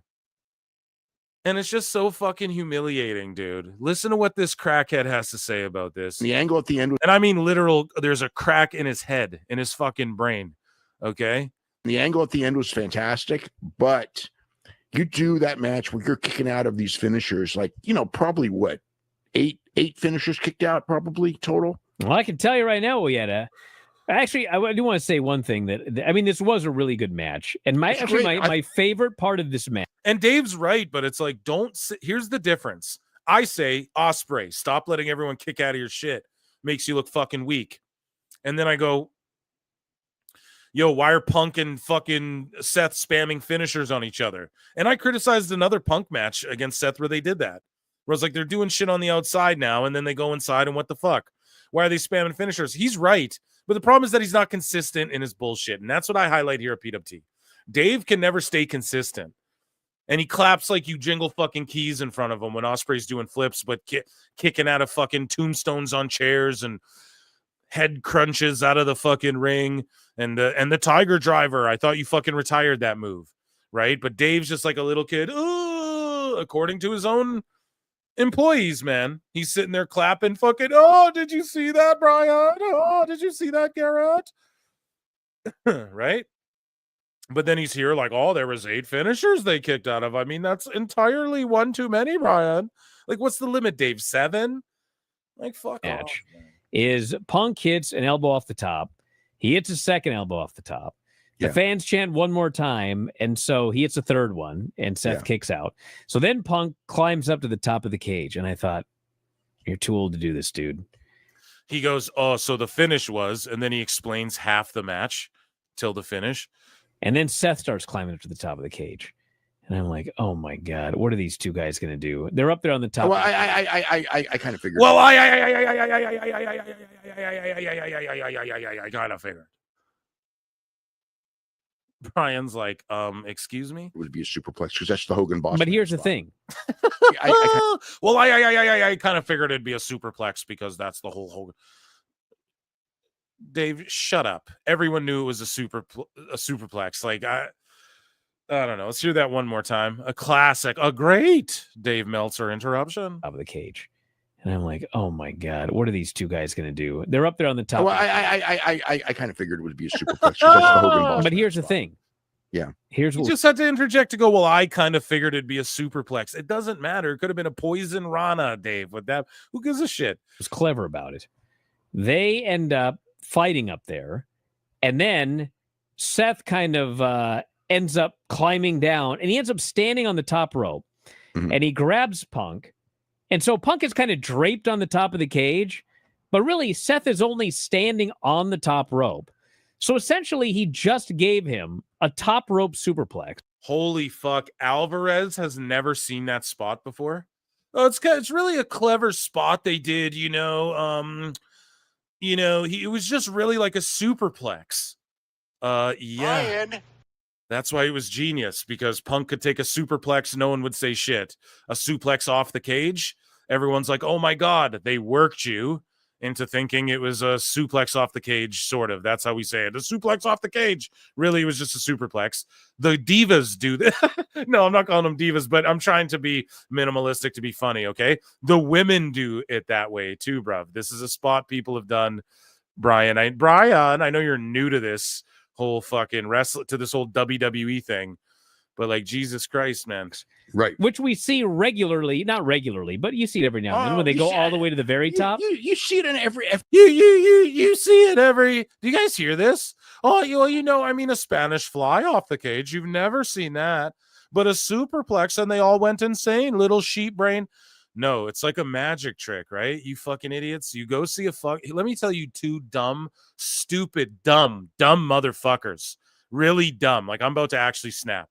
You ever go see a magic show and like the guy makes the thing disappear and you're like, how the fuck did he get that in my wallet? And you're genuinely like terrified. How the fuck did that happen? But really, the dude's like a sleight of hand pickpocket. He's got someone helping him who's like slipping cards. You know what I mean? Like, there's a whole bunch of shit going on. It's the magic of it, baby. So it's the kayfabe. So you're mad. This is where a real wrestling observer, a pro wrestling observer would look and go, man, you know what was genius about that? They fucking just did, like, to preserve Punk because he's got to do something crazy, but he just did, like, it was just from normal superplex height. But also, though, these two fucking idiot bozos aren't accounting for the fact that there's also a difference between a middle rope superplex, which you see every show, and a top rope superplex. There's a big difference between that too. And you think Brian would fucking know that because he only wrestled, right? And Dave's only studied for 50 years. So they're sitting here also saying, oh, it's a normal superplex. No, not even really. You don't see a top rope superplex all the time. Randy Orton does them, or you know what I mean? Like, some people break them out, but no, not really. Actually, top rope ones are only some people are even willing to take those and shit. So they're also wrong about even their dumb fucking. This is all they're trying to do. Oh, well, I mean, the Spanish fly. I mean, let's just shit on this match. Everyone's giving 5 stars, Brian. That's all they're doing here. This is the complete most hackiest cornball shit. I just perfectly psychologically broke down, you fucking two nincompoops. That's what you're wrong. And then not only that, yes, dude, they tricked your brain everyone's brains into going, oh, they tricked your brains? That's stupid. Okay, then why is a tiger driver so the spiked baseball bat, you're not suspending your disbelief, which is you tricking your own brain. You guys get what I'm saying? Like, these people will act like elitists, all elites. We're the elite, high IQ, fucking nebulous, rich, high IQ people, man. Right? But meanwhile, they're fucking idiots, bro. This is the dumbest shit. Yes, they did a superplex where Punk was draped off the cage, and they did it in a way to make the crowd pop and make it look like a big spot that'll go down in memory and history, and everyone going, it was off the cage, but realistically, it's like when the ring exploded. Were you guys triggered when Big Show made the ring explode with Brock? Because it didn't really explode. You know that, right? But like we go, oh, the ring exploded. And you show that to someone, and they're like, holy fuck, the ring could have exploded. You show that to a normal person, you two blithering fucking stooges. Where's Garrett? We need the third stooge up in here. Sorry if Garrett's catching strays. He seems like a cool dude. But listen, it's like, what don't you get about that? A normie goes, oh, that was a suplex off a cage, man. A casual, like the bread and butter of industry, of business, of lifeblood, or the lifeblood rather of business or industry. You know what I'm saying? You fucking idiots are like, oh, let's gouge our audience $2 more or whatever. God damn. So sorry, I know I'm going off, but this really irked me. It's like, you guys are really, they have a problem with kayfabe. It's like, are you going to go back and be like, well, Andre stood on the milk crates, Brian? Well, you know, Phil, Penta's not really the greatest luchador. That's what they got mad about before. Now they're mad at like a suplex off a cage. It wasn't high up enough to where people's life were in danger. That's the other thing I don't get. Like, Dave, what are you criticizing here? Like, you're right, they spam finishers, but with the suplex, like, what's the matter? People's lives weren't in danger enough for you in real life for this to be as good as Ospreay?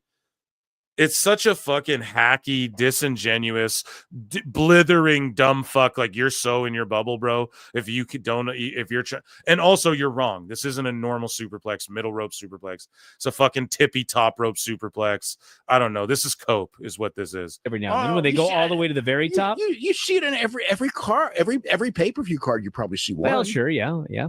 But the point is, I mean, this place went fucking nuts. Like, they saw this as a suplex off the top of the cage. Yes, bro. Oh my God. Oh, I went to a Chris Angel show. Man, the crowd went nuts. They saw it. He sawed that bitch in half, dude. It was crazy. They saw it like that, man. Yes. What the fuck? Oh my God. I just can't believe it. This is the Wrestling Observer. Oh man, they worked the fucking wrestling fans into a gimmick.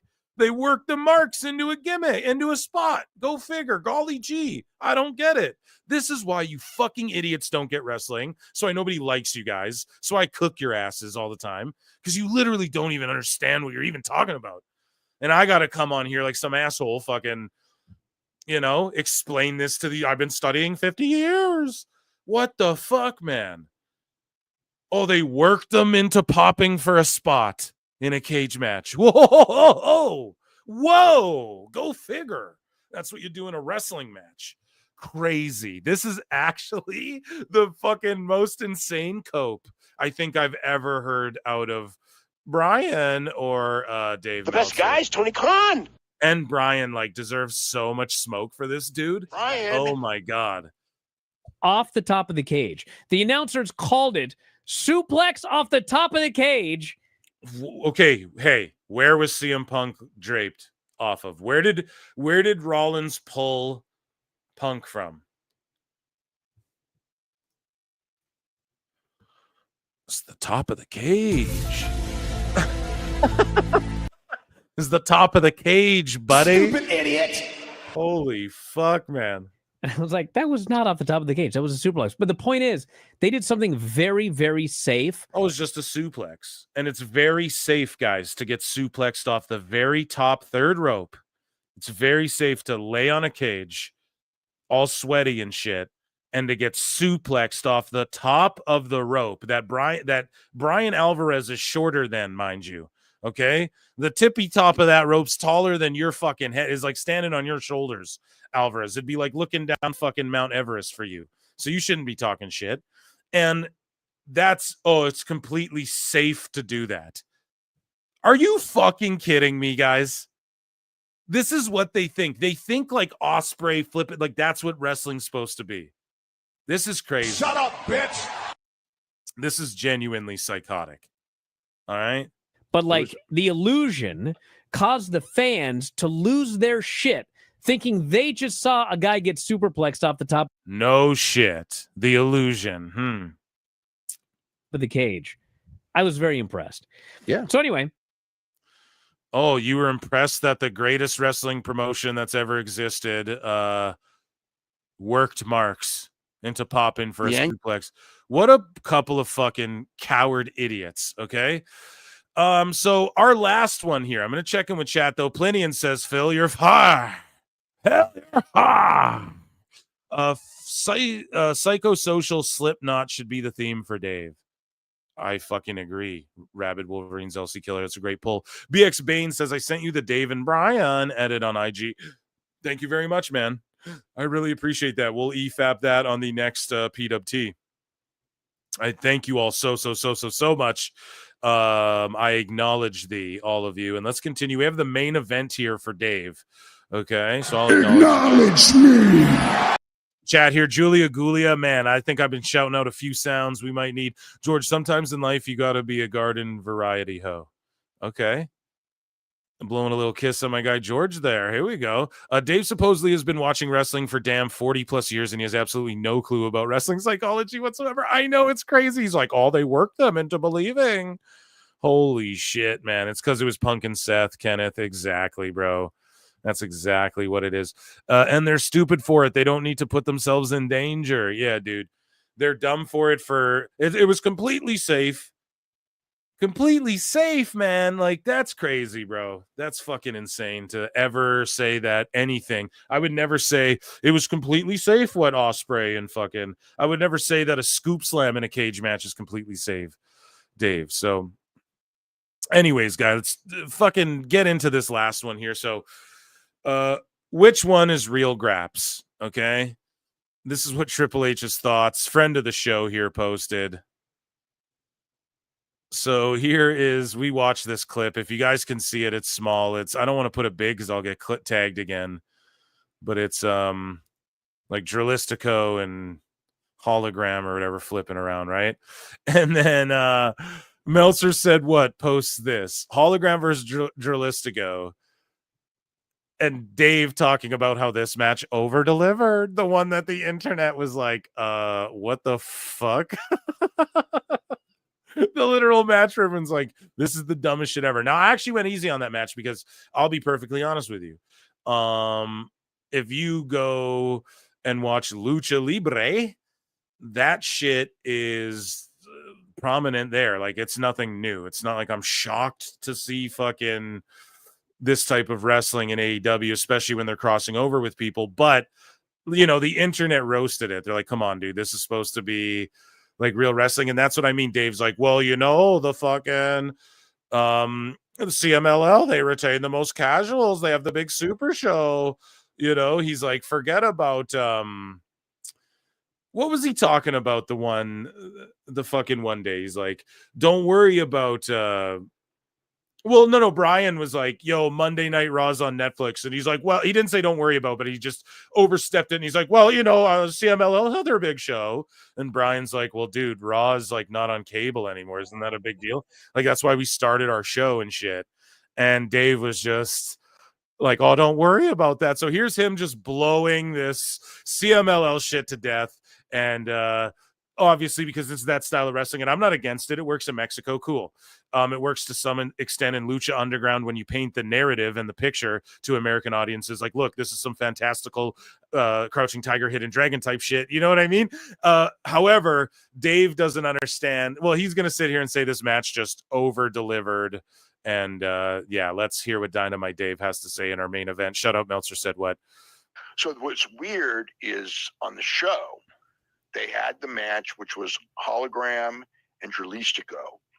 And that match, to say that match over-delivered is like the understatement of the year. That match was fantastic. I mean, it's like, what are you talking about? How's it fantastic, man? I just do not get it. Jesus. It's all good. Like, what, the flips? Oh, their timing of the somersaults out of the way of each other. Dave is just so out of touch. He needs to move to Mexico. Okay. People went nuts. They had incredible heat. You probably get cheaper fucking hair plugs there too. and they were just out there doing great moves. You know, it was like, no. See, Dave just admits it. Like, he doesn't care about pro wrestling. Some idiots were saying that too. It's just a parasocial relationship if you care about how much they draw. It's not even about caring how much they fucking draw, but it's like the best shit draws the most. Like, wrestling is literally about historically. Okay, pro wrestling. The reason like the real wrestling is amateur wrestling and pro wrestling's pro wrestling is because at one point the shit split apart. Okay, and some of these catch wrestlers over here were like, if we work this shit and we plant people in the crowd and we start acting real flamboyant and shit, we'll draw more money. We won't get hurt. We can do this more times. So it was literally like, yes, let's go draw more money. Boom, pro wrestling. The other people were like, oh, this is a real athletic competition with points. Boom, amateur wrestling, essentially, is what you can boil it down to if you trace the lineage of where this shit comes back to. So, yes, it is about drawing, like it's about creating heat because heat equals interest. Interest equals buys and attention and people watching. And again, there can be a fucking car wreck and a little kid goes, ooh, or whatever, but a nuanced story that people can sink their teeth into in 2025. We need that. Okay. I'm going to need that. And that's the point Dave doesn't understand. Like, okay, physical moves are fantastic. That's awesome. Why is what's the top circus? Barnum and Bailey, the Cirque du Soleil. Why is that the top fucking circus that gets the Vegas gig that draws the most money? Because the production and the quality, the level of the person you have to be at the gymnastics or whatever. We can break this down anyway. Why is the NBA the tip? If they just phoned in the production and they didn't try and hype up the stars and everything, Dave is acting like just the moves. I mean, it's fantastic. So go way back and say just the moves. It's spurned off of shoot fighters who are like, we have to get crazy, we'll draw more money and not get hurt. That's essentially what it boiled fucking down to. But it's always been about, we got to fucking draw money from just its inception. We got to figure out how to draw the most money. Heat. Oh, we work this and then fucking people want to see this guy get beat up. And then there you go, you know? So like I said, you can jingle keys in front of a baby. They'll go, but an adult, Dave. And that's what his own people. This was such investigative shit. We just really broke down the psyche of Dave. His own folks on his show, Wrestling Observer, like, yeah, dude, Dave gets these wild reactions from these flips, or when someone botches a move and lands on their face, Dave's like, oh, the real wrestling, so exciting. Because he just sees like some fucking, he's like a little kid brained. He just sees like, ooh, shiny. And he like laughs at it. And Osprey doing a flip, and it's like, yes, that's the easiest. That's that's the easiest. If I showed tits on TV, everyone would pop for it. Like, that's the easiest way to just get attention. Now, after people see it 400 times, unless you're a fucking baby brained, imagine just the same episode of Breaking Bad. Oh, that episode is so good. Let's do the exact same thing every fucking episode, right? As far as like fucking the storyline wise. Because the storyline is what draws, right? An informative comedic show like this, we're doing the same thing every time, going through the segments, but the jokes are going to be fucking different because there's different news coming out. And also, this is like informative. We're talking about scripted. Like, what draws shit in is me being funny, and it is unscripted. And fucking you guys want to hear news and shit, and we react to it, have a good old laugh, take our minds off shit, extend our fandom of wrestling. You know, with pro wrestling, you can't do that. You can't inform. You can't go there and just like, oh, we're a news show. You got to put on storylines and do pro wrestling, right? So when we're talking about television programs where people turn them on and expect to see books come to life, essentially, as Natty would put it, which is a great way to put it. Yeah, Dave, like you don't get it. The moves don't fucking matter. Right? What's the story behind it? Imagine you open a book and it's just them describing fucking flips happening and shit. That's not what makes the Two Towers such a banging ass book and movie. It's because all the story and the fucking, to me, that's the best Lord of the Rings. I don't fucking know. Phil Marks out. Go check out that channel where I talk movies and shit. But Lord of the Rings is fucking the middle one, right? The Two Towers, like that shit kicked ass. It has the most and the best fighting. And it's because the shit that happens before it and after it where it means so much. Anyways, Dave doesn't understand that. He's like, oh, backflip, shiny. Feud. Really? Feud. I got feud. Here, let's bring this back. I was ranting. I just ripped this guy today. I didn't think I'd go this hard, but and they were just out there doing great moves. You know, it was like there's no feud really, Dralistico. Really? None at all. Half the people thought, or maybe even more, thought that Dralistico was the babyface. Half the people thought, maybe even more, thought he was the babyface. This is all a problem. He's describing problems. There's no feud. There's no heat. They just went and did great moves, and half the people were confused who was the heel and who was the babyface. What the fuck? That's like all a bunch of bad shit, Dave. What the fuck? The best guy is Tony Khan. He's insane, man. Because if you are into Mexican wrestling and watch CMLL, nobody is in America or Canada. He was, or Japan. No, a little bit in Japan. The original way less though than even probably in America. But let's listen to him break down. He was Dralistico, Mystico, Solistico, and watched CMLL. He was the original Mystico, or not the original, second Mystico before the original Mystico became Mystico again. But he was the Mystico. If you follow this, listen to following this. Listen to fucking how would you follow this? Listen, if you follow this stuff, if you study, listen to what he just said. Before the original Mystico became Mystico again. But he was the Mystico guy, and then he became Dralistico. And but he was the Mystico guy. Wow, Dave. Remember when Dave was like, oh, yeah. Has anyone ever said, oh, yeah, that Roman Reigns guy? Remember when Dave's like, well, Mystico is a mainstream, he's this mega super great star. Remember when he was saying that? Like a few months back or whatever. Well, Mystico's a huge draw, dude. Well, he was the Mystico guy. Look how even he doesn't actually care about this shit. He's such a fucking mark. Let's hear this back because I just love this. If you are into Mexican wrestling and watch CMLL, he was the original Mystico, or not the second Mystico before the original Mystico became Mystico again. But he was the Mystico guy, and then he became Dralistico in AAA. Oh, so the Mystico guy was the second Mystico after the Mystico became Mystico, but his name's Dralistico? I'm confused. Oh no, I've gone cross-eyed. That's great. What are you talking about, idiot? But he was always a babyface, or until recently. He was mostly, and he was doing babyface stuff, and the people were cheering him. And then as the match went on, he started cheating, and people started getting behind Hologram. It was a great, great match. And holy fuck, man. Dave Meltzer has completely lost the plot. I went off so hard on him. Ladies and gentlemen, that was Dave Meltzer's dumb moment of the week.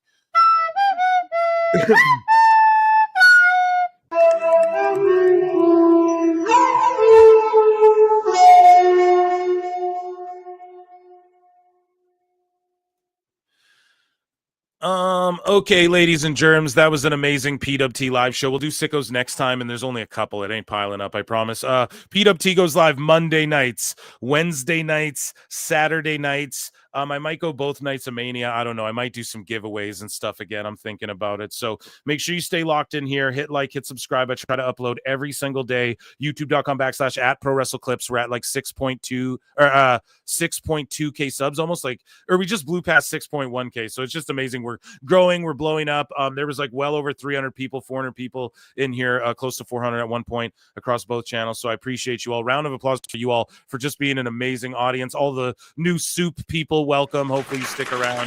And thank you, Joey Numbas. Make sure you follow at Wrestling Suit. Make sure you follow youtube.com/Phil Marks Out as well. If you want to hear me talk about pop culture and more about movies and Lord of the Rings and shit, I guess. Also, I have a Patreon. But if you support what I do, dislike, like it, comment, spit at your screen. Leave me a nasty comment, a nice one. But be good to each other. That's all I ask, okay? I bid you adieu, as Kenny Omega would. I love you all. Be good. Drink lots of fucking water, okay? There's a lot going on. WrestleMania season. You got to be your best selves. We all need those hot girl bods, those, what are they called? City girl summers or whatever coming up. No, we're not going to do that. But, yeah, let's all take care of each other. Be good. And until next time, I'll see you all in the Upside Down. Peace. Can you give me a beat? Sight, subliminal, lyrical, rap megastar, cynical. Here's Johnny Cornette, Lamar, Jungle Jack, son of a TV star. Who the fuck do you think you are? I'm hearing those jungle drums. Used to hang around with chimpanzees. What is his gimmick? He's a homeless bum, poo flinging, swinging in the trees.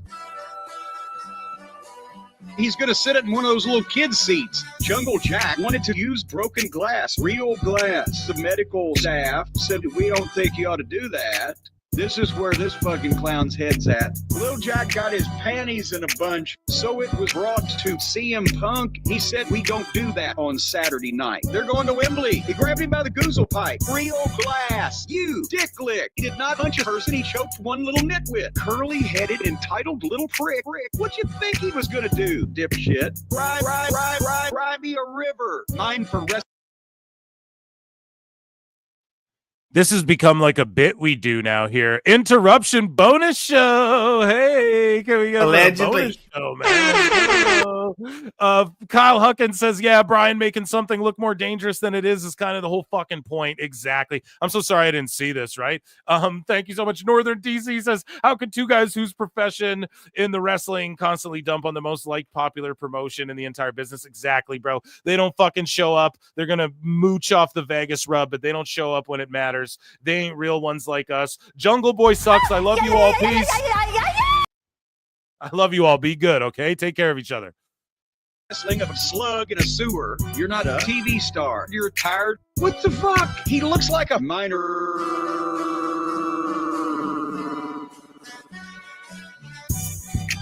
Jungle Boy sucks. Jungle Boy sucks. Jungle Boy sucks.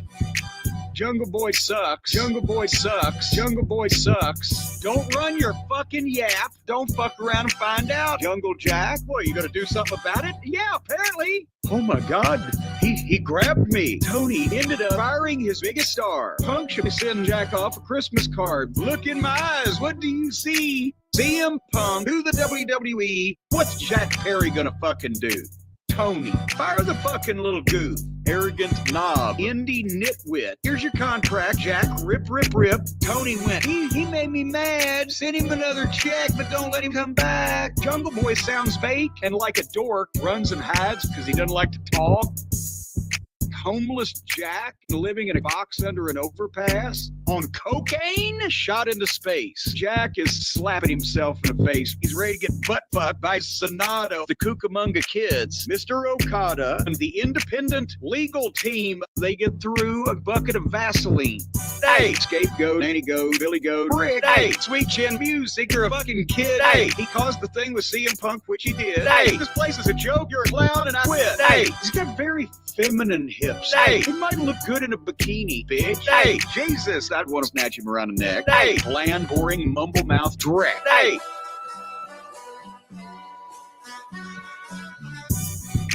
Jungle Boy sucks. Jungle Boy sucks. Jungle Boy sucks. Jungle Boy sucks. Jungle Boy sucks. Jungle Boy sucks. Look at all this shit that he directly caused. Punk doesn't have to put up with these children anymore. Hey, scared for his life. Hey, scared for his life. Punk can still be on our show. The incident at Wembley. Oh no. Hey, scared for his life. Hey, scared for his life. Yo, VW. Yo, VW. Step this way. Step that way. Step this way. Step that way. Jungle Boy is a bell end